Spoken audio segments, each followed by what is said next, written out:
Good morning to you all. I hope you can be able to hear us. Okay, just a minute. I hope you can be able to hear us and see us clearly. If you cannot, okay, that's lovely. If you have any challenges, you can just show us. You can just type in the chat and our team will be able to pick that up.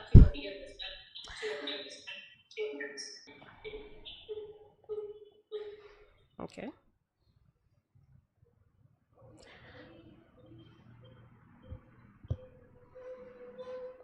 Apologies, we are just handling some issues here, technical issues.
Good morning once again. We're just trying to sort out some technical issues to work. I am an associate from Signum Advocates, and I will be your MC for these 2 days of the Banking and Finance Symposium. We have a number of things that have been planned for you for these 2 days.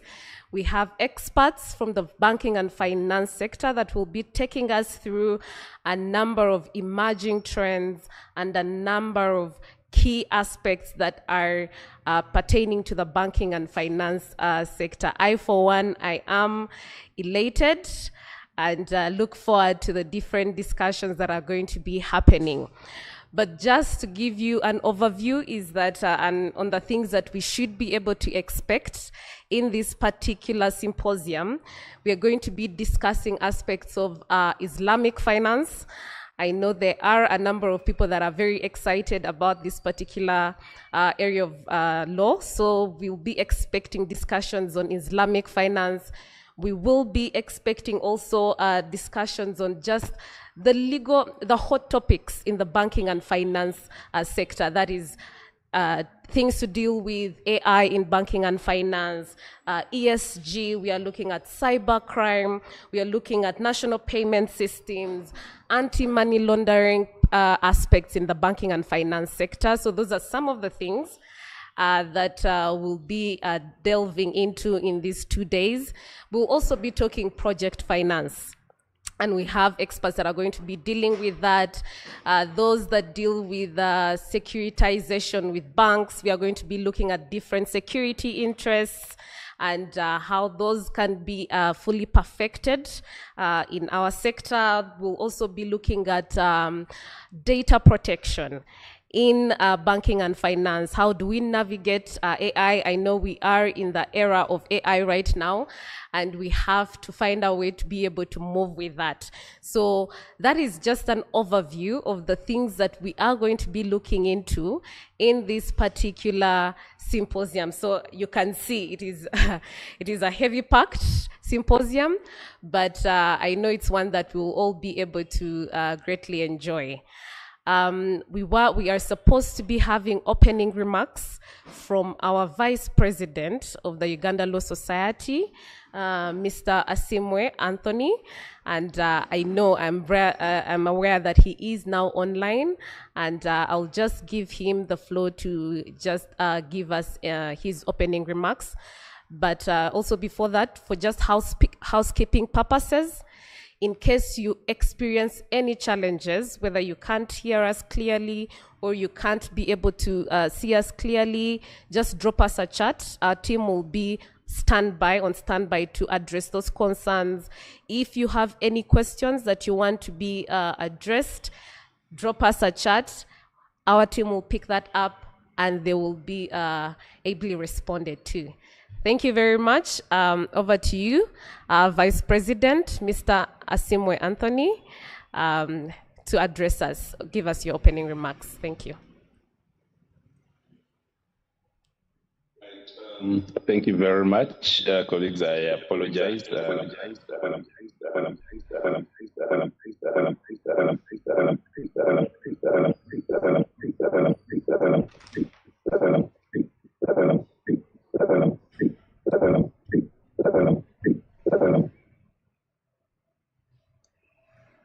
Please confirm that you can hear me. Yes, we can be able to hear you. Right, I'm getting a reflection. I hope it's not affecting everyone.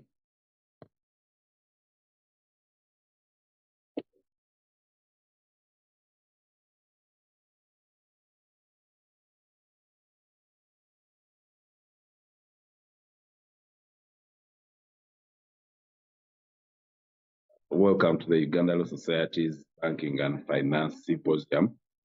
It is really a great honor and privilege for me to address you as the team, the panelists, and participants here discuss and explore the critical fundamentals of banking and finance.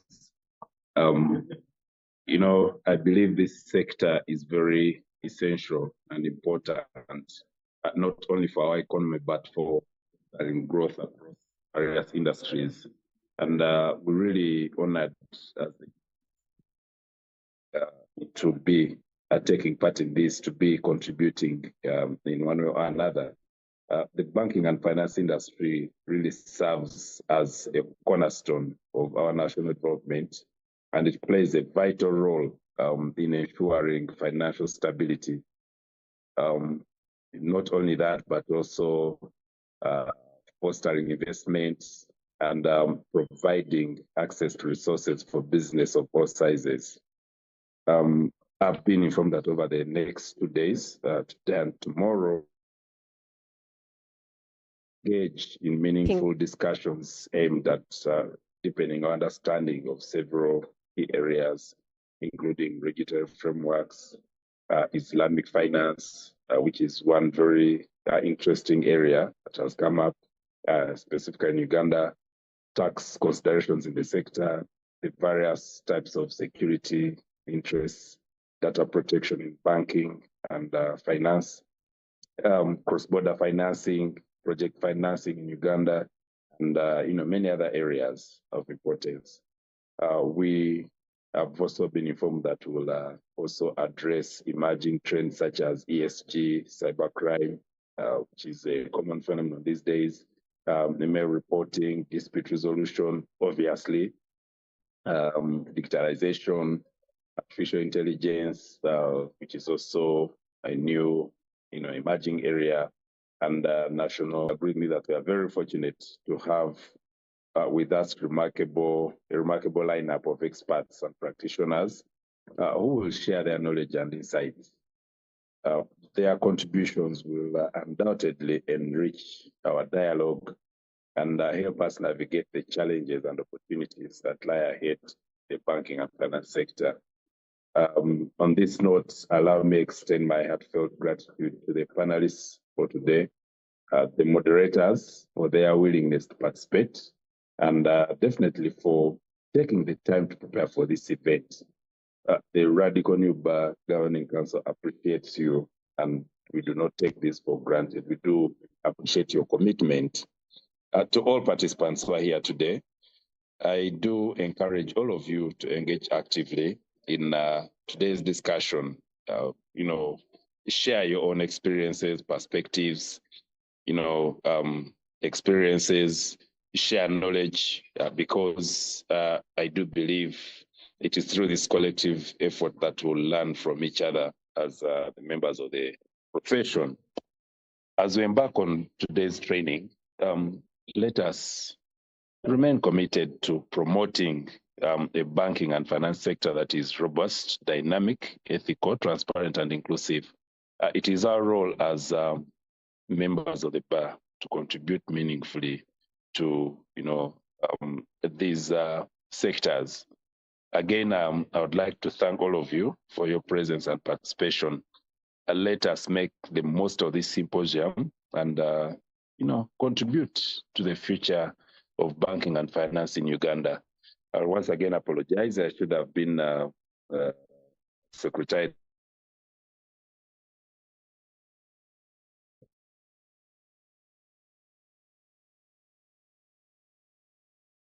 with our panelists and for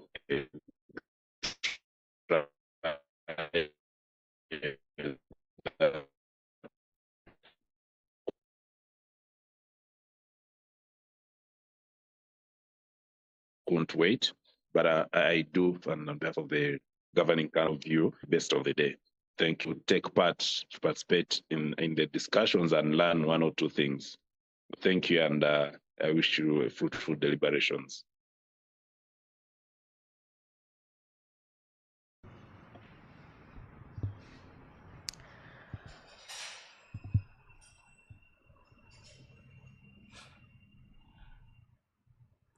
Okay, thank you very much. Thank you very much, Vice President, for those opening remarks. We'll now dive into the discussions that we have planned for you. We are going to start with a panel discussion on Islamic finance in Uganda, demystifying Islamic commercial jurisprudence. I have with me here the moderator of that particular panel, who is going to be able to introduce her panel. But to just introduce her, she is called Miss Sophia Chigozi. I know we have interfaced with her in a number of banking and finance, in a number of Islamic finance discussions. She's very, very well knowledgeable in that particular area of the law. She's a specialized legal practitioner and an arbitrator, and she's a member of the Chartered Institute of Arbitrators UK. She also practices different areas of Islamic commercial and construction law practice and has garnered a lot of experience over the years. In construction, she has trained with the Hewitt Decipher Partnership and got admitted as a member of the Institute of Construction Claims Practitioners in the UK. Sophia also has been recognized thrice as one of the 500 most influential women in Islamic finance and finance by Cambridge women. And Cambridge is an Cambridge Islamic Finance Structuring Master. And she's also an alumni of the Cambridge Islamic Finance Leadership Program. She has concluded the Advanced Diploma in Islamic Banking and Finance with Bahrain Institute of Banking and Finance, and is currently fast-tracking a Master of Finance in Islamic Banking and Finance with Coventry University, UK. She is as well a student of the Mufti Faraz Adam on the program of the practical use of IOFI standards from Sharia and Usul Lens, and she holds, of course, an LLB degree from Makerere University as well as an MBA in finance. Her CV is quite a lengthy one.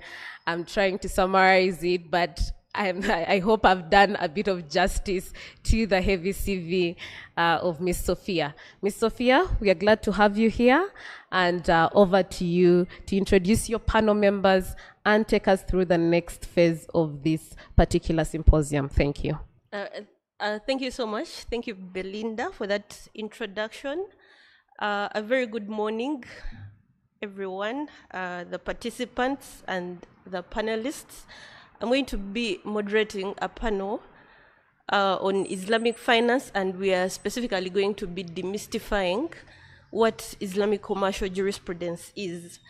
So many people are interested in the phenomenon of Islamic banking, and particularly how it differs from conventional banking, yet despite its expansion of the modern Islamic banking and finance sector over the last 60 years, Islamic banking and finance remains poorly understood in many parts of the Muslim world, the West, and Africa. So from a situation of nearly 60 years ago, when it was virtually unknown, Islamic banking and finance has expanded to become a distinctive and fast-growing segment of the international banking and capital markets. There are well over 560 Islamic banks, 1,670 financial institutions operating in over 90 countries, Islamic investment houses, mutual funds, leasing companies, and commodity trading companies. Islamic financial assets, according to International Financial Intelligence, is projected to reach $5.9 trillion by 2026. So also excluded from these statistics are the very largest Islamic banks engaged at a multilateral level. Those numbers must be added to the many hundreds of small Islamic financial institutions, such as the rural cooperative societies, Islamic welfare societies, and financial associations operating at a local level. Our purpose for this particular session is to provide a proper understanding of the working of the Islamic finance industry, particularly break it down the jurisprudential aspects of the financial system. On the panel, I have two speakers. Our first speaker will be Sheikh Professor Isa Muhammad Hemedi, who is a renowned Tanzanian Islamic finance expert, consultant, advisor, and trainer with over 20 years experience in the Islamic finance industry ecosystem, serving in both the private and the public sectors. He has particularly been influential in participating in the establishment of the legal and regulatory frameworks for the Ministry of Finance, capital markets authorities in Tanzania, Uganda, Rwanda, Zambia, as a consultant of the United Nations Economic Commission for Africa that is very invested in the growth and development of Islamic finance across Africa. He has consulted on the development of the Takaful guidelines under the Tanzania Insurance Regulatory Authority, and he is the Chief Executive Officer for Maizur Company Limited in Tanzania, the Executive Chairman, Yusra Sukuk Company Limited, the Executive Chairperson as well of Yusra Takaful Brokerage Company and Savannah Ethical Financing Instruments Limited in Kenya, as well as the Al Huda Center for Islamic Banking and Economics in Dubai, United Arab Emirates. You're very welcome, Professor. Thank you. Okay. Our second speaker is a practicing advocate. First of all, let me congratulate Uganda Law Society for organizing this very important two-day symposium on a very important aspect of our financial and legal systems. This is very important when you find the practitioners, the legal practitioners, going into the finance industry. You know that the future is bright because there is no transaction which can be legal if there's no the legal aspect on it. And that's where you guys come in. If we are working with a bank, all the banking, financing instruments, whether it is on equity or it's on debt or it's on lease, there are contracts, Sharia contracts, which are with Islamic jurisprudence, commercial jurisprudence, but since they are applied in our secular states, the legal persons or personnel have to go through them and approve that they do not go against the law of the land. So that's where your importance comes in. And there are very few legal personnel who have knowledge about Islamic finance. This is the truth. They might be knowing about conventional banking, conventional capital markets, conventional insurance, but on Islamic commercial jurisprudence, we have very few. And this is a lack of opportunity if you guys don't grasp the opportunity which has come to you. We hope today will be just a starting point. For example, if we want to issue a Sukuk bond, I think you've heard about Sukuk bond. And by the way, Uganda is very near to issuing a sovereign Sukuk bond. You need to have a legal advisor. A legal advisor should be a legal company, a legal entity, formidable one, which will go through all the documentations. Although they are made, the documentations are made commercial jurisprudence, Islamic commercial jurisprudence, but a legal person should go through them in order to see that they conform to the laws of the land. If there will be any conflict later on and a case is brought to court, a lawyer who will be, or counsel will be representing the aggrieved party or defendant, they should know about these Islamic, financial instruments. So it's another add-on. You see, my presentation had a notebook there reading add-on. So this is an add-on to you guys. And I'm very happy to be part of this journey. Having said that, let me begin by removing a misconception about Islamic banking and Islamic finance. Sometimes people are using it interchangeably. They mean Islamic banking, but they are also meaning Islamic finance. No, this is not correct. Islamic finance is the big elephant in the room. And within it, that's where you find Islamic banking, Islamic insurance, Islamic capital market, Islamic collective investment scheme, Islamic, financial technology or fintech. All of them are onto one ecosystem. The ecosystem is called Islamic finance. But the major portion of Islamic finance is the Islamic banking. Yes, it is making 69% of the global Islamic finance assets is under Islamic banking and microfinance. And then 19% goes into Sukuk bonds, and the rest can go into the Takaful, Islamic insurance, and so on. So these are my first remarks. Our presentation will talk about what is Islamic jurisprudence and what is Islamic commercial jurisprudence.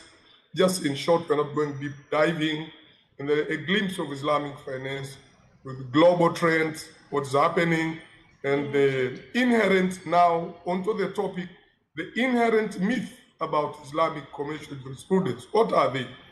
And then demystifying Islamic commercial jurisprudence, and we will end up with our discussion and Q&A, and we will have a conclusion. So this is the way forward onto this presentation. I think you are getting me clear, isn't it? Yes, we can hear you very well, Professor. Okay, fine. So Islamic jurisprudence is also called fiqh. Before you go into Islamic commercial jurisprudence, you have to begin with where it all begins. It begins with Islamic jurisprudence, which is also known as fiqh. Fiqh or Islamic jurisprudence is a human understanding and application of Islamic law, what is called Sharia, to practical mundane matters. So Islamic jurisprudence is human understanding of the Quran, human understanding of the prophetic teachings. This is what we call the Islamic jurisprudence or fiqh. And it is based, as I said, on the Quran and Sunnah. Sunnah means practices of Prophet Muhammad. And then it uses principles. There are principles of Islamic jurisprudence. One of them is called ijma. Ijma is the consensus of the Muslim scholars of a particular period. And also it uses what's known as analogy. The analogy is qiyas. Analogy is comparing a proved matter to a new unknown matter. We have a proved matter in Islamic jurisprudence, then something new coming. For example, I had introduction about there will be an artificial intelligence topic here. So artificial intelligence is a new thing. How should Muslims approach the artificial intelligence? Do they embrace it or do they reject it or they stand in between? Or what are the rules? So when we are judging a new thing, by comparing it with a known thing, this is what's known as analogy or qiyas. And all of these are used in deriving rulings on everyday life. Fiqh or jurisprudence, Islamic jurisprudence, is about ruling on everyday life, such as in prayers, in fasting, in contracts, in state affairs, in commercial, in family matters. So all of them fall under Islamic jurisprudence.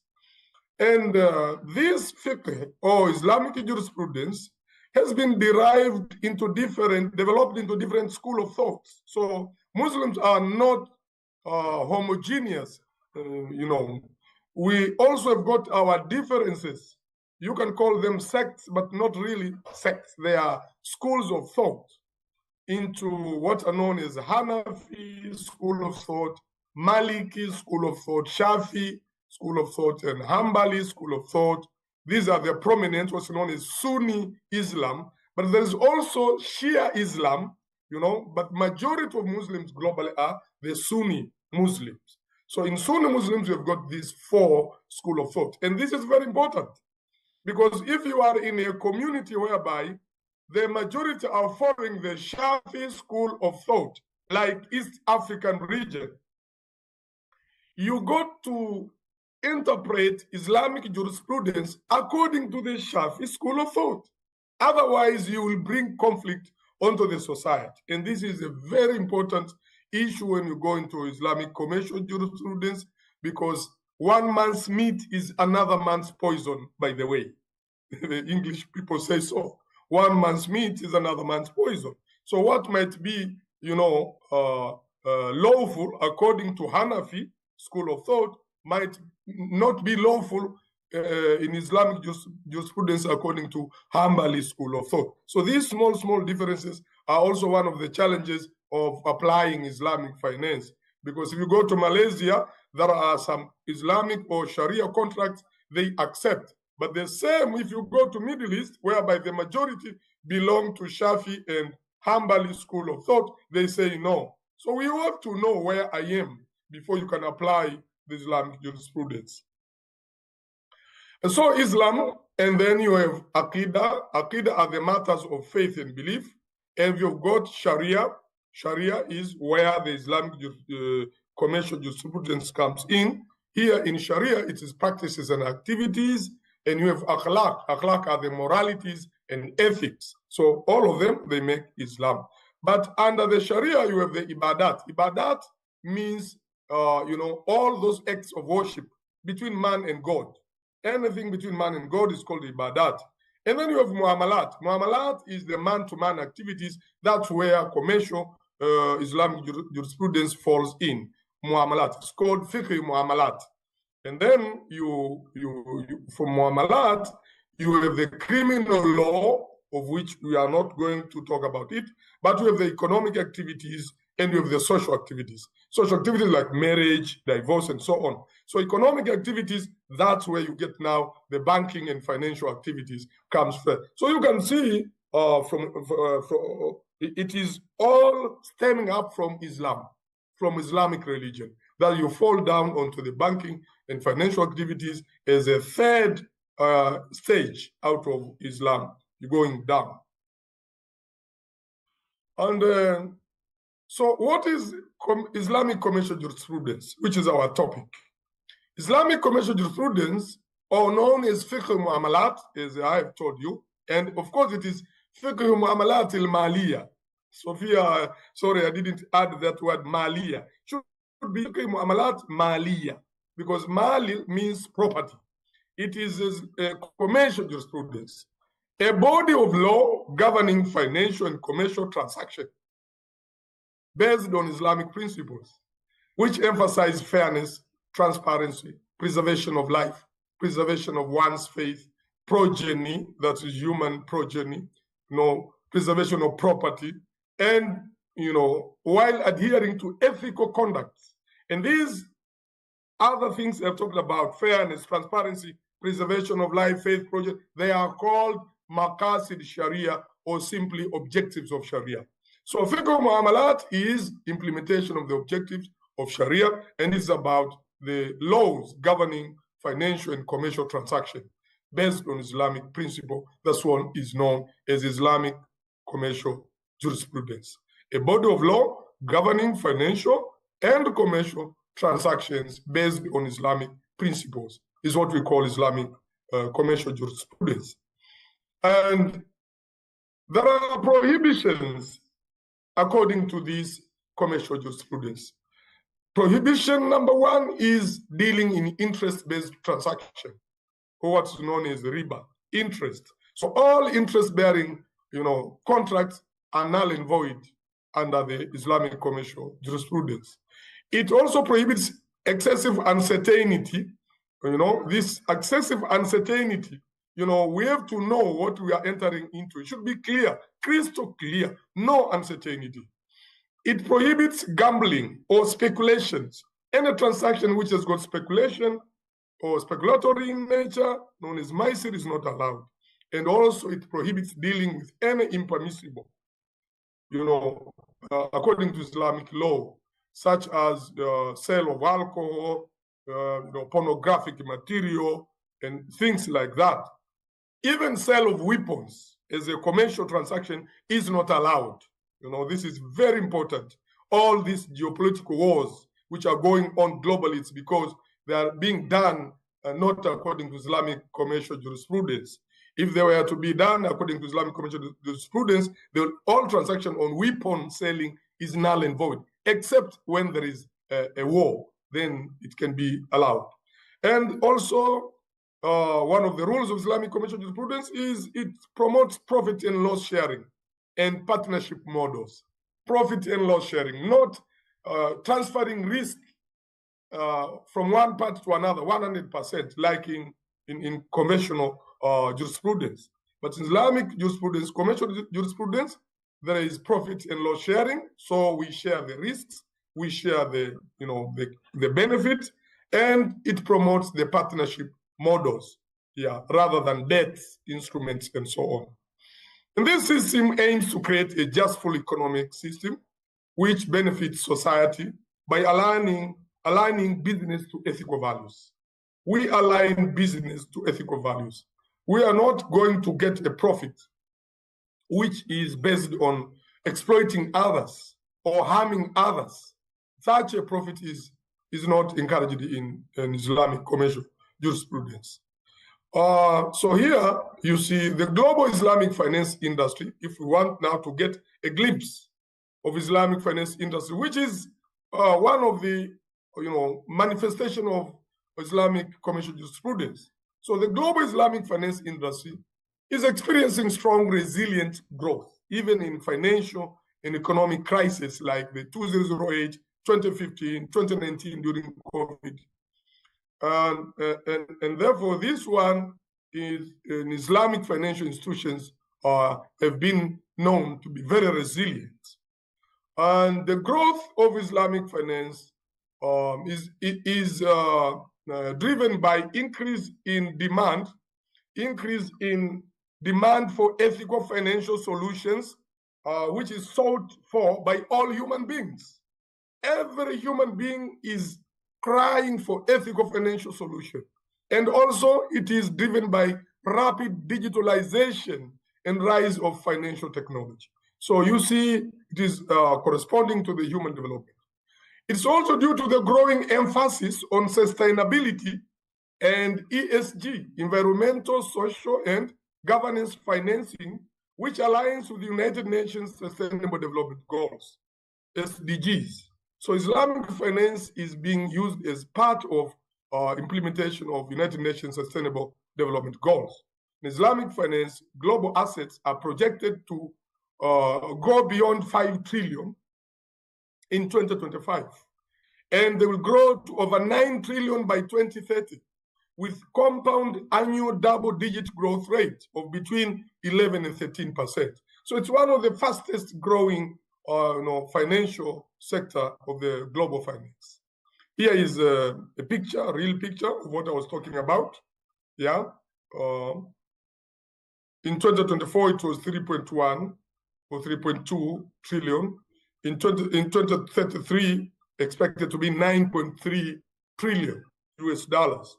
A compound annual growth rate of 12.67% between 2024 and 2033. So you see, it's a phenomenon which is global. What are the inherent myths? The myth or misconceptions about Islamic commercial jurisprudence. These are, number one, it is for Muslims only. There are some people who believe that Islamic finance or commercial jurisprudence is only for Muslims, so non-Muslims are not allowed. This is number one. Number two, Islamic finance is just a replica of conventional finance. Only they change names. Where there is interest, they call it profit. You see, this is another myth. And another myth is there is no global standardization in legal and regulatory framework. So how can we work with something which doesn't have global standardization? No legal regulatory framework. And another one is Islamic finance must be governed only under Sharia law. So you see, these are the major, there are small ones, but these are the major misconceptions or myths according to Islamic finance. So let's tackle one by one. Number one, it's only for Muslims. Non-Muslims are not allowed. This is a lie. Yeah, we can call it a greater lie. It's intended to make Islamic finance be for Muslims only, yeah, because of its name, making it is exclusive for Muslims, while the practical global trend shows the opposite, quite the opposite. For example, following the global financial crisis in 2008 and 9, the late Pope Benedict XVI encouraged Western banks to use Islamic finance to restore confidence and stability in the global financial system. And this was reported in official Vatican newspaper, which is called L'Osservatore Romano in March 2009, whereby it was argued the ethical principles on which Islamic finance is based may bring banks closer to their clients and to the true spirit which should mark every financial service. These are the words of the late Pope Benedict XVI. He uttered them now how many years? 16 years ago. And he says also, Western financial institutions could use tools like Islamic bonds, which are known as sukuk, as collateral, noting that sukuk involves profit sharing from concrete projects rather than earning interest like conventional bonds. Sukuk is opposite to conventional bonds. So in sukuk, you have profit sharing from concrete projects rather than earning interest, which is prohibited in Islam. The free market model had grown too much and badly. The free economy market has grown too much and badly in the preceding decades. And major religions share a common concern for human dimension of the economy. Here the Pope was saying, Roman Catholic is a major religion, Islam is a major religion. They share common concern for human dimensions of economy, so that the interest-based economy is harming the world, has brought the financial system of the world into grand steel by the financial crisis of 2008, 2009. So Pope was encouraging the Western banks to use Islamic finance. This is one of the most important quotation I have ever come across in my life, because it cuts across faith, across religion. It shows no bigotry. It shows no hatred. It shows understanding of other people's faith and how they can benefit human endeavors. Yeah, so this is Pope Benedict XVI, yeah, a great man, yeah, encouraging Islamic finance, yeah. So he went on to talk about that by the Giovanni Maria Vianney, who is the editor of the newspaper, said the great religions have always had a common attention to the human dimensions of economy. This is a very important quotation, that Christianity, Islam, Buddhism, Judaism, these are faith. But when we come to matters of human dimension of economy, we have to find what is common for us. This is very important. Not only Pope Benedict XVI, the current Pope, Pope Leo XIV, condemns interest. You see, it was October 2021. In October 2021, just a few weeks ago, October 21, 2025, Pope Leo XIV, while he was speaking with the Italian, tribunal for rejection of interest, he declared that interest is a grave sin that speaks to the corruption of human hearts. This is a great word I'm hearing from the Pope, the Holy Father, Pope Leo the 14th. And it's very important, here he is quoted as saying, the phenomenon of usury is interest. The phenomenon of usury points to the corruption of the human heart. It is a painful and ancient story already attested to in the Bible. The prophet, in fact, denounced usury, interest, along with exploitation and every form of injustice towards poor. He's just speaking Islamic commercial jurisprudence, in other words.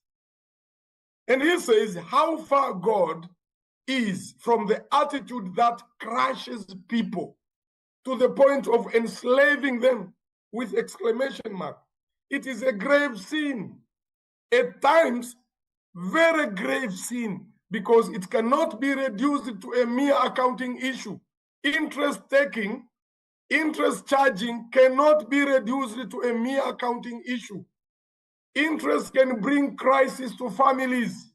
It can wear down the mind and heart to the point of leading people to think of suicide as the only way out of their debt, interest-based debt. And this is what is happening in our society. People are killing, hanging themselves because they're overwhelmed by the compounded interest using the conventional loans. So the Pope said these words. I'm happy to be talking with you, honorable lawyers, so that the lawyers are candid people. They can understand the gravity of matters. That's why you defend us in the court of law. So we have to defend the humanity against everything that is, that's interacting with their mind and their heart. And this is found on the commercial jurisprudence. When you use Islamic commercial jurisprudence, you are defending the mind, you are defending the heart, you're waging war against usual interest. So these are the words of the Holy Father, Pope Leo XIV, the great man. Let's listen here, this issue, the words of the then Prime Minister of Great Britain, David Cameron, what he said about Islamic finance, so that we can demystify this issue about Islamic finance is only for Muslims. You can listen what he says. For years, people have been talking about creating an Islamic bond, or sukuk, outside the Islamic world, but it's never quite happened. Changing that is a question of pragmatism and political will. And here in Britain, we have got both. This government wants Britain to become the first sovereign outside the Islamic world to issue an Islamic bond.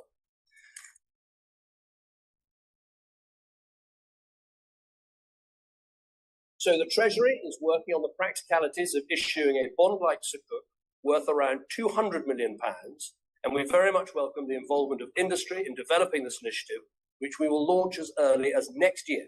The growth of Islamic finance means there's an increasing demand for new ways of identifying Islamic-compliant business activities. Again, the City of London is leading the way, this time not just in Europe, but right across the world. Today, the London Stock Exchange Group is announcing the creation of new indices. These not only identify companies that meet traditional Islamic investment principles, but also use some of the most advanced techniques on the planet to screen financial ratios and enable investors to identify opportunities with lower volatility. Now, in plain language, this means the creation of a new way of identifying Islamic finance opportunities. It is, if you like, a world-leading Islamic market index. It is another global first for the City of London, and yet another reason why London can be one of the great centres of Islamic finance anywhere in the world. This is wonderful. David Cameron in 2013. And yes, UK or London now is one of the greatest centers of Islamic finance in the world. The London Stock Exchange, we are a member of London Stock Exchange. They have listed hundreds of sukuk or Islamic bonds, as he was saying, from all over the world. And UK itself has issued 2 sovereign sukuk bonds. One was when he was still the PM, David Cameron. In 2014, UK issued their first sukuk bond, which was £200 million sterling. And they issued another one in 2019 in the middle of COVID, £500 million. Just imagine if our president, His Excellency President Museveni, will secure a loan from UK, £500 million. What will we say? We say the president has hit a jackpot here. But where is UK getting money? They are diversifying their economy even to use Islamic commercial jurisprudence, like sukuk bonds. There are Islamic banks in UK. There are Islamic insurance, Takaful company in UK. There are Islamic halal funds in UK. In UK, you have got all. It is a center. London is a center of Islamic finance globally. And this shows that Islamic finance is not for Muslims only. This was the first point.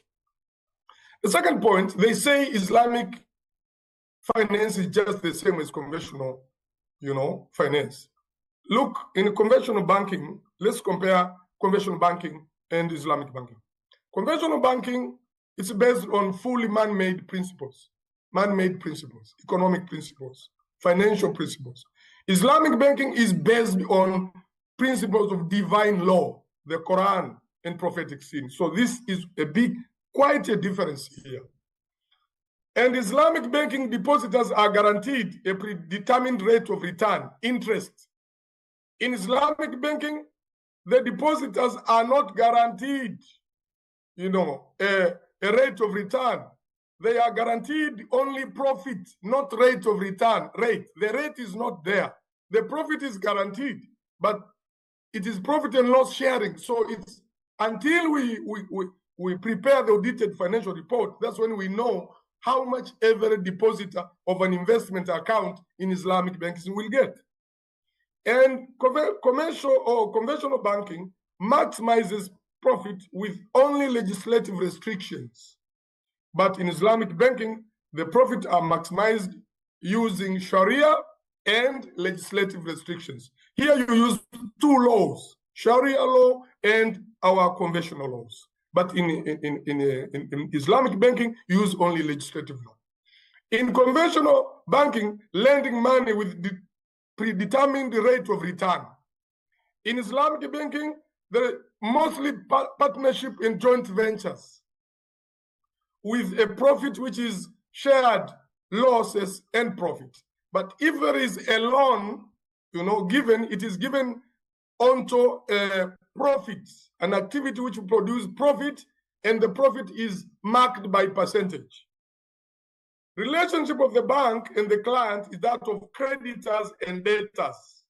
But in Islamic banking, the relationship is that of partners, that of investors, that of entrepreneurs, that was buyer and seller. Buyer and seller if it is on a asset financing. So these are the differences, quite different. You cannot say they're just the same. But sometimes the seemingly sameness comes from the numbers and percentages. When they look, for example, a loan from conventional bank is given interest of 10%, and you go to the asset financing instrument in Islamic banking, it is also sold an asset onto a profit of 10%. So people, they say, it's all the same. It's not the same. Let's see how different they are. In conventional loan, the mode of financing is interest-based. In Islamic, the mode of financing is asset-based loan, commodity trading. Amount, say it is a car being sold. A person went to a bank, conventional bank in Uganda, to take a loan for a car, and he took a loan of 20 million Uganda shillings to buy a car. But another one goes to an Islamic bank, Salam Bank there in Uganda, the only Islamic bank in Uganda is Salam Bank, takes the same loan to buy the same thing, the car, but now here he is using a commodity asset financing of 20 million Uganda shillings. The tenure of the loan, 5 years, and in Islamic is also 5 years. The interest loan, 10% per annum. The profit markup, we call it profit markup because it is a sale of asset. It's not interest. It is 10% per annum of the value of the asset. If you see the interest amount in conventional banking is 2 million, will be paid as interest, Uganda shillings. In Islamic banking also, 2 million Uganda shillings. That's where now a competition begins. It is the same. It's not the same. The contracts are different. The mode of financing are different, but the amount and the end is there. But in Islamic jurisprudence, the end does not justify the means. Take it from me. In Islamic commercial jurisprudence, the end does not justify the means.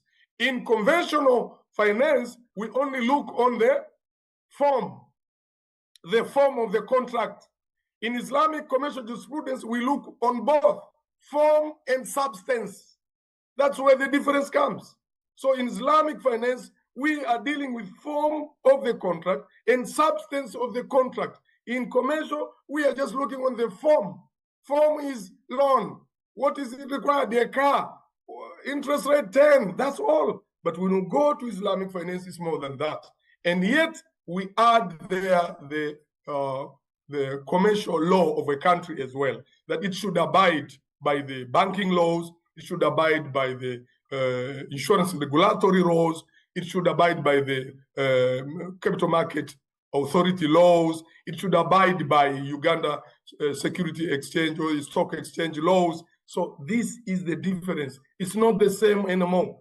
And the good thing is, even the Quran talked about this thing 14 centuries ago, when God said in the Quran, this is because they claim that interest is the same as profit, while Allah has permitted profit and he has forbidden interest. So this was 14 centuries ago. This mindset was spoken in the Quran, comparing interest and profit and saying it's all the same. It is not.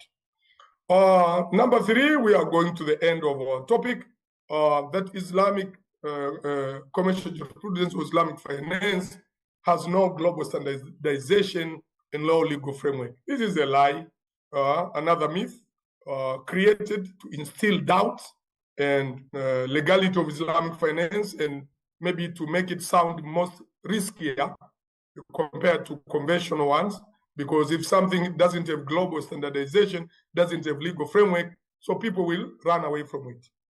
But we have the global standardization. Number 1, I had the moderator was talking about, Madam Sophia taking a course on IOFI. So that is IOFI, Accounting and Auditing Organization of Islamic Financial Institution. This is based in Manama, Bahrain. It's the one which gives standardization or standards in all Islamic financial instruments.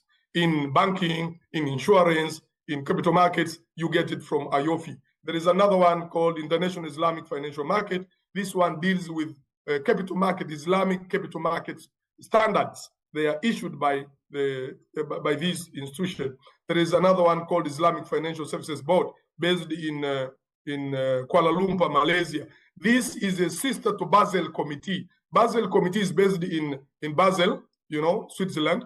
It is about making sure the finance industry is stable. There is no destabilization of Islamic finance globally. So in Islamic finance, this is the institution which deals with risk and risk management to make sure Islamic finance does not destabilize the global financial system, IFSB. We have also International Islamic Rating Agency, Islamic International Rating Agency. This is a rating agency like Moody's, like Standard & Poor's. So it rates all the Sharia compliant instruments. And we have got International Islamic Liquidity Management in order to make sure that banks can exchange liquidity. They don't need to go into interest-based instrument. We have those ones.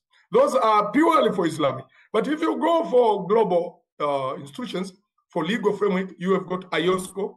This is International Organization of Securities Commissions. So all the Islamic capital market products will fall under this. And they have got manuals and guidelines on this. And you have got also the World Bank. World Bank Group, all things about Islamic banking fall under World Bank. They've got manuals, they've got guidelines on Islamic banking and microfinance. And you have got IMF, International Monetary Fund. Also, they've got section, department dealing in World Bank, in IMF, department dealing with Islamic finance are there. You've got UNDP, okay? You've got a full department of UNDP. I've worked with UNDP experts here in Tanzania, and we have got the UNECA, United Nations Economic Commission for Africa. I'm consultant to that one. We have made Capital Market Authority of Uganda Islamic Capital Market Product Guidelines.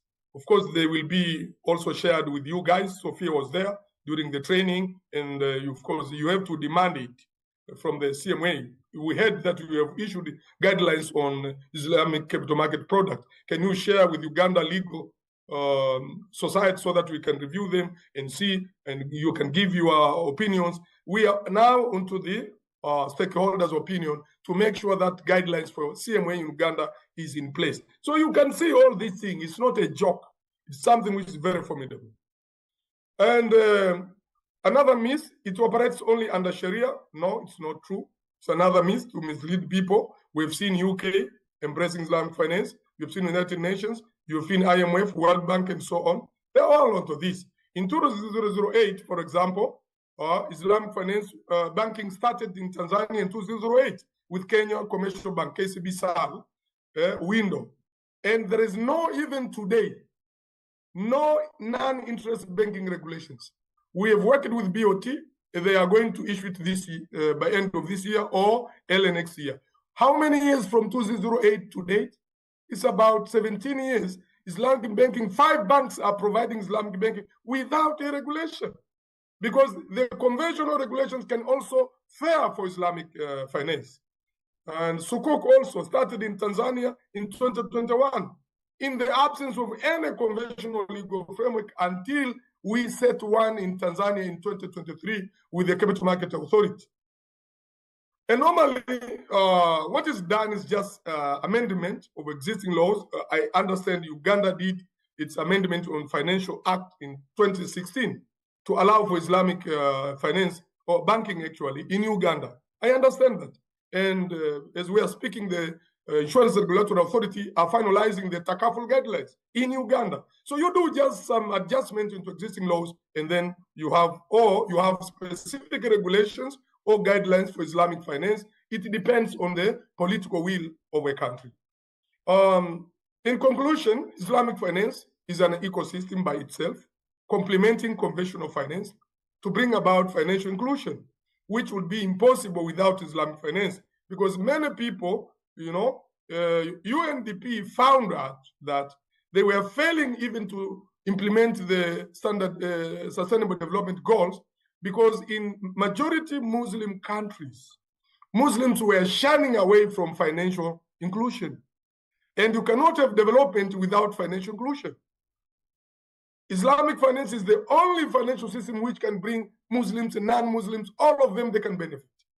Okay, but if you go to conventional, only those who accept interest. Those who doesn't accept interest, they say, no, I will keep away. So this is very important, you guys to understand that all those myths have been demystified, and you are welcome for any question and we will end up our presentation here. Thank you so much. Thank you so much, Professor, for that presentation. For those of you that have questions from the Professor's presentation, please kindly share them in the chat section. We'll be able to read them out, or the Professor will be able to see them. Our second speaker is Advocate Siraji Katantazi. He's a practicing advocate with Senkumba and Company Advocates, where he heads the corporate and commercial department. Council Siraj, walk us through the legal structure governing the Islamic banking and finance sector in Uganda.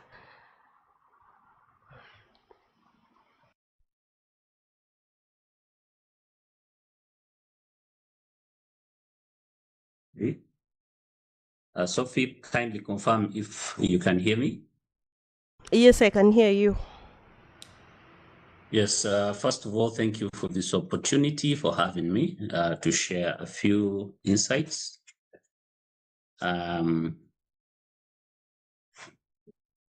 Again, is the video coming through? Do I need it, or can I continue without the video? It's not coming through, but you can continue.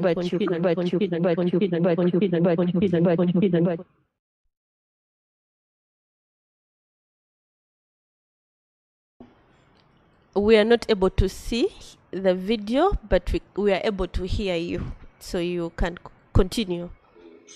Yes. It could be a technical issue on my side. All right.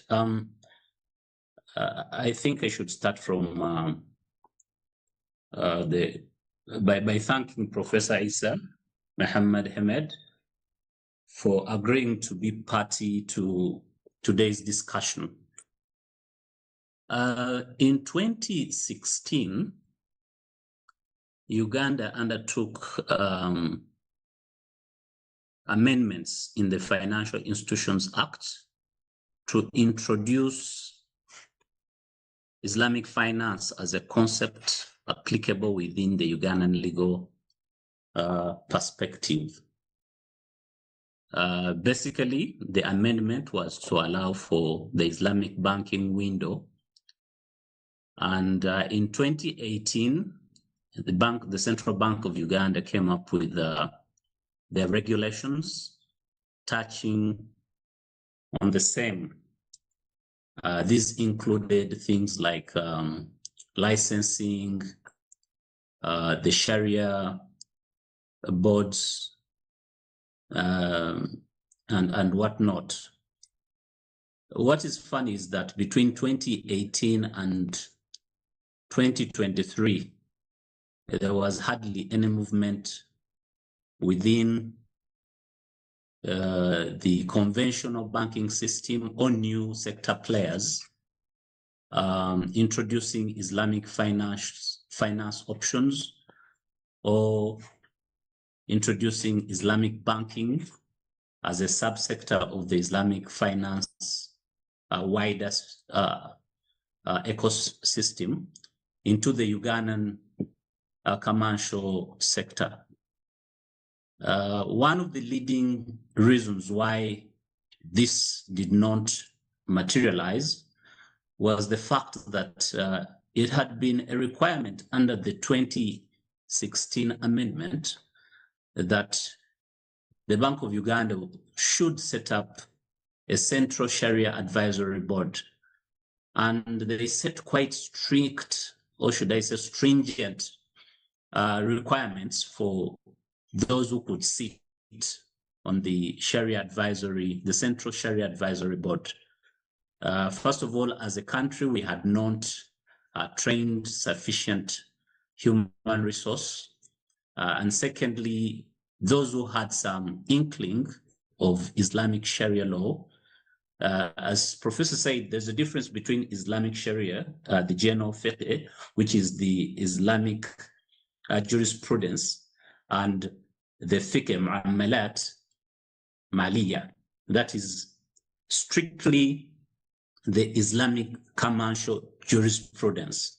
So those who had training in Islamic Sharia were coming at it from a religious perspective. Whereas Islamic commercial jurisprudence is rooted in the religion of Islam, the interpretation is informed by the different branches of the Islamic schools of thought. So there was no synchronizing between those who approached it from the religious perspective, from those who are looking at it from the commercial transaction perspective.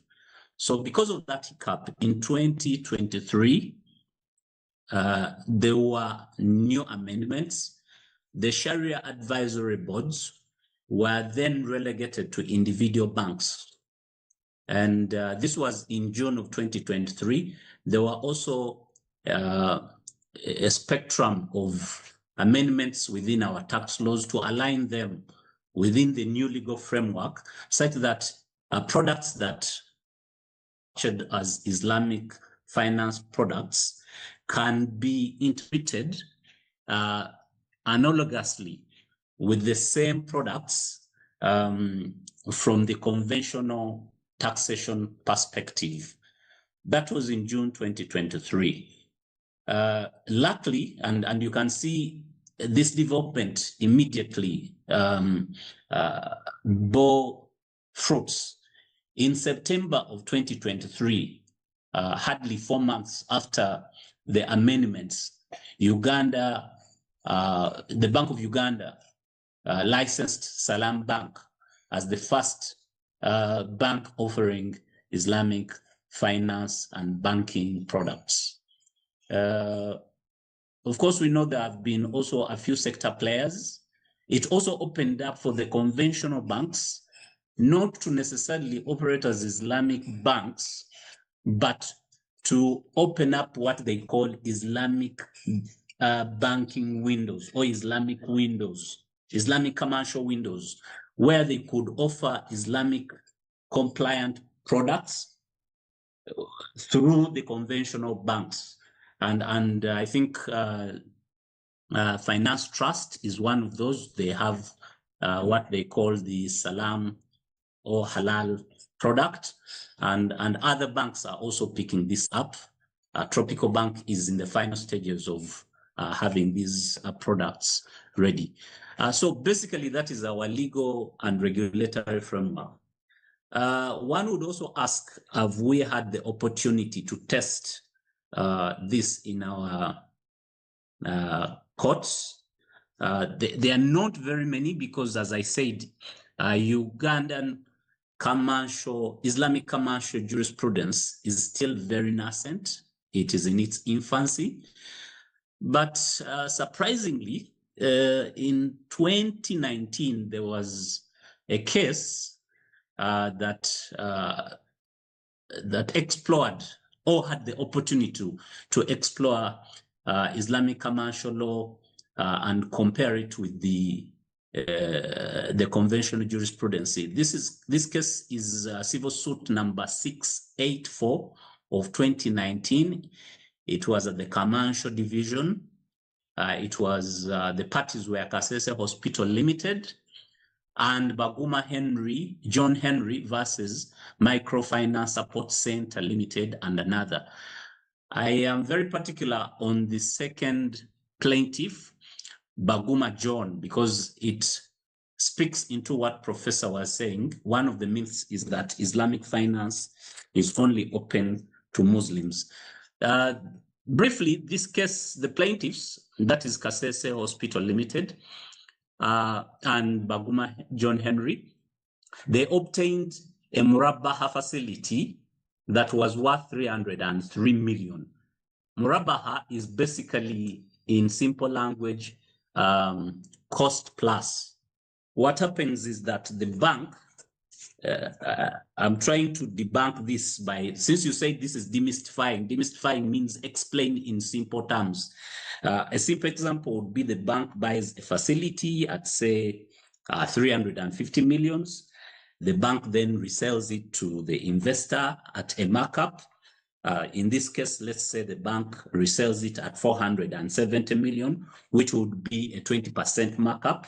The markup is now the profit.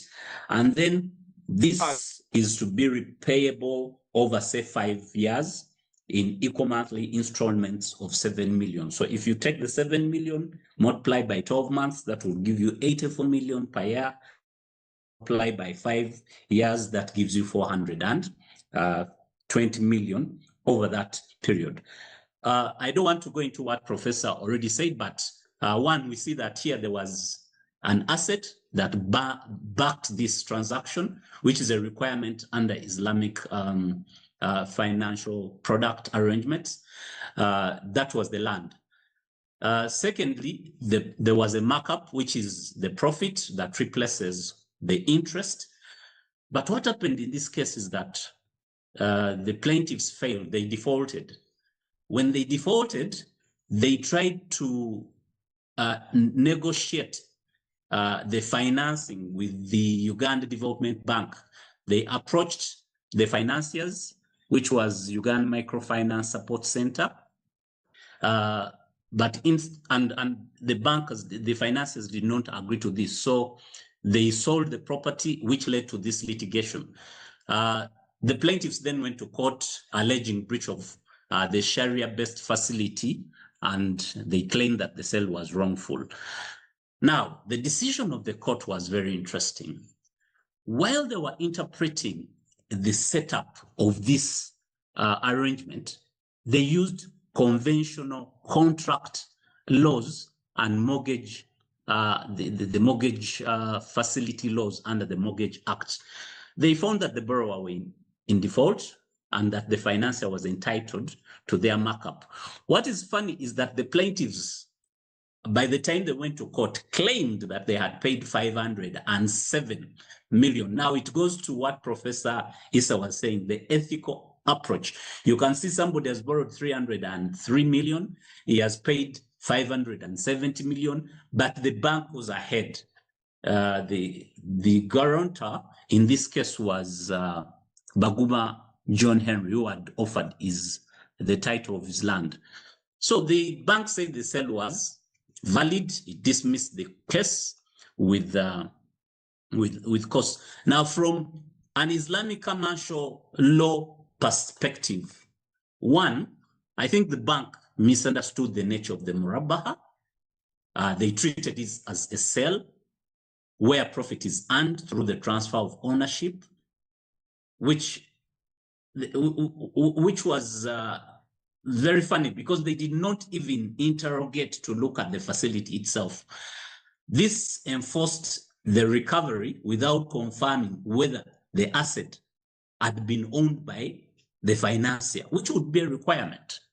Two, there was no report from, say, a Sharia board or an expert in Sharia products that advised the court on the authenticity of the contract and whether the bank had complied with the fiqh al-malat, which I said is the Islamic commercial jurisprudence.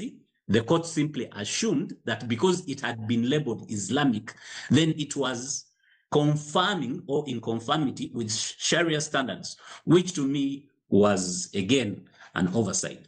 Three, the court interpreted a product that was scheduled or structured to follow ethical Islamic principles using conventional contract laws.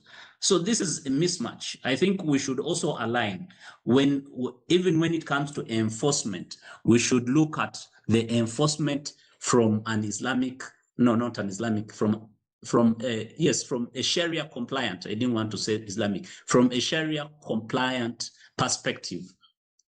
Because Islam requires equity and fairness, that would mean that they should have looked, wasn't there exploitation on the part of the bank?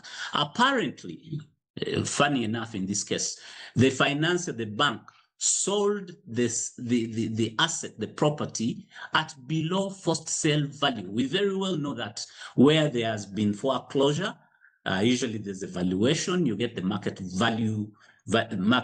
valuation, you also get the forced sale valuation.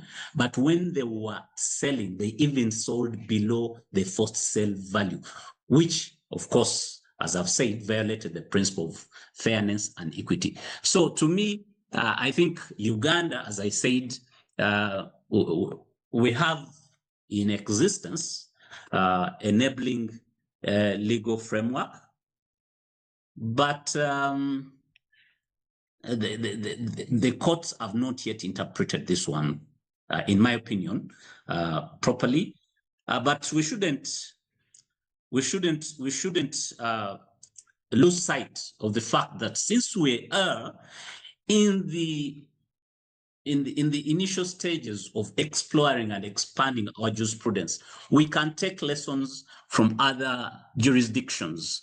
As I come to the conclusion of that, I want to cite a few cases, and then we can have a comparison. Malaysia is one of the countries that did initiate one of those countries that spearheaded Islamic finance. I think Professor should have mentioned this. I remember him mentioning it. Islamic finance products and arrangements have been in existence since the middle 1950s. Around that time, that's when the world opened up to this. So not only is it new in Uganda, but it is new globally. But in 1994, there was a case involving Bank Islam Malaysia and a one Adnan Omar, 1994. And in this case, it is very comparable to the Kasese hospital case. Uganda, it mirrors, actually, in my opinion, it mirrors the same issues that we are going through. In this case, they had what I'll refer to as a BBA. It was, if I'm not mistaken, a deferred sale, and again they borrowed the borrower took money at, I think it was 250. In the interest of time, Advocate Katantas, I request that you wrap up in 2 minutes. Okay. I was comparing this. So again, the court in that case recognized the sale, and it looked at it as if it were a loan, and the financier won. But however, in the Malaysian context, it led to reforms. And the other case I wanted to contrast with is in our neighbor, just in the neighborhood here. There's another case, Kencom Sacco Society Limited versus National Bank of Kenya. They went for an Islamic compliant product with the NBK, and they defaulted, and court had the opportunity to interrogate. The key takeaway for me in that particular case is that the court then, it is actually also a 2019 case, the court then went behind what we call going behind the veil, went behind the contract to establish that they did not dress up this arrangement in Islamic terms, calling it an Islamic product, but actually the terms did conform to to what is acceptable under fiqh al-mu'amalat. And so in this case, it's the bank that was protected. The court condemned that whereas they had dressed it in an Islamic garb, it was a disguised loan. Thank you very much. I think I have given a quick synopsis of our legal setup. You're welcome, and I have one last question for you. Kindly use 2 minutes to answer. What are the institutionalized forms of alternative dispute resolution within the Islamic financial institution setup, and how do they compare with the modern international commercial arbitration frameworks like UNCITRAL or the ICC rules? Come again, I did not pick that up. Okay, briefly, what are the major ADR mechanisms recognized under Islamic commercial law? Oh, okay.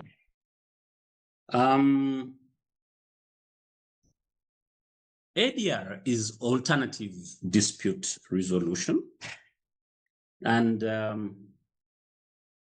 Islam does encourage that where disputes arise, the parties that are disputing must seek ADR before they consider going for the conventional adversarial approach.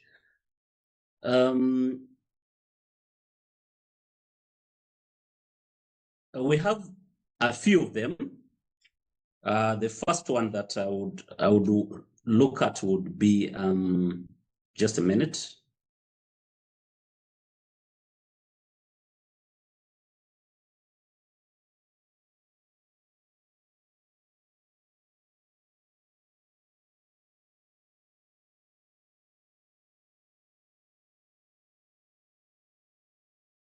Sophie, am I coming through? Yes, please, you are.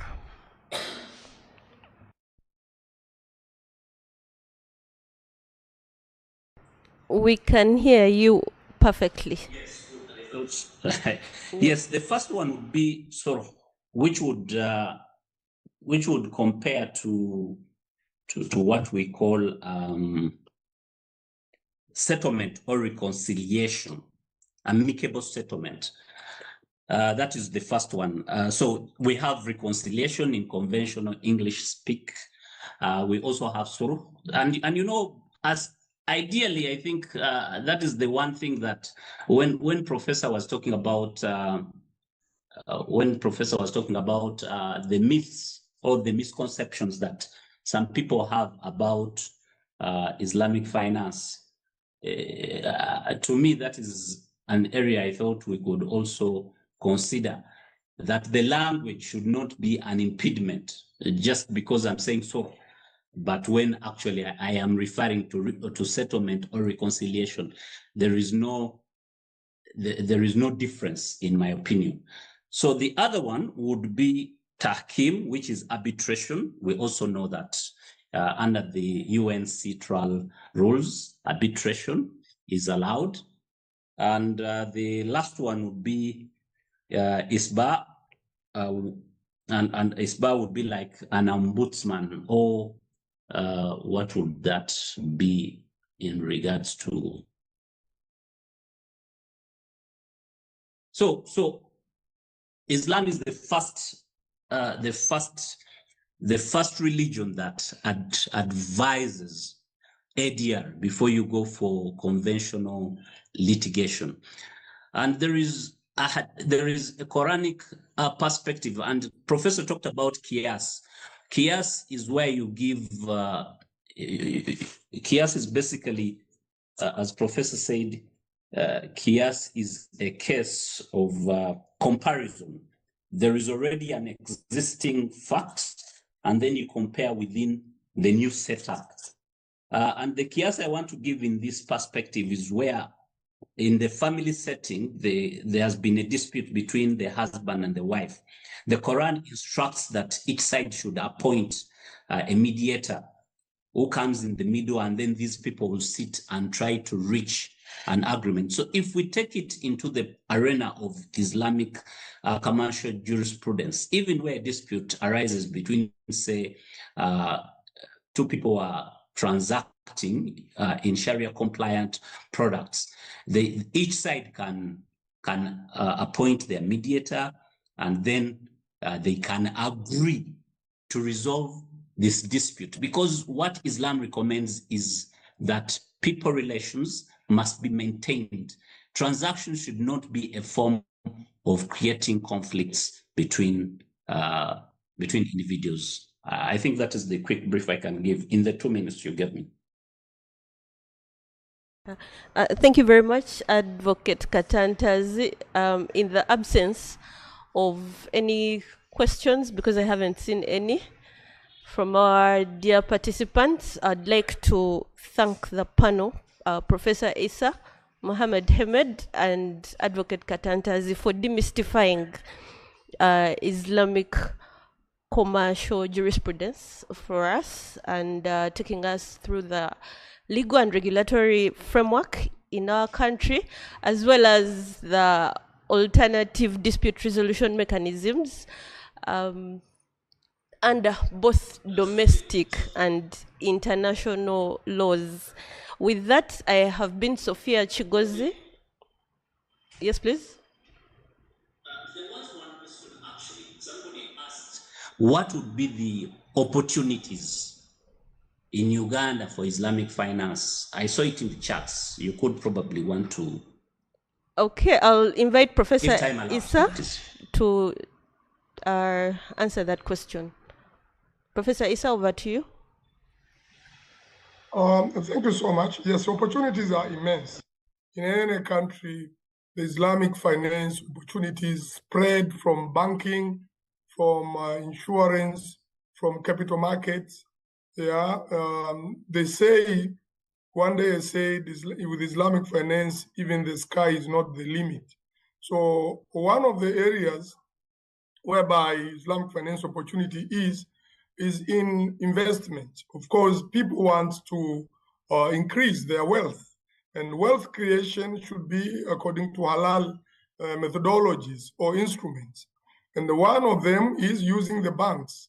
The Mudaraba fixed deposit, which is an investment account opened by an Islamic bank, is an opportunity whereby depositors will deposit their money and they will get profit, not interest, because the bank is Sharia compliant and it is using the money in Sharia compliant avenues. Another one is in the capital market. This is the biggest one. In capital market opportunities, as I've said, the CMA in Uganda is finalizing the guidelines for Islamic capital market products, whereby Sukuk bonds will be issued, collective investment scheme and real estate in trust, which are known as the Halal Fund. And therefore, this will give a huge opportunity for anyone who wants to invest. And just to introduce to you, we are going full onto expecting Uganda to issue a sovereign Sukuk bond in 2025. And the people of Uganda will get the opportunity to invest onto that because it will be issued in dual currencies, in Uganda shilling and in also in US dollars. So there will be a lot of opportunities from banking to microfinance to village and what's known as Vikoba, small micro credit enterprises. If there will be creation of these instruments, I think opportunities are limitless according to the corporates. They can be able to raise funds using capital markets, which is a bit, not a bit, it is lower costs than using the banking transactions, loans or financing. Corporate can issue a Sukuk bond, and we are already working on one Sukuk bond to be issued in Uganda using our Maizu company limited in Uganda. So opportunities are immense, and we are looking forward to working with you guys. I'll be in Uganda on Tuesday, next Tuesday, pursuing this matter about a corporate Sukuk bond, an opportunity, and also the matter of a sovereign Sukuk, Uganda sovereign Sukuk bond. Thank you so much. All right, thank you so much, Professor. in addition to that, there are also several opportunities in the banking space. We now have a fully fledged Islamic bank, and we have several banks that are opening up Islamic windows to issue strictly Islamic Sharia compliant products. Yes, yeah. The most important one will be the Uganda Insurance Regulatory Authority, coming with takaful guidelines. So Islamic insurance will also be there. You cannot have Islamic banking without Islamic insurance, Islamic capital market product without Islamic insurance, Islamic microfinance without Islamic insurance. So you guys, you brace yourself. Sophia, if it will be considered, when I'm in Uganda, we can organize a full training, starting with, say, Islamic banking to the lawyers, and then going into Islamic insurance, and again to the Islamic capital markets. I'm ready to be working with Uganda legal, society into making or empowering the counselors, the lawyers, to have a full understanding of Islamic financial instruments. All right, we thank you so much, Professor, for that opportunity. And our time is up. Thank you so much for your participation, and we look forward to your further engagement in our activities. Thank you. All right. Thank you very much, Sophia, for that discussion with the panel members. I know that we have been able to learn a lot from the discussion on Islamic finance in Uganda. We will now move to our next panel discussion, which is legal hot topics in the banking and finance sector in Uganda.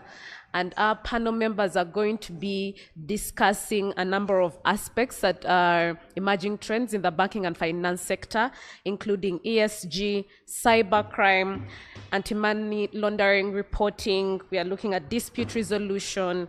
We are also looking at AI, national payment systems, etc. So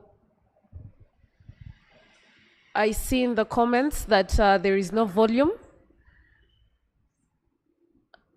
Okay.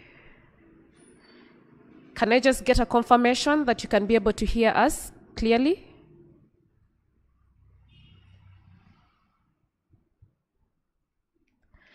Okay. Thank you. Thank you for that. Okay. The moderator for the next panel shall be Rachel Kugonza. She's an advocate and an associate at Max Advocates, and she works in the property, banking, and finance team at Max Advocates. She has 6 years experience in advising various local and international lenders, borrowers, funds, and developmental finance institutions on their different finance and project development transactions in Uganda. Rachel, in her education career, graduated from Makerere University with a Bachelor of Laws, and she also got a diploma in legal practice from the Law Development Center, Kampala. She has also been the vice chairperson of the Uganda Law Society Information Technology Cluster. I have summarized her CV, but it's a very extensive one. I will now invite her together with her panelists. She will give us an overview of the biographies of all her panelists, and then she will take us through that panel discussion. Thank you very much.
Okay, good morning, everyone. I hope you can all hear me. Okay.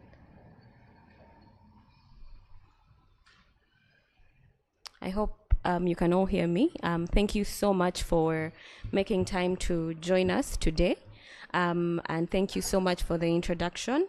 As has been advised, my name is Rachel Kugonza, and I'll be taking us through our next panel discussion. Our panel, as advised, is on various legal hot topics in the banking and finance sector in Uganda. The topics are quite many, but we will do our best to ensure that we address at least each topic extensively, and where we are not able to, you kindly allow us and kindly bear with us. I have with me an esteemed panel of banking and finance practitioners in various spaces. I have, to start, Ms. Joanna Nakanda. She's an advocate of the courts of judicature, a chartered governance professional with experience in human resources, compliance management, company secretarial, legal, governance, risk management, financial management, and business management. She has over 15 years of experience and has worked in the banking, construction, and fintech sectors, as well as the NGO space. She currently works with Cairo Bank Uganda Limited as the company secretary and head of legal, and has previously worked with Commercial Bank of Africa Uganda Limited, which is now NCBA Bank Uganda Limited, and Orient Bank, which is now I&M Bank. She's worked with various entities previously, such as Web Transfer Limited as the head of legal, overseeing Uganda, Tanzania, Ghana, and the Gambia. Has also previously worked with Broco Construction. She serves on various committees, including FIDA Uganda, where she is now concluding her 4-year term as the board treasurer and convener for the board finance and human resource committee. Thank you so much, Joanna, for joining us today. On my immediate right, I have with us Fred Senyonga, who is a partner, the head of banking and finance practice at Max Advocates. Fred has a comprehensive understanding of the law and practice relating to banking, corporate and project finance leasing, and dispute resolution. Fred has over 12 years combined experience in the banking and finance practice, and which he has gained through his work with 3 commercial banks in Uganda. And he has also advised local and international lenders, development finance institution, offshore lenders on several financing transactions in renewable energy, pharmaceuticals, oil and gas, and agriculture, among other sectors. He also advises and participates in the negotiation of complex financing structures, finance documents, and security arrangements. And also routinely advises local banks on several legal and regulatory considerations in connection with their operations. Thank you so much, Fred, for joining us today. And last but definitely not least, I will also introduce to us Dennis Otatina. Thank you so much for joining us today. Dennis is a partner at Denton's Advocates in Uganda, where he leads the corporate and commercial practice group. Dennis has over 15 years of experience advising on complex corporate and commercial transactions. He has deep expertise in market entry, mergers and acquisitions, private equity, financings, real estate, intellectual property, venture technologies, capital markets, and general corporate advisory. Dennis provides flexible and innovative solutions that enable clients to comply with regulatory requirements and mitigate risks, and also close their deals quickly and efficiently. Dennis has, throughout his career, advised several investors, funders, corporates on structuring domestic and cross-border corporate loan transactions, corporate reorganizations, and debt restructurings. His industry experience also spans financial services, fintech, agriculture, manufacturing, and retail sectors. Thank you so much for joining us, Dennis. So we'll dive right into our topic for discussion today. So, like I said earlier, we're going to speak to various topics today, and so we will have the panel members address specific questions in the areas of ESG, cybercrime, ML reporting, digitization, AI, and national payment systems. So maybe just to start, we'll start with ESG, which is environmental and social governance. Just for the audience, for those who do not know what ESG is, it's really a framework that is used to measure a company's sustainability and ethical impact. And it's an assessment really of how the company operates. And we've had numerous discussions about ESG in the past 2 to 3 years. It's something that has been a very hot topic in the banking and finance sector. So I'll direct my first question to Fred. Why should banking and finance clients care about ESG? Thank you, Rachel. And I think you've done half of the job by just speaking about what ESG is about. But in terms of the benefits or why business enterprises should care about ESG, I think there are multiple benefits, and I'll speak just to a few that come to mind, but I believe that there are several. I think one that comes to mind is, I think complying with ESG and caring about considerations in environmental, social, and governance in the operations of business enterprises opens them up to capital, different sources of capital. There are lenders, there are investors that have access to capital, but would only deploy it in entities that are ESG compliant. So definitely it means that if business enterprises, whether in Uganda or in any other part of the world, are complying with the requirements under the ESG framework, then those entities would have access to capital and be able to expand their operations, grow their businesses, and plug whether short-term or long-term liquidity challenges that they could have. I think that businesses would benefit in that sense. The other is, I think businesses should care about making a positive impact to the environment and the communities in which they operate. I think climate change is a problem that we face as individuals, as countries, as communities. So operating in an environment where businesses know that their operations would be sustainable, they won't be exposed to risks of extreme weather conditions, human rights abuses, and things like that, I think is a positive thing, and it helps them to basically contribute to the environment and make a positive impact on the environment and the communities within which they operate, which I think takes me to the third consideration that I would think of, which is in the space of reputation and credibility. I think as consumers, as off-takers of services, anybody would want to deal with an entity that they believe has concern for the community within which it is operating, for the environment within which it is operating, such that it is not one way, of taking from the environment, from the community, and not giving back at all. So to the extent that entities and businesses comply with ESG requirements in their operations, I think their credibility in the market is enhanced. Their brands are able to attract more business in terms of off-takers of their goods or services. So that way, the businesses are able to grow and be sustainable for longer periods of time.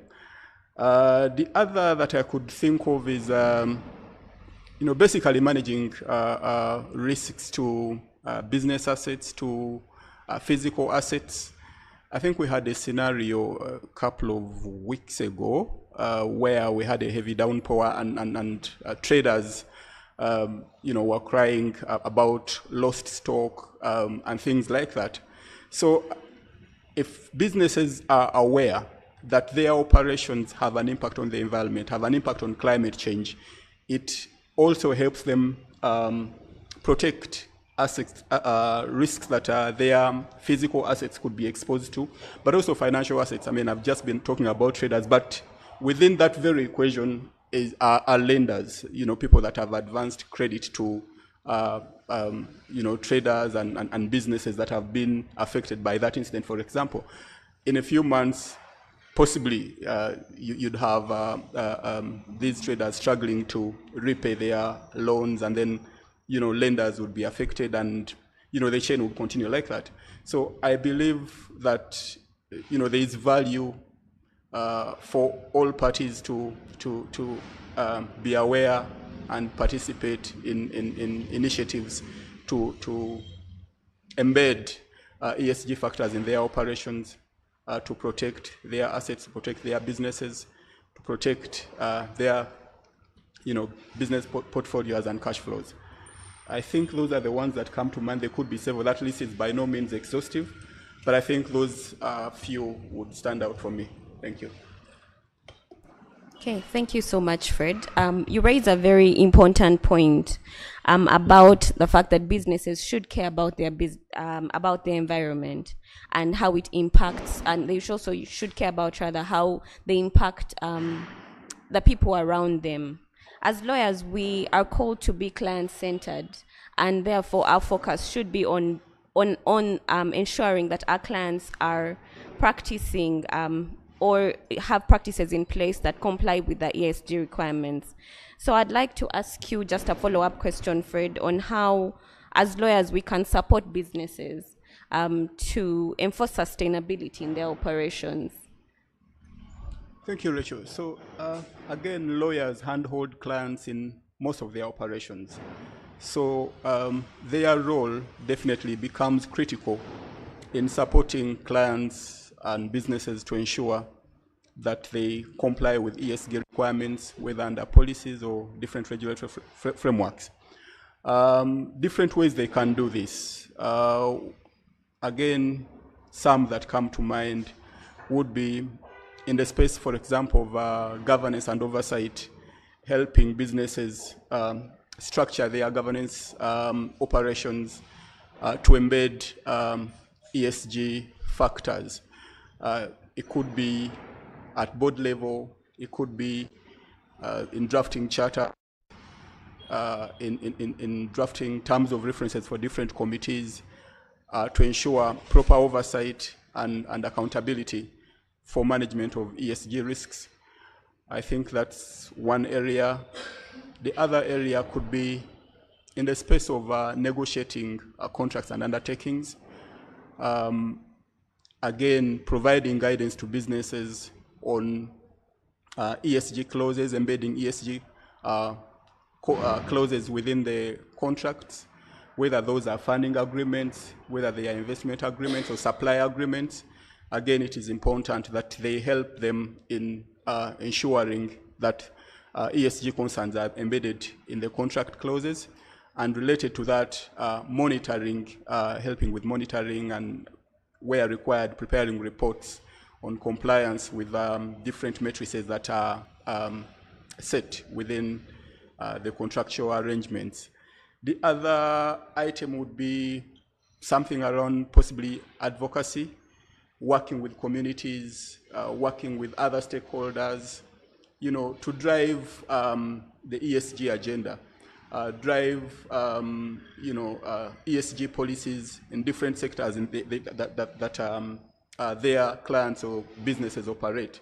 They could be, say, in agriculture, they could be in banking. I think the UBA, for example, worked with Bank of Uganda to come up with some framework on ESG. So lawyers are definitely very instrumental in supporting initiatives like that to drive policy around ESG.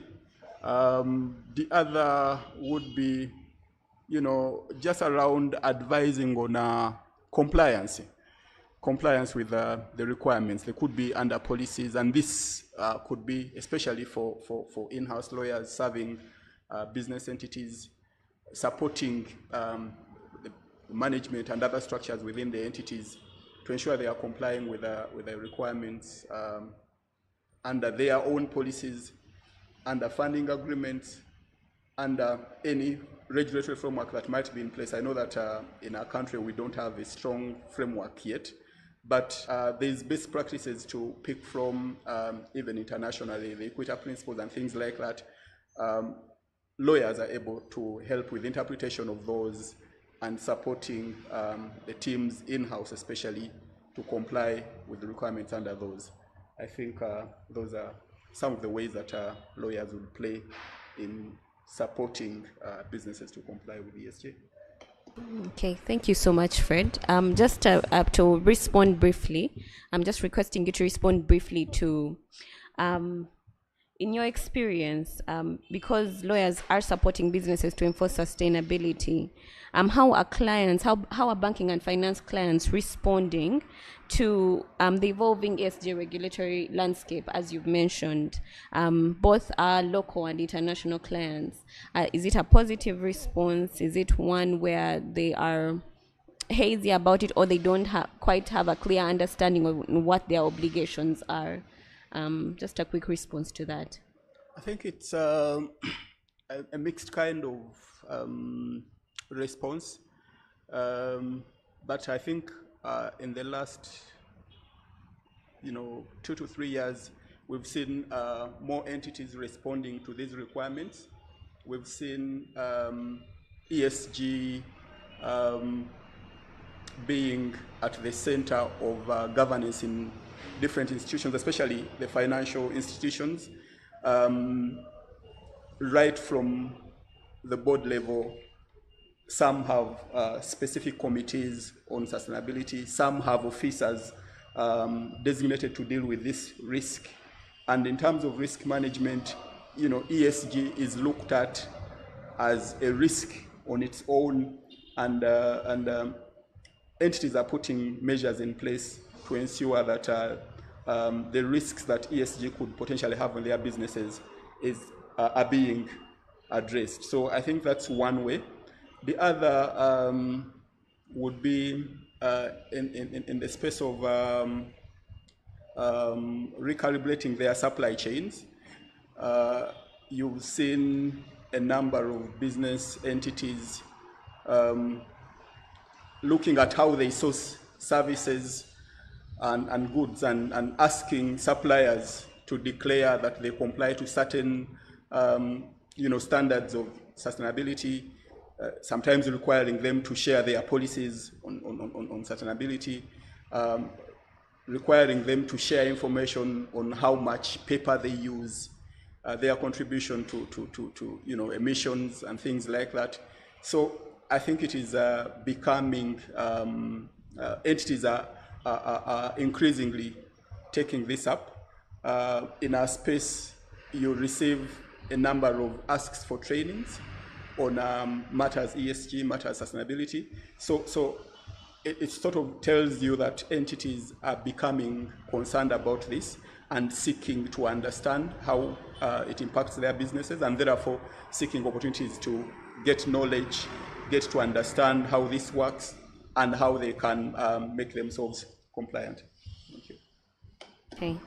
Thank you so much, Fred, for sharing your insights. I'll now direct my next set of questions to Dennis.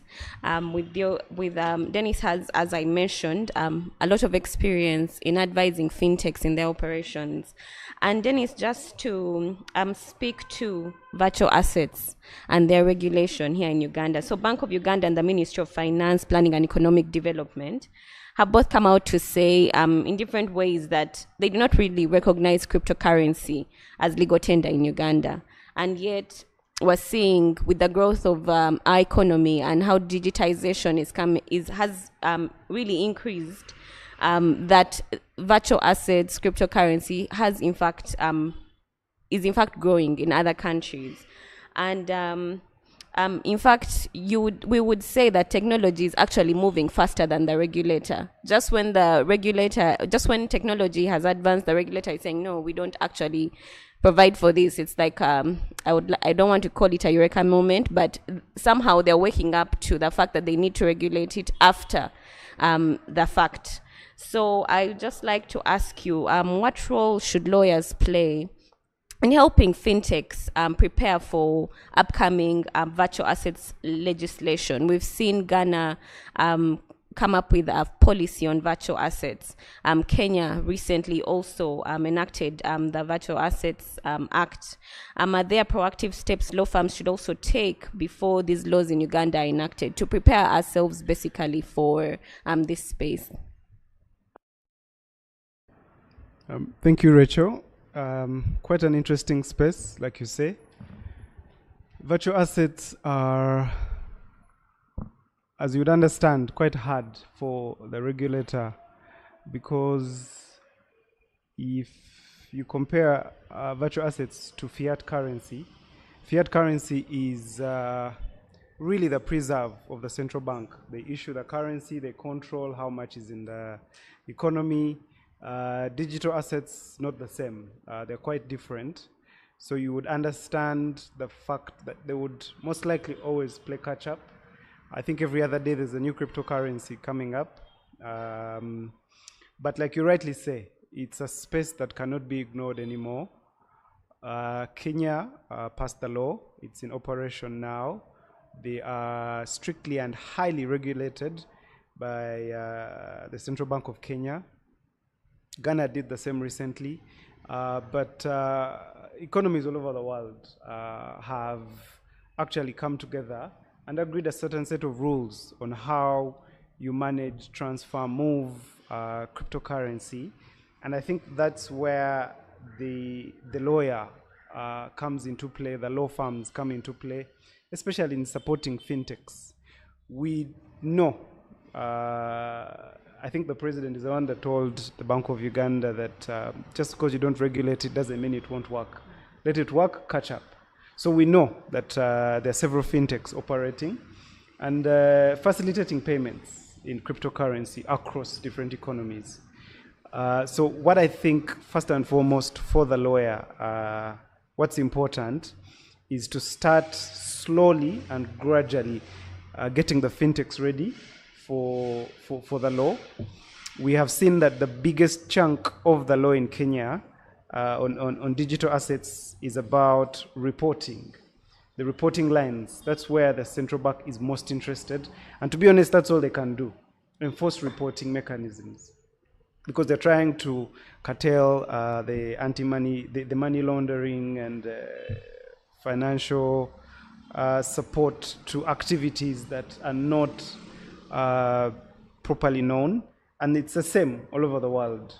So there's a set of rules, especially recommendation 16, I think it's 16 of the Financial Action Task Force, that has been implemented all over the world, Japan, the UK, and it regulates, recommendation 16 is the travel rule. It regulates how cryptocurrency moves and what you do before you move cryptocurrency.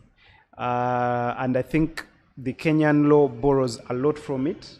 We already have anti-money laundering requirements, reporting requirements. Now, the fintechs that I know that are operating in USDT and all these things, they have customers all over the world that are operating without necessarily having to comply with the anti-money laundering requirements, the reporting requirements, the information requirements, the data requirements. Now, recommendation 16 requires both, so you have a Ugandan VASP and maybe a UK VASP that are collaborating to transfer digital assets.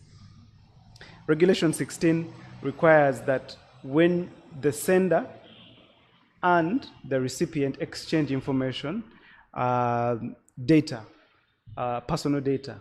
What's your name, your ID, where your location, how long have you stayed in that location. So this information must be shared before the digital assets are transferred. Now imagine you have a fintech that has customers it's been supporting who have never been asked to provide an ID, a national ID, or proof of residence, maybe supported with an electricity bill to confirm that that's where you stay. So the law comes into place, and then you ask this customer to start providing this information. They'll go dark. They'll go somewhere where they're not required to provide this information. But if you start now, you're not going to have this business interruption where the central bank is asking you to give up maybe a half of your customers because they don't have this information. So you start now, you start collecting these IDs. It's not mandatory, but you ask the customer, can you please give me your ID? Just take a copy, you put it on file. By the time the law comes into place, you're not having any form of interruption because you're complying already. Now, this is where the lawyers come in and we start developing sort of checklists. So you develop a small sheet of information requests that when clients come, you start asking, when these fintechs, their clients come, they start asking for these questions, for this information, sorry. And once it's provided, the law coming into place will not change anything in this fintech's business. But also to add is get involved now. Expose yourself, start learning. We know that Kenya is a bit ahead of us in this space, so they're doing quite a bit. So as professionals, make friends. Go attend the East Africa Law Society conference. Make friends. You'll be surprised at how quickly and how easily our colleagues across the border are willing to support with whatever templates you might need, whatever processes they have applied to comply with their law, so that by the time the fintechs are reaching out to us and saying, the law is in place, how do we comply? Because the BOE is going to benchmark. It's going to go all over the world, going to go to Kenya, Rwanda, and benchmark, and they're going to bring those laws here. So by the time they come, we're properly equipped to support our clients, but we have also done the background work that we're provided support our clients, and their business is not interrupted. You have seamless business continuity regardless of the law. Thank you so much for that. You raise an interesting point about the role of the central bank in virtual assets and their regulation. So the central bank is in the process of implementing a national payment switch. And the intention is to link banks, mobile money operators, fintechs into an interoperable ecosystem. So basically, instead of having separate transactions in the space, would be looking at one system with all of these entities on that. So away from the virtual assets discussion, I'd like to know how the Bank of Uganda, how you think the Bank of Uganda should structure legal oversight of this national payment switch that it is setting up to ensure transparency, competition, and consumer protection. Thank you, Rachel. So when it comes to the national switch, we have two models we can learn from. There's the Kenyan model and the Nigerian model. The Kenyan model is you have a national switch that is owned and operated by the Central Bank of Kenya. And like you say, all interbank settlement, mobile money, whatever it is, they're operated through that switch. In Nigeria, they have the national switch as well, but they set up a company, which is a not-for-profit entity, where the central bank is the primary shareholder, but all other commercial banks and discounting houses are shareholders. In our assessment, we believe that in terms of transparency and consumer protection, the Nigerian system works a bit better because you don't have a sole operator. You don't have government as the sole operator. Now, of course, there are risks with having many hands in the pot, but there is transparency, there is accountability, and it's not sole management. In Kenya, where we see sole management, we see that the primary role, because when we speak with the Kenyan colleagues, they say they haven't noticed a lot of change, but especially because Kenya is not. The majority of the Kenyans are using M-Pesa, and already that has an instant credit system. So it's a real-time settlement system, which the switch, which is one of the things the national payment switch is supposed to help with. They say they haven't seen a difference because at the back of it all, the real rationale, we have been told from our Kenyan colleagues, is to have a central repository of all transactions so that the central bank is kind of the intermediary of all financial transactions. So they are aware the data is centrally stored.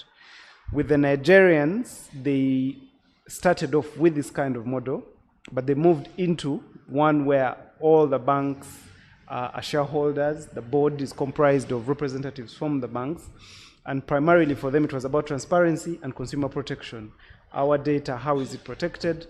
But also the fact that it's a non-profit, it has facilitated a reduction, a huge reduction in the small payments that we don't seem to care so much about, but pile up the charges that are, like many times you go to the ATM, you're a Stanbic customer, you want to withdraw money from Standard Chartered ATM, they'll tell you you're withdrawing maybe 100,000, but we're charging 8,000 on top of that. That is a facilitation fee for that interconnection. There are several agents that are involved that do this communication across the banks. That we know from Nigeria has come down quite a bit because you have this switch that is free. There's no charge for this intermediary communication. So that has brought the cost down tremendously. With the Kenyans, not so much. They haven't noticed a difference. With the bank-to-bank transfers, they've noticed a difference, they say, in terms of turnaround time. It's much faster, but the charges haven't reduced. So it depends on the model, really, that the Bank of Uganda wants to adopt, and the rationale behind it. What is it? So it's about finding balance. What we would advise is to ensure that it's not a monopoly. So don't freeze out the other switches. So like the interswitches of this world, Visa. We see that in Nigeria they're still operational, and the banks are free to use both that switch and the interswitch and others that work with Visa. So let it be liberal and not a monopoly. Let it work together with the rest. So the banks should be able to choose where they want to fall, and let it not be mandatory. That is why in Kenya they had an amendment to the Payment Systems Act. In Nigeria there was none, because they have the company where all of them are shareholders, and they committed to work together to have the switch operational. I hope that answers your question. Yes, it does. Thank you. From your assessment, Dennis, between the two models that we're looking at, which one of the two do you think is the best for us to adopt? Or is it take the good and then leave what we probably don't think would work for us? You're asking me to be governor of BOU. Who knows? But personally, I'm inclined more to the Nigerian model because I know that they tried the Kenyan model and they had a lot of feedback on how it won't work. And Nigeria is a bigger economy, so if something is working for that size of economy, we want to model and go there. We are moving into middle income status, right? So thank you. Okay, thank you. So with regard to AI, just to relate the discussion on AI to our discussion on the national payment switch. So all these fintechs, all these systems, a lot of data exchanging hands brings into question the use of AI, because definitely the information, in order to do it so quickly, AI may as well be used. So I just want to know, for financial institutions specifically, what safeguards should be in place to prevent misuse of personal data by AI systems in financial institutions. And of course, we'll say that anonymize, financial institutions will say anonymize, get consent, but is that enough? If you could respond to that. Thank you, Rachel. The thing about personal data is that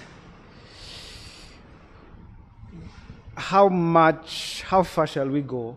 How much privacy do you think you should have?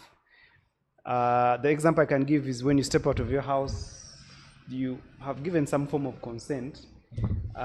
So you can't say my privacy when you're on the road walking around. So the financial institutions do need your data to operate. It's about the threshold. How far are we willing to go? Now, in terms of anonymization, I'll give you an illustration. I hope I won't take up too much time. But in 2006, I think, Netflix at that point had a system where you subscribe and they send you CDs on a monthly, unlimited number of CDs.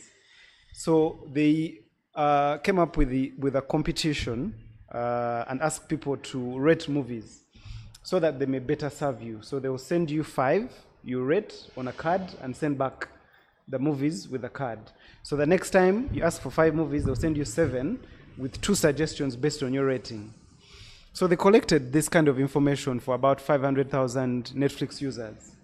Then they published this information, but they anonymized it. They removed the names and they changed. So for instance, if it's Fred, they would say, they wouldn't say Fred, they would say 20-year-old male that stays in Buziga, rated the following movies, 7. So on and so forth, 500,000. When this report was released, it was online, it was public. And Netflix was confident that they had anonymized the data. You could not tell who was who using this data. But a Harvard report was produced where they said that they sat about 30 people in a room and asked them to use other publicly available data to match it to the anonymized Netflix data and see if they could find these people. So what these guys did is they took so they say Fred's 10 movies as ranked 1 to 10 are here. So they went to IMDb, you know IMDb, where people rank movies online. And they started searching. So I searched Fred Has Matrix, Terminator, Lost, whatever it is. So they matched those to different IMDb profiles. And out of the 500,000, I think they were able to find names, because the IMDb profiles have names.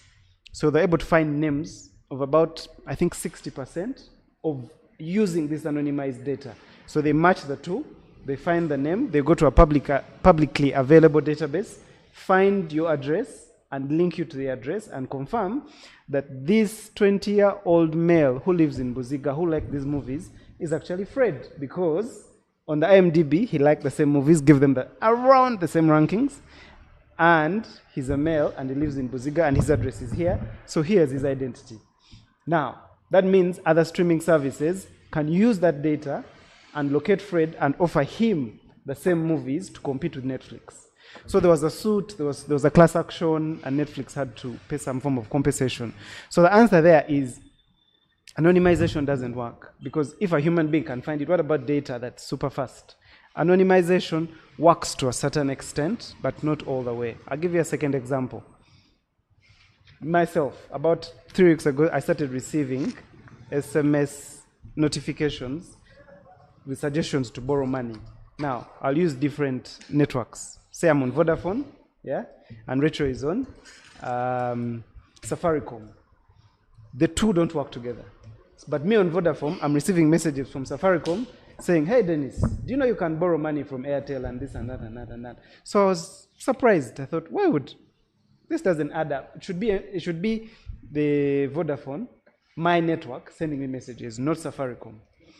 Turns out, later on I was told, I've not confirmed this, that if I was to apply for a loan, the mobile loans, when I'm applying, they'll ask me, we would like to be able to access all the phone contacts in your phone. Do you accept? So that person apparently clicked yes, and I was in their directory. So they accessed my information, but he's the one who consented. But it's my personal data, and it's being used to directly target me to ask if I want to borrow money. So who gave the consent here? It's not me, but the other person did. But the data is held by them. So again, is consent enough? No, it's not. So we are going to have to be a little bit open, allow a few things to happen if the financial system is going to work. But also, one of the things that we have seen, especially I would speak about one of my clients, Standard Chartered, they are very strong in encryption. Encryption is one of the things that really, really troubles AI to read data. Encrypted data, whether it's dormant or it's active or in motion, encryption really troubles AI and to not be able to read that data wherever it is. You can say that, yes, AI is going to develop and improve and break the encryption codes and keys, but there is more encryption that is actually adaptive and active, and it keeps sensing risk. Whenever it senses risk, it changes the encryption code. So encryption is one of the things that works. Destruction of data. I know my panelist here is going to say, the banks must keep their data endlessly. But my question would be, if I've repaid my mortgage, I haven't come back, settled my mortgage, I've released, I haven't come back to borrow for about 3 years, why do you still have my data on the system? Destroy it. There are companies that actually are experts in destroying data. Destroy it. That I know will have to come with a waiver from BOU or Amnesty to the banks, saying we are not going to come to you to ask for data regarding loans that are 3 years old, so you can always destroy it, or 6 years, whatever. But don't keep my data endlessly, because you have no use for it other than using it to generate reports or bother me with SMSs, come and borrow more, you see. So destroy the data, don't keep it endlessly. There are other ways that data analysts have come up. There's something called where you add noise to data and make it really, really, really tough for AI to read. So there are ingenious ways that are coming up slowly. But at the end of the day, we have to let the financial institutions work so that they may serve us. The only way they can serve us is to let them have the data, but to a certain extent. Thank you. Thank you very much, Dennis, for that. Indeed, it's important to look at those considerations. But with all that data that we're giving financial institutions, there is definitely going to be an increase in cyber-enabled financial fraud. And I'll direct my next question to Joanna. According to a report by the Ministry of ICT and National Guidance, just last year, cyber criminals stole more than 72 billion from Ugandans. And last month, October, was Cyber Security Awareness Month. So cybersecurity is a big issue now because, like Dennis said, of the data involved, the systems we're feeding, the data that we're feeding AI with. So my question would be to you is rather that with the increase in cyber-enabled financial fraud, including online banking attacks, the mobile money scams, which are so prevalent, what measures are banks required to implement to prevent, detect, and respond to cybercrime, particularly in line with the current regulatory framework? Thank you so much, Rachel, for that question. Indeed, cyber threats, cyber incidents have taken a toll on us in the financial institutions space.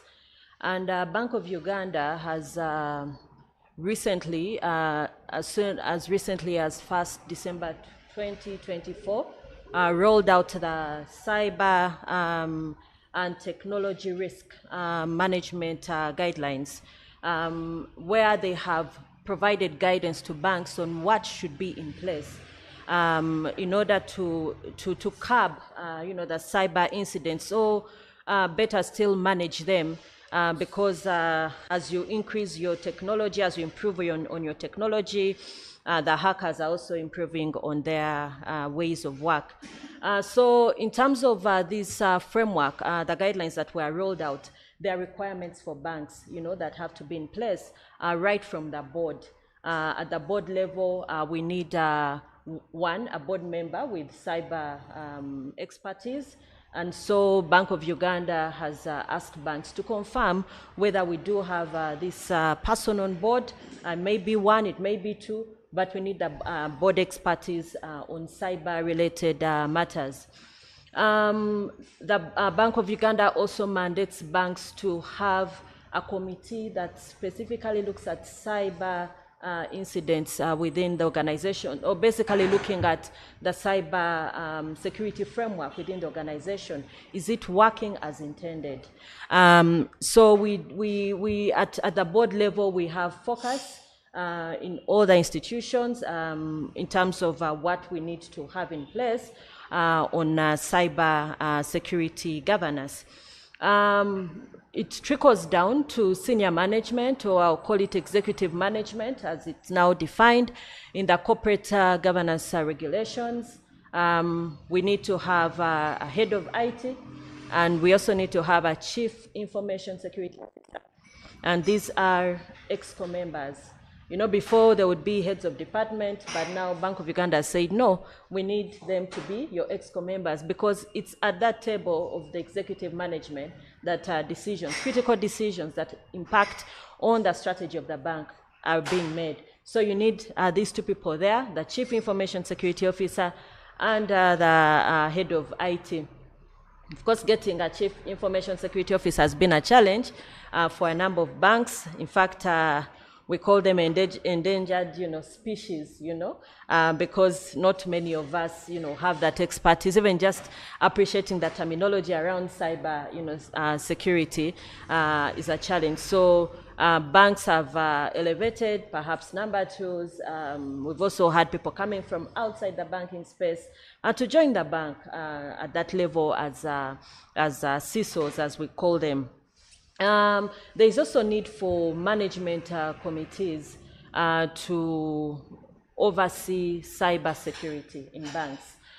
You can have a specific IT or cyber committee. Banks have taken that approach where they have specific cyber management committee or IT steering committees to oversee cyber security. It has to be, a standing agenda on in the meetings that are being held by these management, in the meetings being held by management. Tied to that, there are also, the risk committees, etc., because cyber is now a risk. In organizations, you've mentioned, Rachel, the had in the recent past due to cyber-related incidents. And these are not small amounts, these are very huge amounts. So it's important that risk committees are also overseeing elements to do with cyber, not just on the IT and cyber space, because if I'm a CISO, I wouldn't want to highlight, a big risk, that has just happened within my space, and yet I'm supposed to have sight over that. So in terms of governance, that has been, put in place, having in place cyber security framework in terms of the policies, in terms of guidelines. These are guidelines, response guidelines on cyber incidents. The Bank of Uganda has also provided guidance to us on that. Away from the governance side, Bank of Uganda has mandated banks to carry out regular assessments on the cyber framework in place. The cyber framework has, a combination of everything, right from the board to management down to the staff. So in this framework, you'll have an incident response plan. So looking at the incident response plan, does it work as intended? So there are specific exercises that the Bank of Uganda, has guided us on, and thankfully we also have the experts joining the banking space on cyber, and they are telling us what we are supposed to do. However, this framework, the cyber incident response guidelines, are supposed to tell, you're supposed to test it as mandated by Bank of Uganda. Does it work as intended? You know, so there are some exercises that happen. For example, the red team meeting, exercise, tabletop exercises, where, for instance, a team of experts will sit. You'll have Dennis here, you'll have Fred, you'll have yourself, Rachel. You're given specific roles within this incident response plan, and then you sit and discuss. You simulate, an incident, and then you come up with, solutions. Will this work or will it not work? Beyond that, there is what we call penetration testing, where we are supposed to get on board experts to come in and test, our systems. The cyber experts will tell you, interesting terminologies there. You'll hear something like black box. The first time I heard that, I thought, is it this black box here? What do I do with this? But really looking at the black box testing, they have no knowledge of the system, but they will go in and try and see if they can penetrate the system. So it's very interesting times we are living in, that all of us, can come on board and just, be a part of that. There's a grey box testing where they at least have an idea of the system. These are the, ethical hackers coming in to see if they can penetrate the system using the grey box methodology.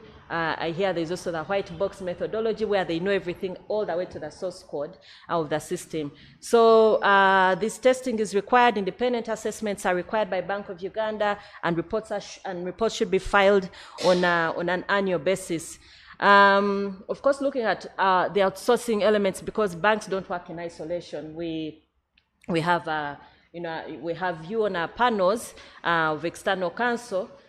We need to also ensure that your cyber frameworks are robust, because an example like where I work, I will send instructions out to the external counsel and request for documentation. But this documentation goes over a certain system. Are your systems secure? So I need to retain the right to audit, and this is what these guidelines have provided, that we need to have the right to audit, where we'll come in and test your systems. Are they actually secure? But for me to have that right, I need to put it in an agreement between you and I. So in terms of outsourcing, we need to ensure that the partners we work with have robust cyber, frameworks in place in order to protect, our customers, to protect our customer data.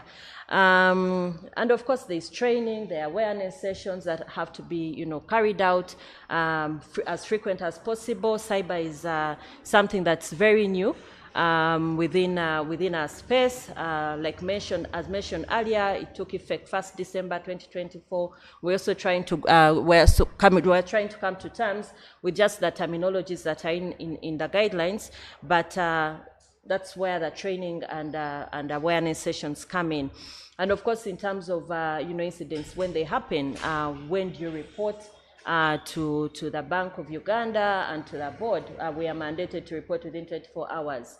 There are certain service providers, if I can also add on this, who provide cloud computing services.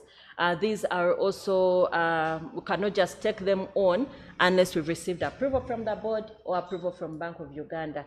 So banks have adopted a number of frameworks. We have the ISO 27001, which is a standard, which has some standards on information security that banks have adopted, just to ensure that they are robust. Others have moved on to the NIST framework to see ways of identifying, of protecting the data. Dennis here spoke about multi-factor encryption of data, multi-factor authentication. I think when you're trying to access your internet banking on from the different banks you serve, it's not just you logging on and that's it. There are some areas, parts you must pass, and this is just to ensure that your data is very safe. But other than identifying, having a framework on identifying and protecting and detecting your data, how do you respond? How do you recover from that? Because an incident will happen. The reason why we have risk management is that there is this uncertainty and it may materialize. So what happens when it materializes? You need to recover from the incident. So in short, there is a lot that is, or in conclusion, there is a lot that is happening in that space. It's still a novel area for us, but we are trying our level best to catch up as banks, and so many banks have really been able to ensure that they have these cyber security frameworks in place to curb and to manage cyber incidents. Thank you. Thank you so much, Joanna, for that insightful discussion. Just to speak to the regulators of financial institutions, as a financial institution, aside from the interest that Bank of Uganda has in ensuring that banks are complying and putting mechanisms in place to reduce these cyber security threats. There's also the Financial Intelligence Authority and their obligations under the Anti-Money Laundering Act. Now, with the fact that the digitization of finance, with the fact that there's a lot of digitization of finance, and there's also that renewed interest of the anti-money laundering authorities and counterterrorism financing authorities on cybersecurity awareness. And this is because of the fact that there are so many sophisticated criminal methods that have come up with the rise in cryptocurrency, the virtual assets. It's so difficult to track that space. But generally, even the volume of transactions, it's easy for illicit financial flows to occur in that space. So I just want to hear from you, to what extent has Uganda's anti-money laundering legal framework, as well as that counter-terrorism financing, evolved to address cyber-enabled money laundering in digital and non-face-to-face channels? And what do you think the regulatory gaps are? Okay, thank you, Rachel. I will pick on from where Dennis stopped. He indicated that we have these virtual assets. We have all these coins, around Bitcoin, and Bank of Uganda has issued guidelines in the past cautioning us, or rather guidance in the past cautioning the public on the use of these cryptocurrency. Nevertheless, we note that some of these entities are now, for example, the fintechs are now, accountable persons. So the scope of who an accountable person has been extended from actually the amendment in the AML Act. We saw an expansion to cover even the virtual assets, service providers.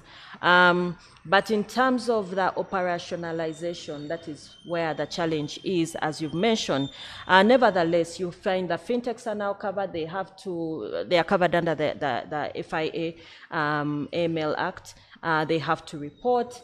They have to ensure that they filed a suspicious transactions. They filed large cash transactions. They filed their independent audit reports every 3 years, independent assessment reports every 3 years. But they still remains a challenge, especially on the virtual assets, because when you see how these virtual assets operate, one, identification is a challenge. You do not know where the source of this particular transaction starts from or where it is going, So picking up from the virtual, from the working group report that was released by the FIA, I believe it was in 2023, they did highlight a number of gaps, on that front. Because whereas for fintechs, it is clear that there is this collaboration, and that is one of the improvements we've had on that space. There is collaboration between the Bank of Uganda, because now Bank of Uganda comes in and regulates mobile money, operators. we also have NITAU. So there is the collaboration between the FIA, Bank of Uganda, and NITAU. When it comes to fintechs, the challenge isn't so big. But in terms of the regulatory gaps, I think we need to improve on the virtual assets because one, there is no comprehensive regulatory framework to govern the cryptocurrency. And also from looking at their nature of operation, there is a big challenge because identification is very critical. The fact that I cannot identify where this money is coming from and going poses a risk on money laundering, poses a risk for me as a bank on terrorism financing. And this is what the AML regulation or regulatory framework is intended to address. So in terms of the regulatory gaps, I think more work there needs to be done.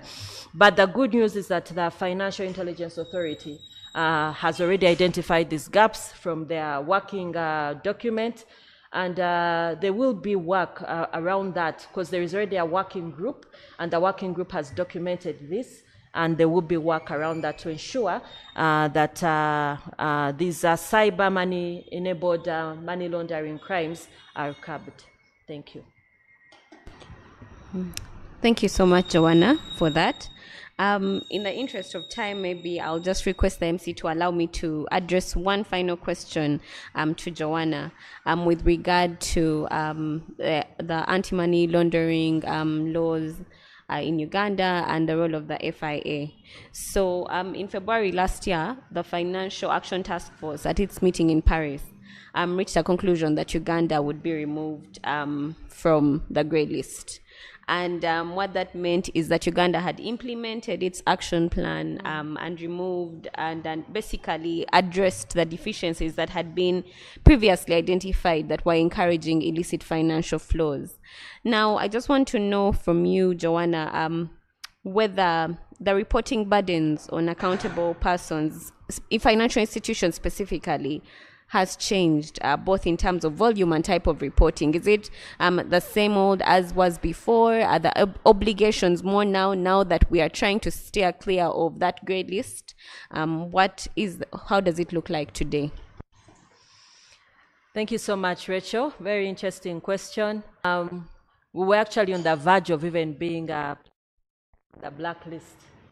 So we had to show that we are very serious about money laundering, terrorism financing, and that is why in February last year, as you rightly put it, we were removed from the grey list.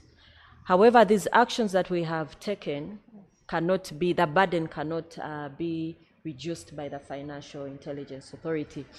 We find that the reporting remains the same. I'll not call it a burden per se, but I'll just say that the reporting remains the same. On the large cash transactions, we are mandated to continue reporting them.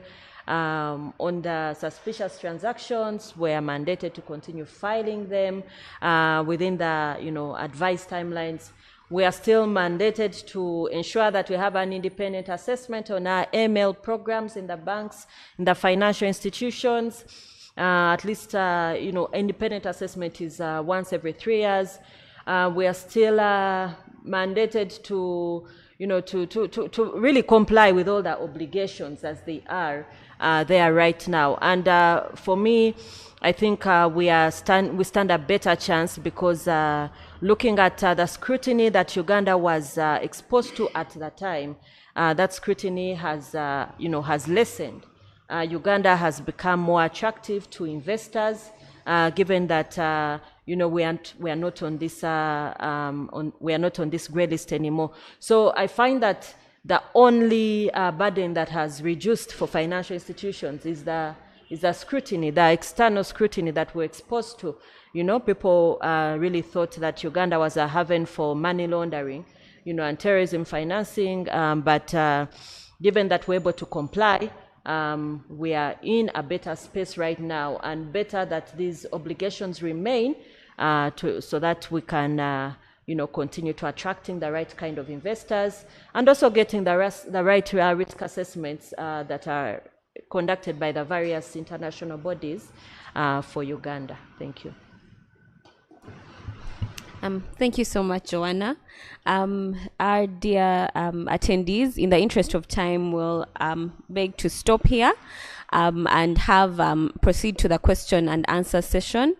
So I see a few comments in our webinar chat, and I would like to address the first one to Fred. It's so Senkumba Ahmed. It says that the issue of ESG is a recent innovation in banking and still abstract to many stakeholders. So what awareness campaigns should, I think he means, what awareness campaigns should lawyers encourage for their customers? Thank you, Ahmed, for that comment, and I think it's a right observation. But my view is that work has to start somewhere, and engagements like this are one of those fora where we can discuss these issues.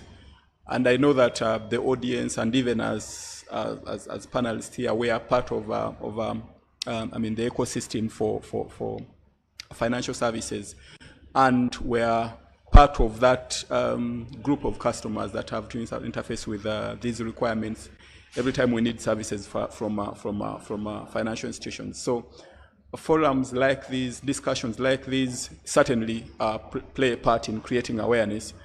But I know that there would also be need, I think, at individual financial institution level to engage with their clients, speak to them about these things, and emphasize that it is more than just environment. I mean, it extends to things like governance, things like ethics, elements of bribery and corruption, labor rights and things like that.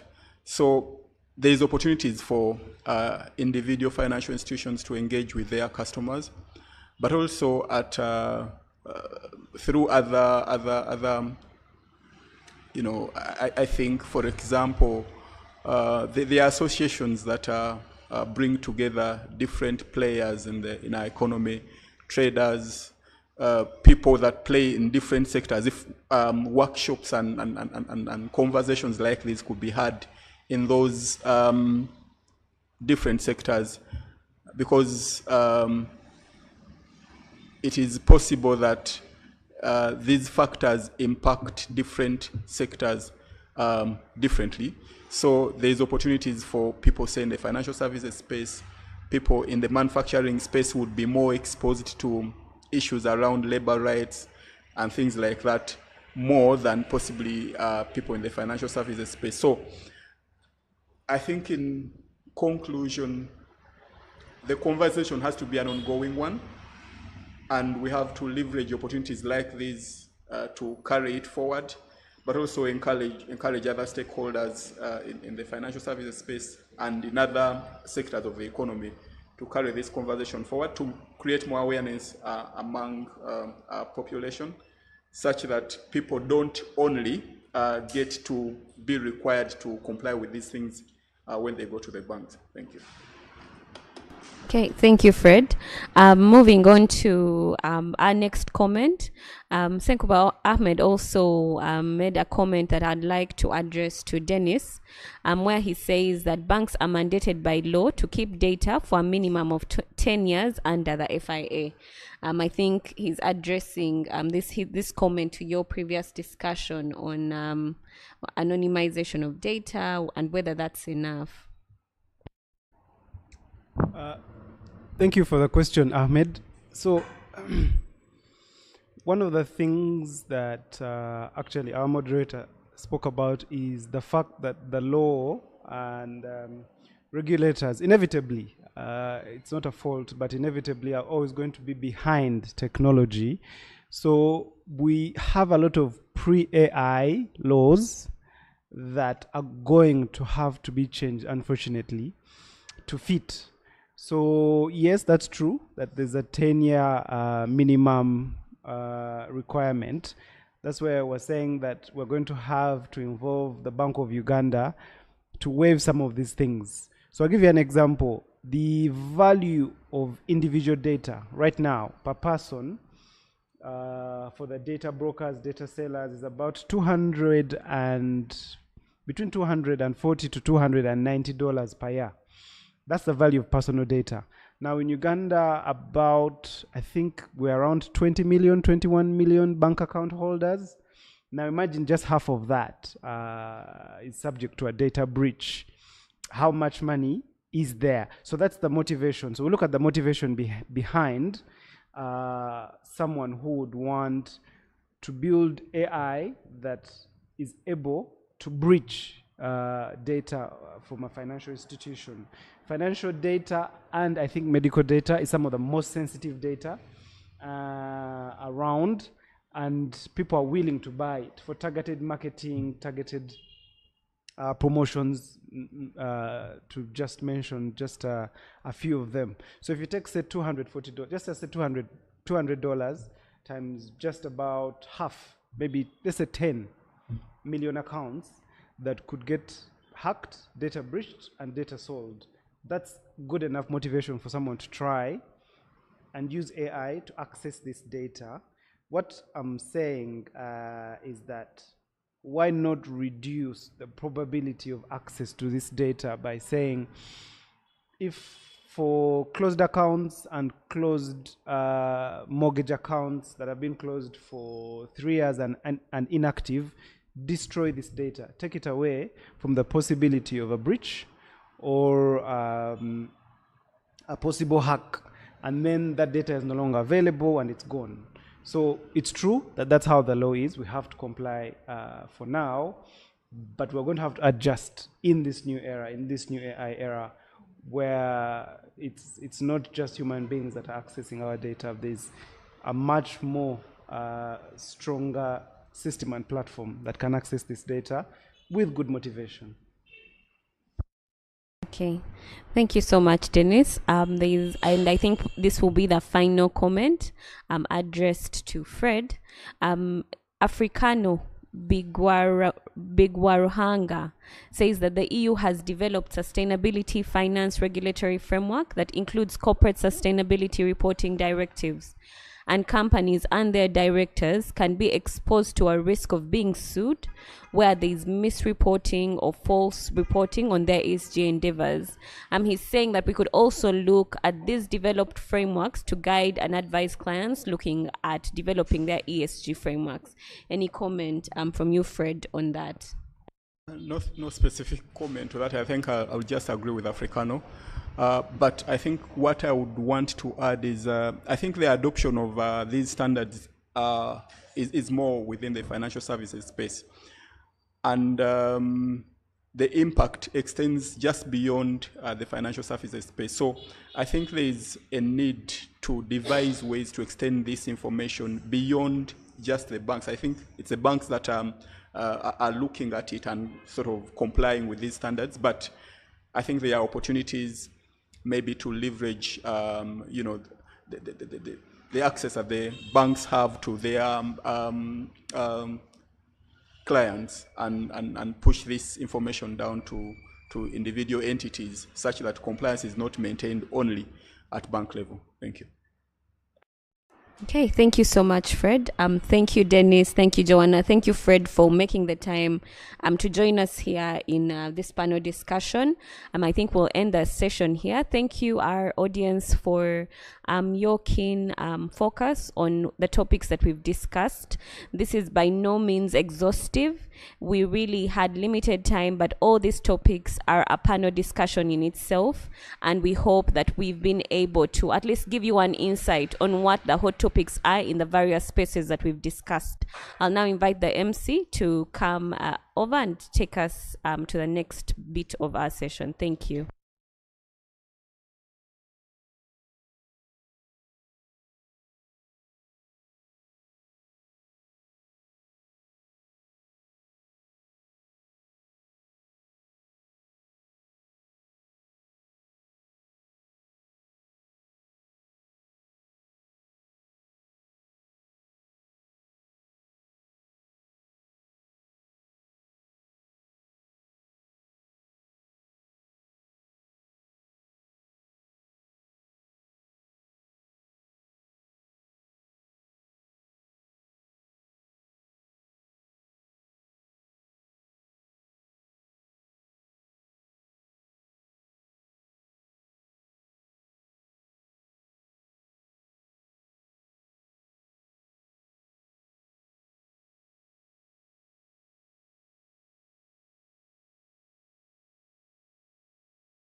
Thank you very much.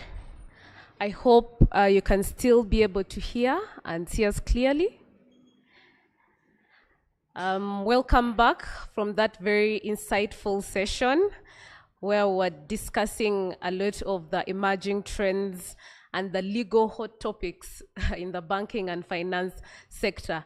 At least now we know that even if we do not have a law that has been rolled out to govern the fintech space, we should be able to skill ourselves and prepare ourselves so that by the time that law is rolled out, we are ready to benefit from that particular sector, but also that even in terms of ESG, this is now an emerging aspect in a lot of areas, including banking and finance.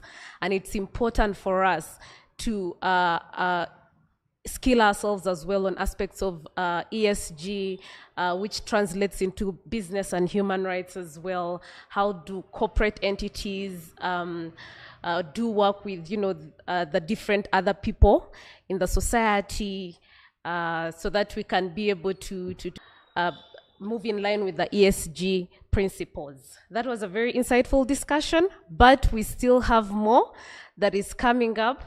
And I think now it is important for us to transition to the next session. And our next session shall be on tax.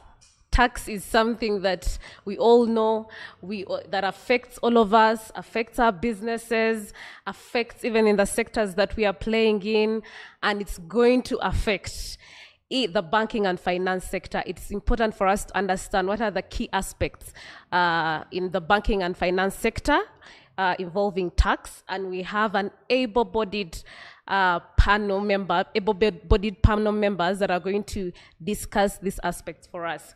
I will be introducing the moderator, and the moderator will then introduce his panelists and take us through that particular session. This next session shall be moderated by Mr. Noah, and Noah is an advocate of the High Court and practices tax law and dispute resolution.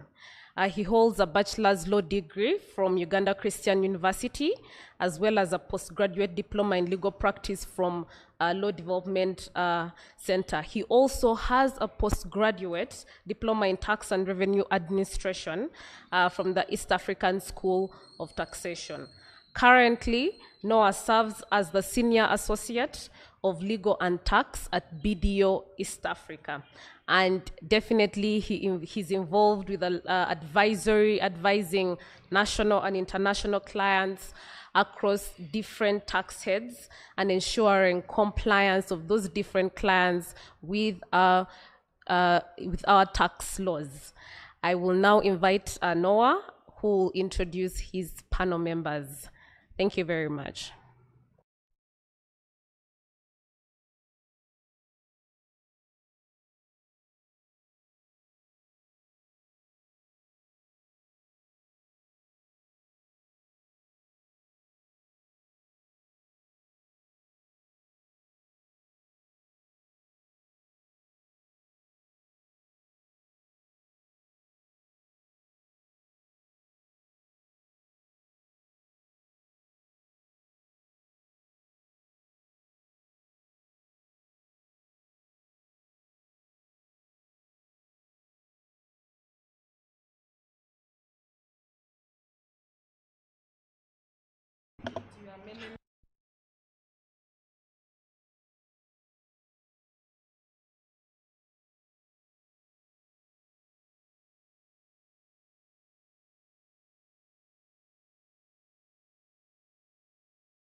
Good afternoon, members.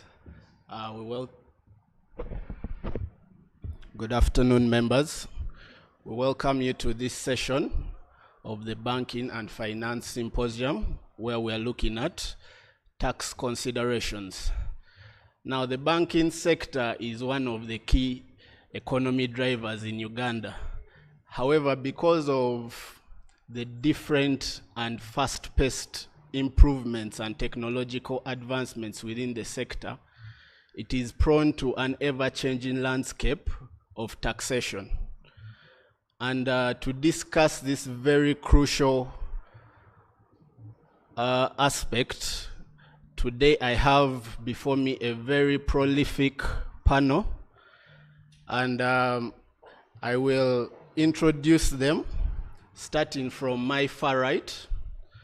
We have Mr. Mark Tusime. He's a manager with KPMG with over 11 years of experience, which he has spent supporting most of the banks and microfinance institutions in Uganda during tax reviews, annual compliance, and tax advisory in Uganda. We are very privileged to have you, Mark, with us today. Just after him, we have a man from the regulator, Uganda Revenue Authority.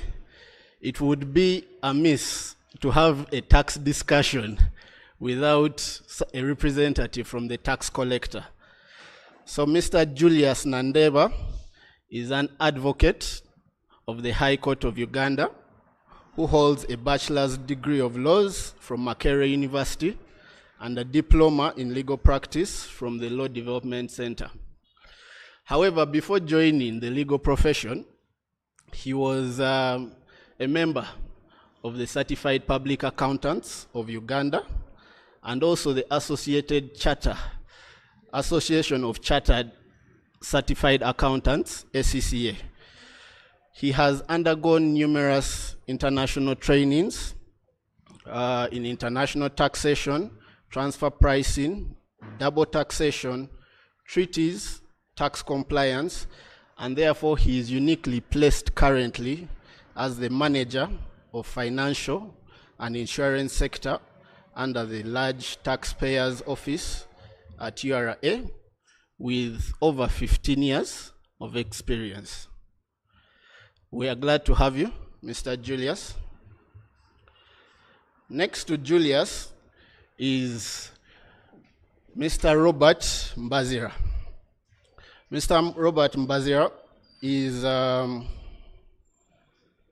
associate director of tax at Ernst & Young with over 14 years of experience in tax advisory, transfer pricing, compliance reviews, human capital compliance, restructuring, tax due diligence, and managing corporate and employment tax matters. He has participated in tax reviews across the various financial institutions in both Uganda and Kenya, as well as the Central Bank of Uganda.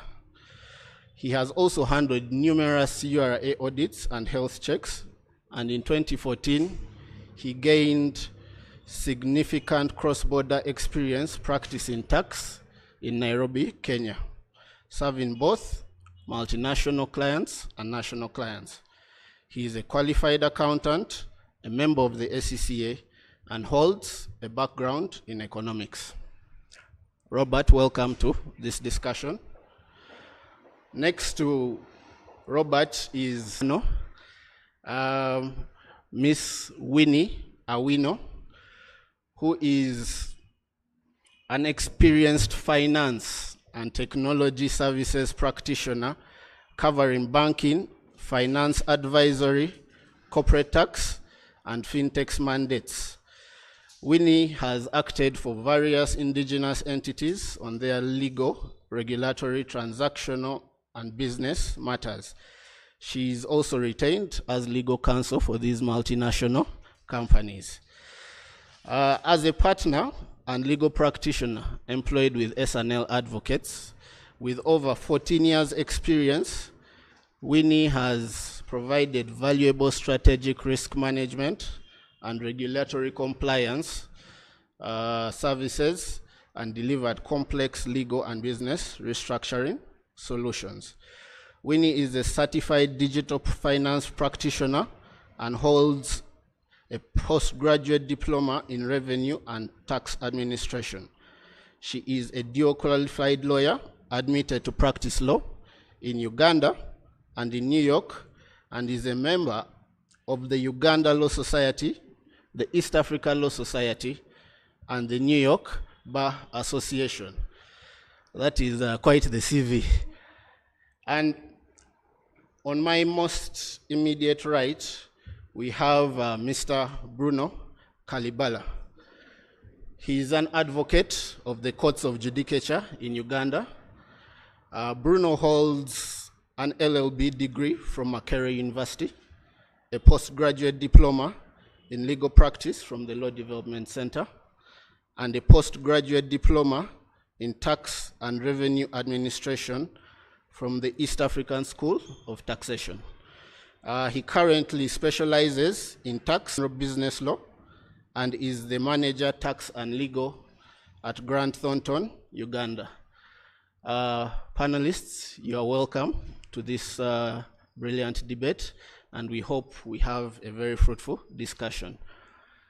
Jumping straight into it, I will start with Bruno on my right.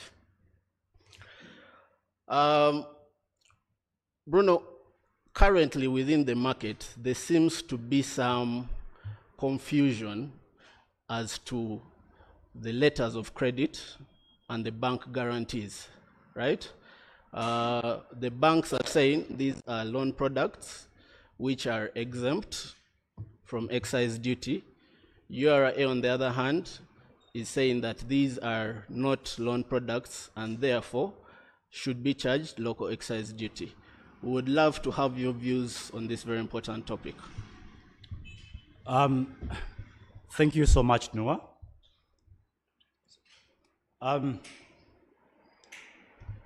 It is important to understand the function of letters of credit and also bank guarantees within the general finance and business landscape before we delve into the question of whether these are instruments that should be charged excise duty within the wording of the law or not. A letter of credit, properly understood, is a written undertaking by a bank or a financial institution to make payment, usually to a seller of products, upon presentation of specified documents. The role of the bank is to guarantee the seller, normally in an overseas territory, supplying goods or merchandise to a trader in the country where the bank issuing the letter of credit is. So because of the risk that the overseas trader, in this context, the Ugandan trader, may not make prompt payment to the seller, the overseas seller would prefer that a reputable financial institution, such as a bank, makes an undertaking that it will indeed make payment upon presentation of certain documents. Those documents normally represent title to the goods, the most common being the bill of lading. Now, for a bank guarantee, it serves a slightly different purpose. Normally, under a bank guarantee, the bank will undertake to make payment to a third party upon occurrence of a specified event, normally breach by the bank's customer who would have requested the bank to issue the guarantee. Now, the Excise Duty Act, under the second schedule, it imposes excise duty on certain fees charged by banks to their customers. Under that schedule, there is an important exception, which excludes payments related to loans, That would include interest, loan processing fees, and other similar payments. Such payments under the law are exempt from excise duty. Now, there are similarities between a letter of credit, a bank guarantee, and a loan. Normally, the bank will request for security from the customer, whether it's a letter of credit, whether it's a bank guarantee, whether it's a loan. It is common for the issuing bank to ask for security. The other common feature amongst the three items is the presence of a certain credit risk. Because as the bank undertakes to make payment under a letter of credit and the bank guarantee, there is an inherent risk that it might subsequently fail or have challenges recovering the amounts paid to the third parties from its customer. Generally, also under a loan, there is an inherent risk that the borrower will default on their repayment obligations. However, because of the fundamental difference that exists between letters of credit and bank guarantees on one hand, and loans on the other hand, and that fundamental difference is that in a letter of credit transaction or a bank guarantee transaction, the bank will not advance money directly to the customer. And in that sense, letters of credit and bank guarantees are normally referred to as unfunded obligations.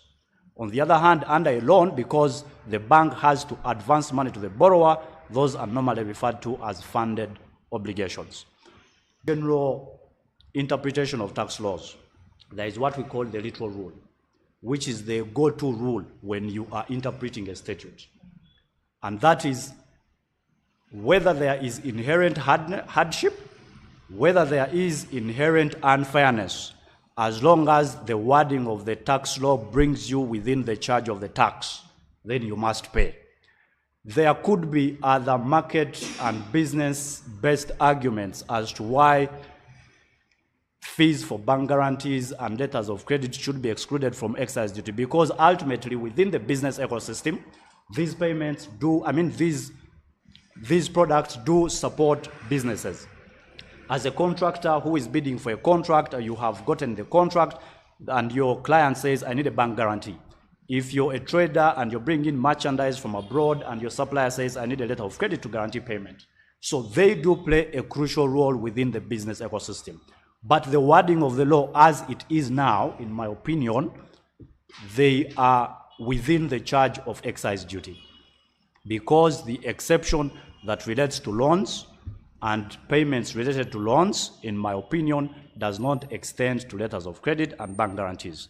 And so if you are looking at a way out for commercial banks that may feel burdened, or even the business community, because the bank does, whereas the bank has the primary liability to pay this tax under the law, the bank easily shifts this burden to its ultimate customer through the charges.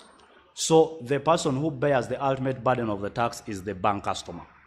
And if there is a general belief or a general consensus that this excise duty has some adverse consequences to the economy, then I propose that a reform be pursued through a legislative action by way of amending the law to clearly exempt fees for letters of credit and bank guarantees from the charge of excise duty.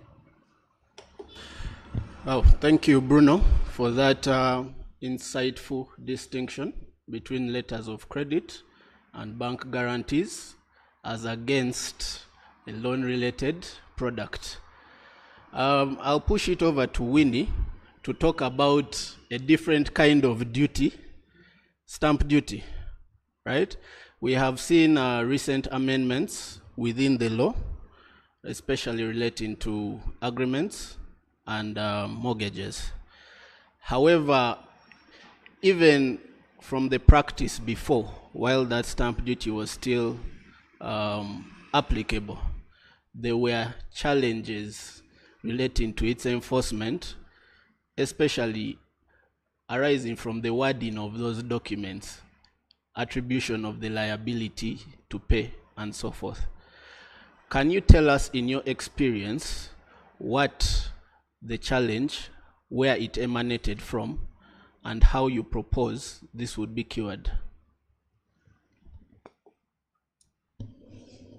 Thank you, Noah. And it's good to pick up from Bruno's very, I would say, along the way it became technical, but I think that's what tax is, for you to understand. Sometimes you need to get into, the technical aspects.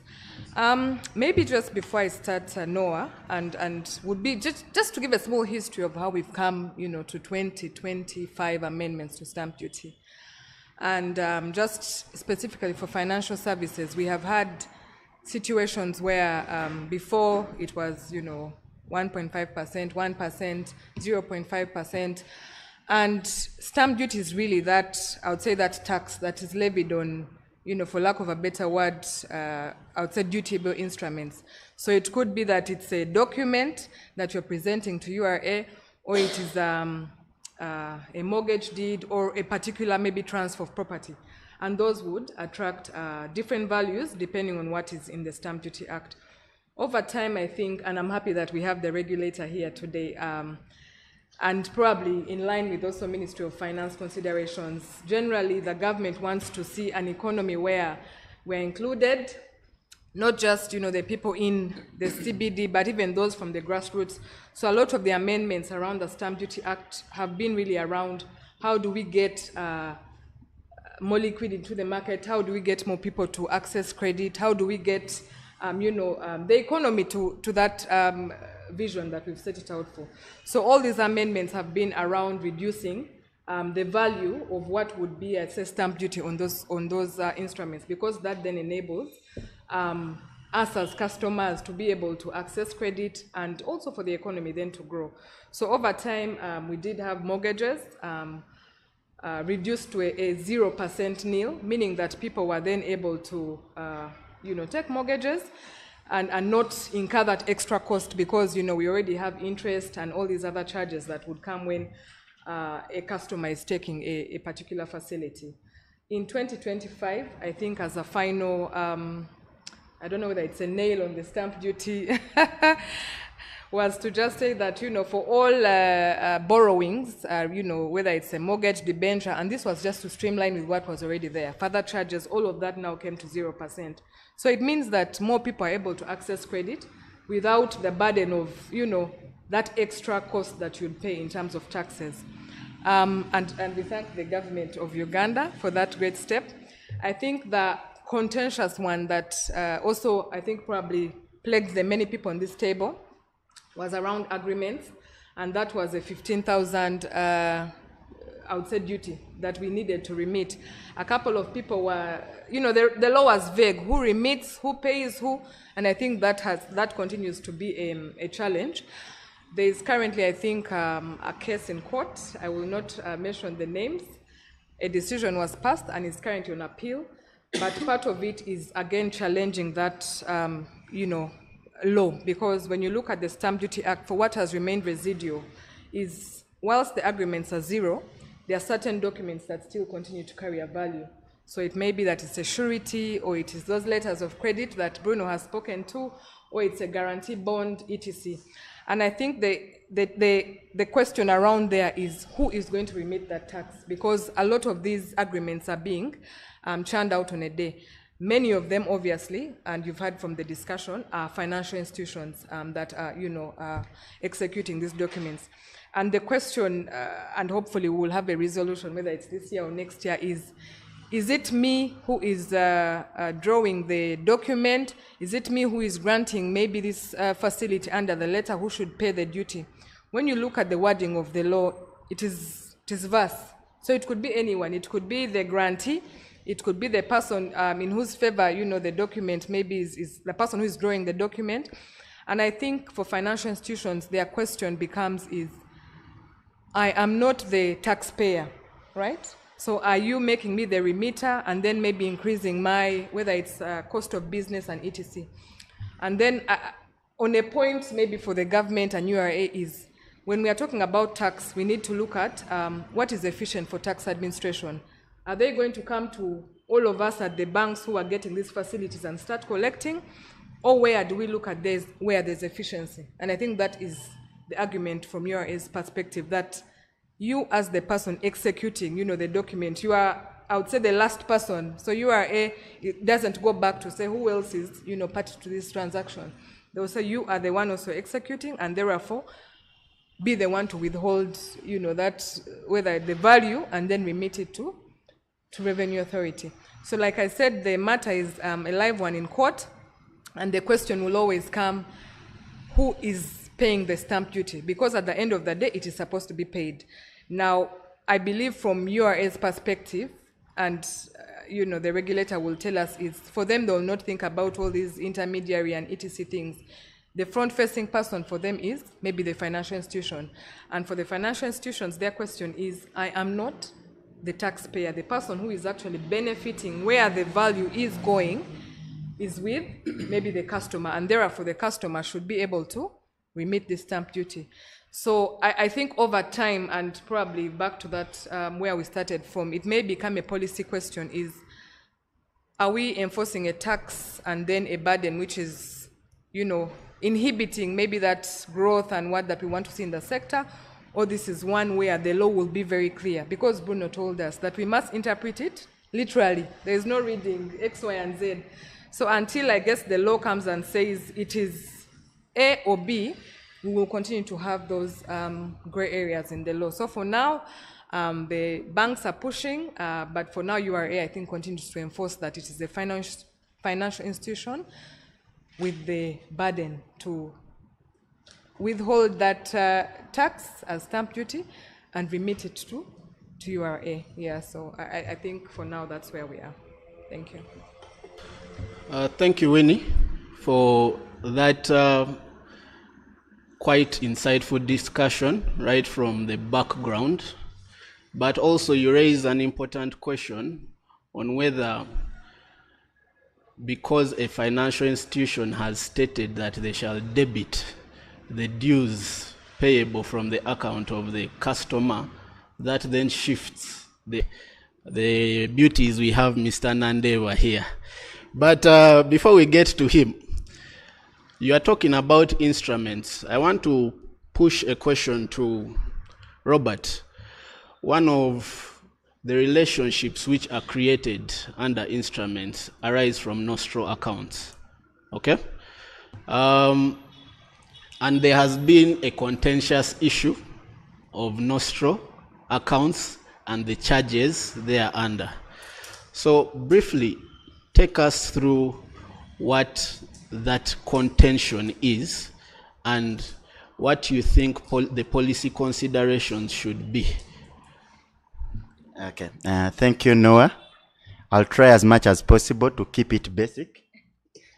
And you are promising a very difficult thing. Yes, I'll keep it basic. Where I use the word nostro, I'm going to use your bank's name. Let us take an example that your bank is, say, ABSA or any other international bank. Now, where we have nostro, we should be saying ABSA bank's account in, say, India or any other foreign country. Simply put, that's what nostro account means. That is our account in a foreign jurisdiction. Now, you did ask something interesting, and it was about account management fees and transaction fees.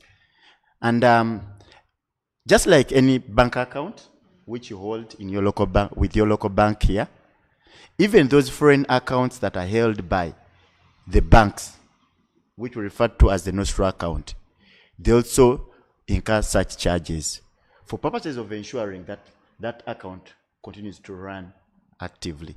And in that case, those are generally referred to as management fees for accounts. Now, when you cross over action charges, we know that banks are in businesses of dealing with money. And dealing with money means withdraw transfers, among others. That leads us to the next, which is the transaction charges. Now, when it comes to the transaction charges, these banks have plans. For example, Noah has a sister in India who is studying in that university, maybe for a law degree. In that case, Noah might want to transfer the tuition to India. Instead of Absa Bank sending this money direct from Uganda, they would take advantage of the foreign account that they have in India, which in this case is their Nostro account, to ensure that, first of all, the transaction is simplified, but most importantly, the charges are minimal for Absa Bank to continue being competitive in the market. In that case, such charges could be like the SWIFT transfer charges, it could be forex settlement, among others. The Revenue Authority gets interested in such charges, account management charges, but then also the transaction charges. Like I've put it, the account management charges, these ones are not based on any transaction. Transaction charges, it would be per transaction, and the Revenue Authority then comes in to say, you know what? The foreign bank, which is Absa India, is sourcing money from Uganda. So to say, they have earned money only because Noah, who is a Ugandan and based in Uganda, has requested for that transaction to take place for the sister to get tuition. I hope we are together up to that level. In that case, based on the taxing laws, they say it is only fair that Uganda takes a share in terms of tax for the income that would have been sourced from Uganda. And that leads us to the concept of withholding tax. And withholding tax is income tax paid in advance. The Revenue Authority knows that it's going to be very hard for them to get money from Absa India. And one of the ways that they go for is through the withholding tax regime by having that tax withheld at source. In this case, who is the withholding? And when it comes to withholding, there are two parties, the payer and the payee. The key question here that arises is, who is the payer and who is the payee? Remember, Absa Uganda was contacted by Noah. Okay? Key question, is Noah the payer of the transaction fees, or it is Absa Uganda? That I leave it to our viewers. And then, to the management fees, the Revenue Authority seems to be aligned with most of the banks. The key contention is on the transaction fees. Whether it should be the bank to withhold or it should be Noah, because it is on the transaction. But there is a decided case at that level, at the tribunal level, but this case was later on appealed. It was Absa versus URA. And in that case, the tribunal ruled that it agreed with the Revenue Authority that withholding tax was due, and considered those to be account management fees. But there is an interesting concept here, which we need to really appreciate, and that I left it to the viewers. Currently, what is happening within the sector, some banks are paying their withholding on transaction fees, others are not. But then also we know that there is an ongoing case, and others have decided to wait for the ruling at the next court. Robert, you promised to keep it simple. It's good you're seated next to Julius. I want to pass that question over to him, but tell it to us from the taxman's perspective. Okay. Thank you so much, Mr. Moderator, and my fellow panelists. It is interesting when you actually seated with practitioners and you're the only regulator on the table. Nonetheless, as regulators, we stick to the law, but also the purpose for the law. I want listeners out there to appreciate the reason for taxation. Basically, the reason for the taxation is twofold: collection of government revenue, but also regulation. And the other perspective is that taxpayers run what we call a self-assessment regime. So what government does is that it presses the law on the table and then says, go and assess yourself. If we don't agree with you, then we come and harmonize ourselves and discover where the problem is. I come back straight to the nostro accounts and the charges, because this is a matter that has been ongoing, and whereas we have one part of it at start, the taxpayer seems not satisfied, and he has gone to the High Court on an appeal. But our stand as URA is that whatever name you want to call it, whether you call it transactional charges, whether you call it account maintenance charges, is that the basic principle, and to the non-lawyers and the non-tax practitioners, is that when we are looking at tax, we are looking at two sides.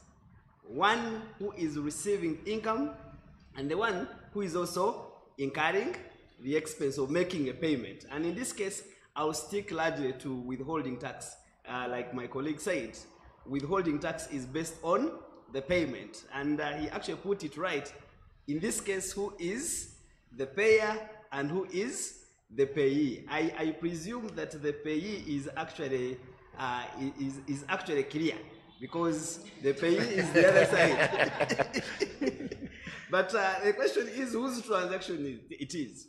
I have tried to dig deeper, because when an issue becomes contentious, as a manager responsible for this sector, I must be ahead of my research to ensure that I am harmonized on a global basis. We have the OECD guidelines, we have OECD best practices. The questions they keep on asking is that for these transactions to happen, there's someone who is making a payment, and is making a payment to someone else. And the question is, has a payment been made? The answer is yes. Who has made the payment? In this case, the bank. And I will use ABSA as he has used it, because that is actually the case that is in court. So if ABSA has made a payment, and we are saying the other party has received income, and it is not in contention whether the other party has sourced income from Uganda, and the rules say that when you actually source income from Uganda, you're subjected to tax. And in this case, we are talking about withholding tax. So it doesn't matter whether you're actually making a payment as an intermediary. The law does not envisage that. The law says, are you making a payment?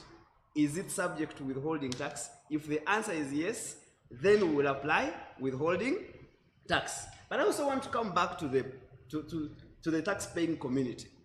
Every time we see a loophole in the law, we have a chance to cause an amendment. If there is any absurdity that is being caused by the implementation of that section to that strict implementation, and you feel there is a gap in the law, we are now actually in tax amendments. Create a proposal, sit down and agree with it, and convince parliamentarians to actually pass it and include it in the law. But as it stands, as you asked me, the stand of URA is that there is withholding tax on both the transactional fees and also the account management fees, because the focus is on the payment. Thank you. Thank you, Julius, for that perspective. I think the most we can do now is wait for the decision that has been appealed. And by the way, maybe extending it from withholding tax, we also need to start thinking about local excise duty on the side. So that discussion can be for the next day, but that is where we are going. Yeah. Okay. So, Mark, having had these discussions and having also heard from the regulator, feeding off of your over 10 years experience consulting with banks, what are some of the general tax compliance issues that you believe financial institutions can undertake to be at peace with Mr. Julius. Thank you. I believe, Noah, you started us off at RPM of like 9,000, with the more complicated subject matters with Bruno and Winnie and the Nostra accounts from Robert. What Julius has just done, he has just taken us from 9,000 RPM to 1,000 RPM, you know, of simplified. It's purely a case of payer, payee. What are the obligations? From a tax compliance point of view, I believe banks, like any other taxpayer in this land, needs to simply first appreciate the basics, because the taxman is not trying to overcomplicate the scenarios. Whether you're looking at pay as you earn, you're looking at VAT, you're looking at withholding tax, you're looking at corporate income tax, the taxman tries to take the simple approach. Of course, practitioners will go and do all the research, look at a subject and look at the pros and cons, look at side A, side B, and many times that is driven by need to create tax efficiencies for their clients. But we must not lose sight of the basics when it comes to compliance. Most banks are automated now. And if we're talking about, if the taxman has simplified it and said there's withholding tax on payment, can we actually get that data that shows the transactions that have been executed? And we've seen that on so many audits. When it comes to banks, you'll have certain banks running certain systems. When you get the data, you cannot fully speak to it as sufficiently covering a certain transaction. And I believe that is very important. Before we complicate and try to look for the different avenues to create the saving, first let's secure the basics. We now have tax ledgers. The tax authority has told us these are aligned. We have tax ledgers that these accounting systems are running on almost all these tax heads that are covering the areas that the different panelists have covered, including stamp duty. Right now, if you ask most of the financial institutions, have you done a reconciliation of your stamp duty? I'm not sure whether you're going to get a 100% yes. And really, that is where we create the basic efficiencies. They normally say the best mode of compliance, the best way of not exposing yourself to penalties, the best form of tax planning is being compliant. We have seen banks now try to transition from previously having very specialized teams where you would find payroll and contract staff. Contracts are purely handled by the HR team and maximum legal, probably extend a bit to legal when they need to consult. And if you ask the CFO or the accountant or someone else who's focusing on a different side of the tax compliance, they have no idea. So when you're going to meet the taxman, you're taking the accountant, but the person who actually knows what's in the contract is the human resource officer and the legal officer. You've already created breakages in compliance. You've created avenues for non-compliance because the parties can't speak the same language. Same thing. I mean, many times what we have is, even if you're talking about letters of credit from Bruno, you'll find by the time the finance team knows the transaction has been executed and tax was not factored in. So many times the challenge for the routine compliance for financial institutions and banks, and this is where the people on this webinar come in, whether you are a legal officer, whether you are an HR person, an accountant, they need to create synergy in organizations to deal with tax compliance as a key shareholder in your business should not be underrated. The taxman has now, and we've seen this, Julius and his team now have decided to combine. You'll find the manager, the CRM, the auditor, they all sit on the same table and review your business from that perspective, including the debt collector. So while you're creating breakages in your compliance, they are harmonizing, speaking the same language, and attacking you from one front.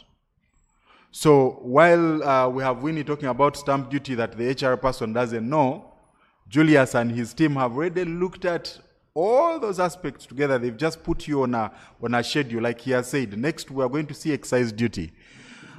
And yet, for you internally, excise duty is just coming out of a certain ledger. You don't know how it's gotten there. You're simply waiting to receive a report at the end of the month and put it in a return, and then consider that closed. So we need to see banks doing more reconciliations, sitting down after every account tax period to harmonize, reconcile with their internal systems. But also, you know, banks have now gone further to recruit more technical people on board, and they need to use them. So don't be the lawyer who only looks at employment contracts. Invest your mind into what else the bank does, that financial institution does, especially from a tax perspective, because ultimately tax is law. Thank you. Wow. A key takeaway, the best form of tax planning is tax compliance. And as we strive to conduct our businesses in the banking and finance sector, let's look to complying. All right? I want to circle back to Bruno. Using Mark's words, take us back to 9,000 RPM. Bruno, want to talk about Visa, right? A payment processor that majority of these banks have a relationship with. Visa helps to facilitate card payments, either on a debit card or a credit card, right? They are, depending on the transactions carried out, there are charges which accrue. However, there also seems to be a component of management. Okay? Briefly, can you take us through the different charges that arise out of that relationship, and what is the tax implication of those charges? Thank you, Noah, and our dear viewers and listeners. To understand the tax consequences of the payments made to payment processors like Visa, InterSwitch, MasterCard, we need to understand the payment ecosystem within which these payments in fact occur. I'll use a simple example. When you are at Bandari, Noah, I usually see you there. And you haven't carried cash, but for one reason or the other, you have your debit card. And you're at this particular merchant's place. It could be whichever popular place you normally frequent at Bandari. You will insert your debit card into what we call a point of sale machine offered by the particular merchant, the vendor. The point of sale machine will capture the data relating to that debit card. It will transmit it to Visa, and then Visa will route that data to your bank. All these actions happen in a space of a second, or even less than a second. And now your bank will confirm whether your account is in funds and is able to meet the payment obligation that you have incurred at the merchant's place.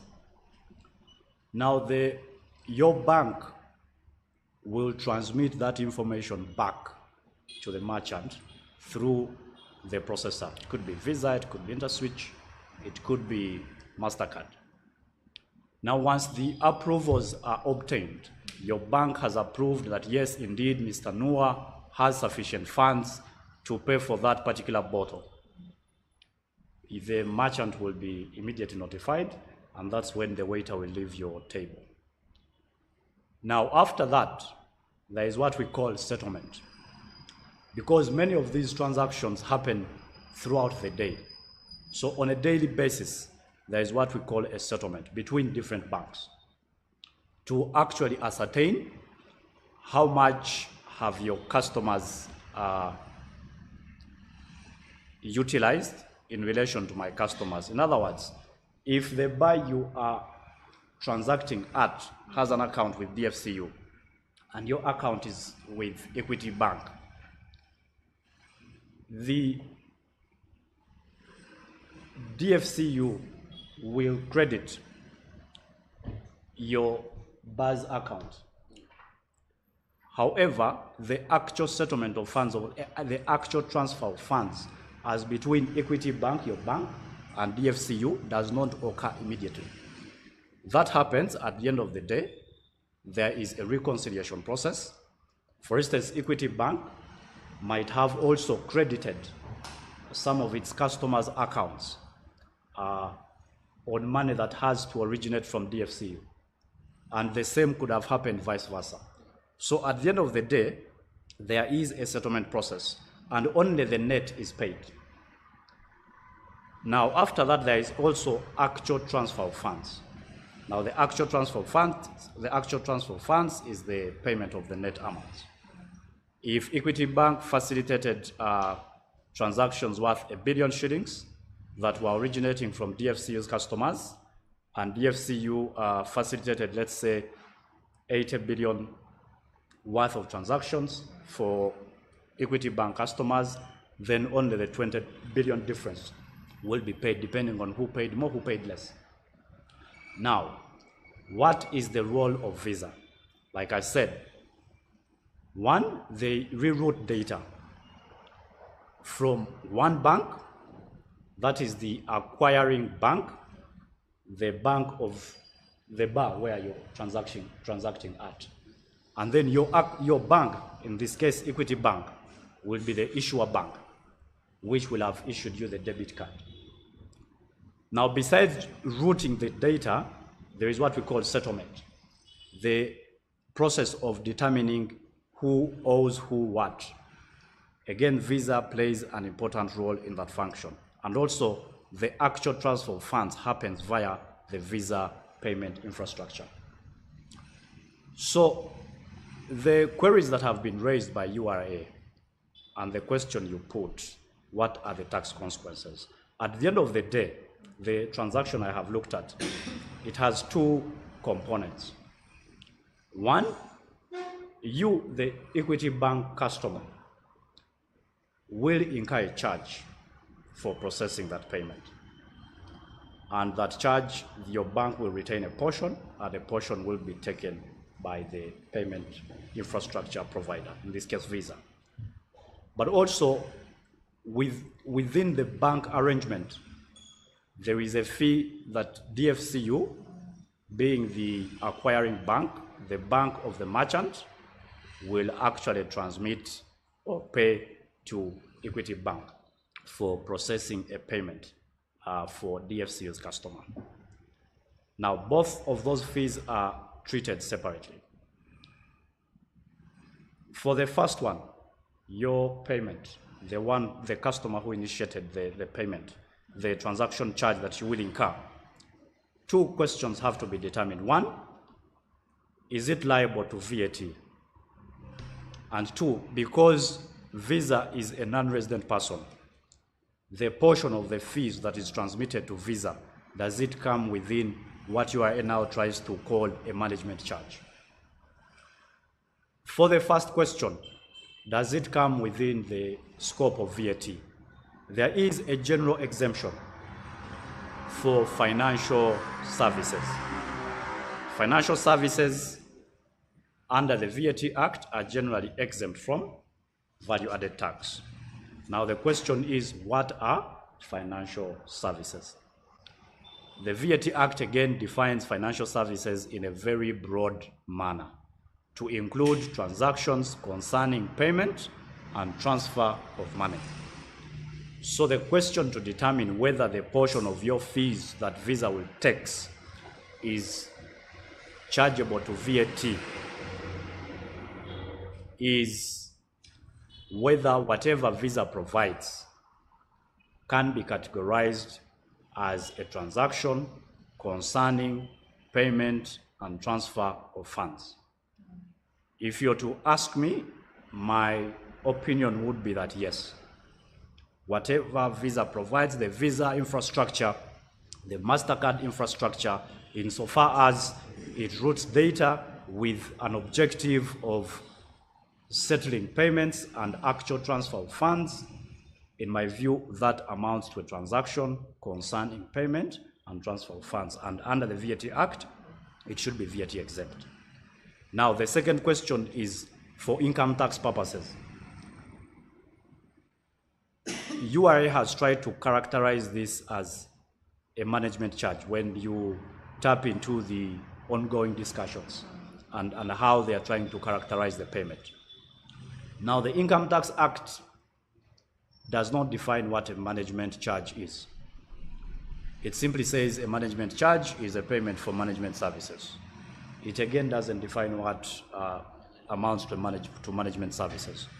But in a certain decided case, I think Justice Ochaya in Gold Relief versus URA, he said management involves planning, organizing, directing, controlling, and coordinating.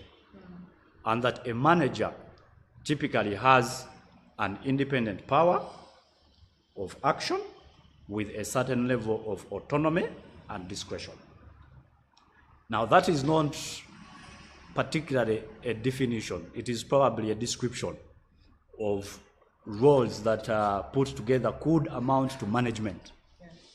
And when you mirror that description in relation to what visa does whatever visa does amount to a management service? Again, I think I would want to leave that to our dear viewers. But my actual point of discussion is, even if it didn't amount to a management charge, it wouldn't in itself take away the income tax question, because under Section 84 of the Income Tax Act, read together with Section 78, paragraph D, subparagraph 2, there is a general catch-all charging provision, which is a payment made by a resident person to a non-resident person for services provided by the non-resident person is considered income sourced in Uganda. And under Section 84, there is a withholding tax obligation on the person who makes such a payment. So most of these platform providers are indeed non-resident companies. There is a payment from Uganda. The question of whether it is the bank making the payment or the customer who initiates the transaction, that question by and large is before the courts, and I wouldn't want to offend the sub judice rule. So like my friend Robert, I want to leave that to our viewers and listeners to make a decision. But so even if you succeeded in the argument that this is not a management charge, that whatever visa provides is not a management service, that in itself might not do away with the income tax aspects. I think in the interest of time, I will leave the other aspect of the fees, which is interbank. Yeah. All right. Thank you, Bruno. I think our viewers have heard the questions which are being put to them. But still on the aspect of withholding tax, we want to bring it another aspect, Winnie, especially on the recovery of money from disposal of assets, right? Now this is within the banking sector. Kindly take us through the decided case, the provision of the law, and what this actually means for the banking sector. Thank you, Noah. And when I had Bruno quoting 29D and what, I wasn't sure whether I should start flipping through. But I'll try and keep it simple. Someone threatened to keep it simple and took us through Vostro and Nostro. So just in terms of, again, I think I'm becoming a person of history, but just to,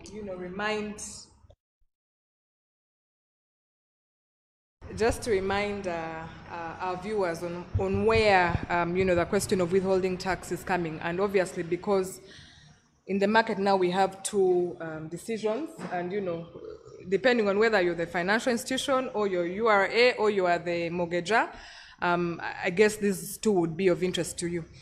Generally, when, of course, a customer takes a loan, the goal is that at the end of the day, they will pay back their loan and recover their property. That may not be the case because of A, B, C, and D. Sometimes the economy may not economy. And you'll get to a situation where the bank will foreclose. That is the bank, now stepping in to assume, I don't want to say title to the property, but the bank wants to enforce its rights and recover its money. The bank is not coming to get anything over and above. And I'd like to repeat that the bank is not coming to get anything over and above, because it's important to the discussion around that withholding tax discussion. I think a recent, I don't say recent, but the case that brought this issue first to forefront is Lua Investments versus URA. And what I think would seem, we were told that tax must be certain. So in this case, all of that kind of unraveled, because the contention, I think, from URA, maybe I'll just give the brief facts of the case, is the mortgager took a loan from Equity Bank and was not able to pay in time. The bank foreclosed on the properties and then intended to sell them to a willing buyer, and through a public auction. That happened, and then certain taxes were withheld within the law, and others, according to URA, were not. I think URA issued some assessments for withholding tax, saying, you have taken a certain step, and we'll call that a disposal of a business asset, and therefore taxes are due. Maybe just a step back is any, I would say, other than an individual, obviously, if you own a certain asset, it is called a business asset because maybe you have held it as part of your business assets, or you're holding it ready for use in business, or you've actually deployed it for use in business. That would qualify that asset as a business asset. Now, when you get that asset off your book through whether it's a transfer, voluntary, involuntary, that becomes a disposal. Now, when that happens, obviously there's a tax, and because, we were already told that when you transfer value, there must be maybe income, and if there's income, then it is taxable. So when that happened in this case, URA took the decision to assess, and obviously the bank and also the other parties contested that decision, saying that what we are doing here is not a disposal of a business asset, because this is not our asset. And it takes us back to that question of, if I'm mortgaging as a bank, that thing always remains a mortgage. I do not assume it as a bank and then make it my asset. So that was, I think, the first, I would say, win for the banks, because yes, it's written on the financial statements as it could be a non-financial asset, or the loan is a financial asset, but at the end of the day, that property remains for the mortgager. The second one was whether then it is the bank disposing, because if we have said that it is not the bank's asset, because the bank is not deploying it, for its business, it does not have control over it, can we then say that there is a disposal? So in that case, the tribunal, and I think a subsequent decision to that, was to say that yes, there is a disposal, but that action of the bank selling that property to a third party is merely to enable the bank recover back its money. So the bank is only recovering principal, which is its money, right? And then interest. So ordinarily, URA would say, yes, interest is maybe the profit over and above, but URA has given you an exemption in the law to say that if you are paying interest to a financial institution, you are a resident company paying interest, there is then what? An exemption. So you cannot give me an exemption on one hand and then require me to pay tax on the same money on the second hand. So that, I think, has settled that issue around withholding. Maybe, Noah, what I would create is a distinction for that one, because recently, I would say August, we got a similar, I would say a following decision. It's also still in the High Court, and the gentleman here will tell us that when you have two decisions from the same court, you are at par situation, so to speak. That's why I said it depends on where you'll fall with which decision. The second decision is Bernard Byamukama versus Paul Mwanga. And similar scenario, the mortgager also, the customer took a loan, mortgage property, and we got to that point where, okay, a certain maybe the payments were excess. The bank did foreclose, but the distinction in this case, and which is where URA, I think the tribunal agreed with URA in making the assessment for withholding tax, was that the mortgager and a third party had their transaction outside the bank's purview. So you'd say that they sold directly to themselves and it wasn't the bank being the person selling. So one could argue that they took themselves out of the general protection that would be, available under the Mortgage Act. And URA went ahead to assess and to say that an asset was disposed and that withholding tax of 6% should have been withheld.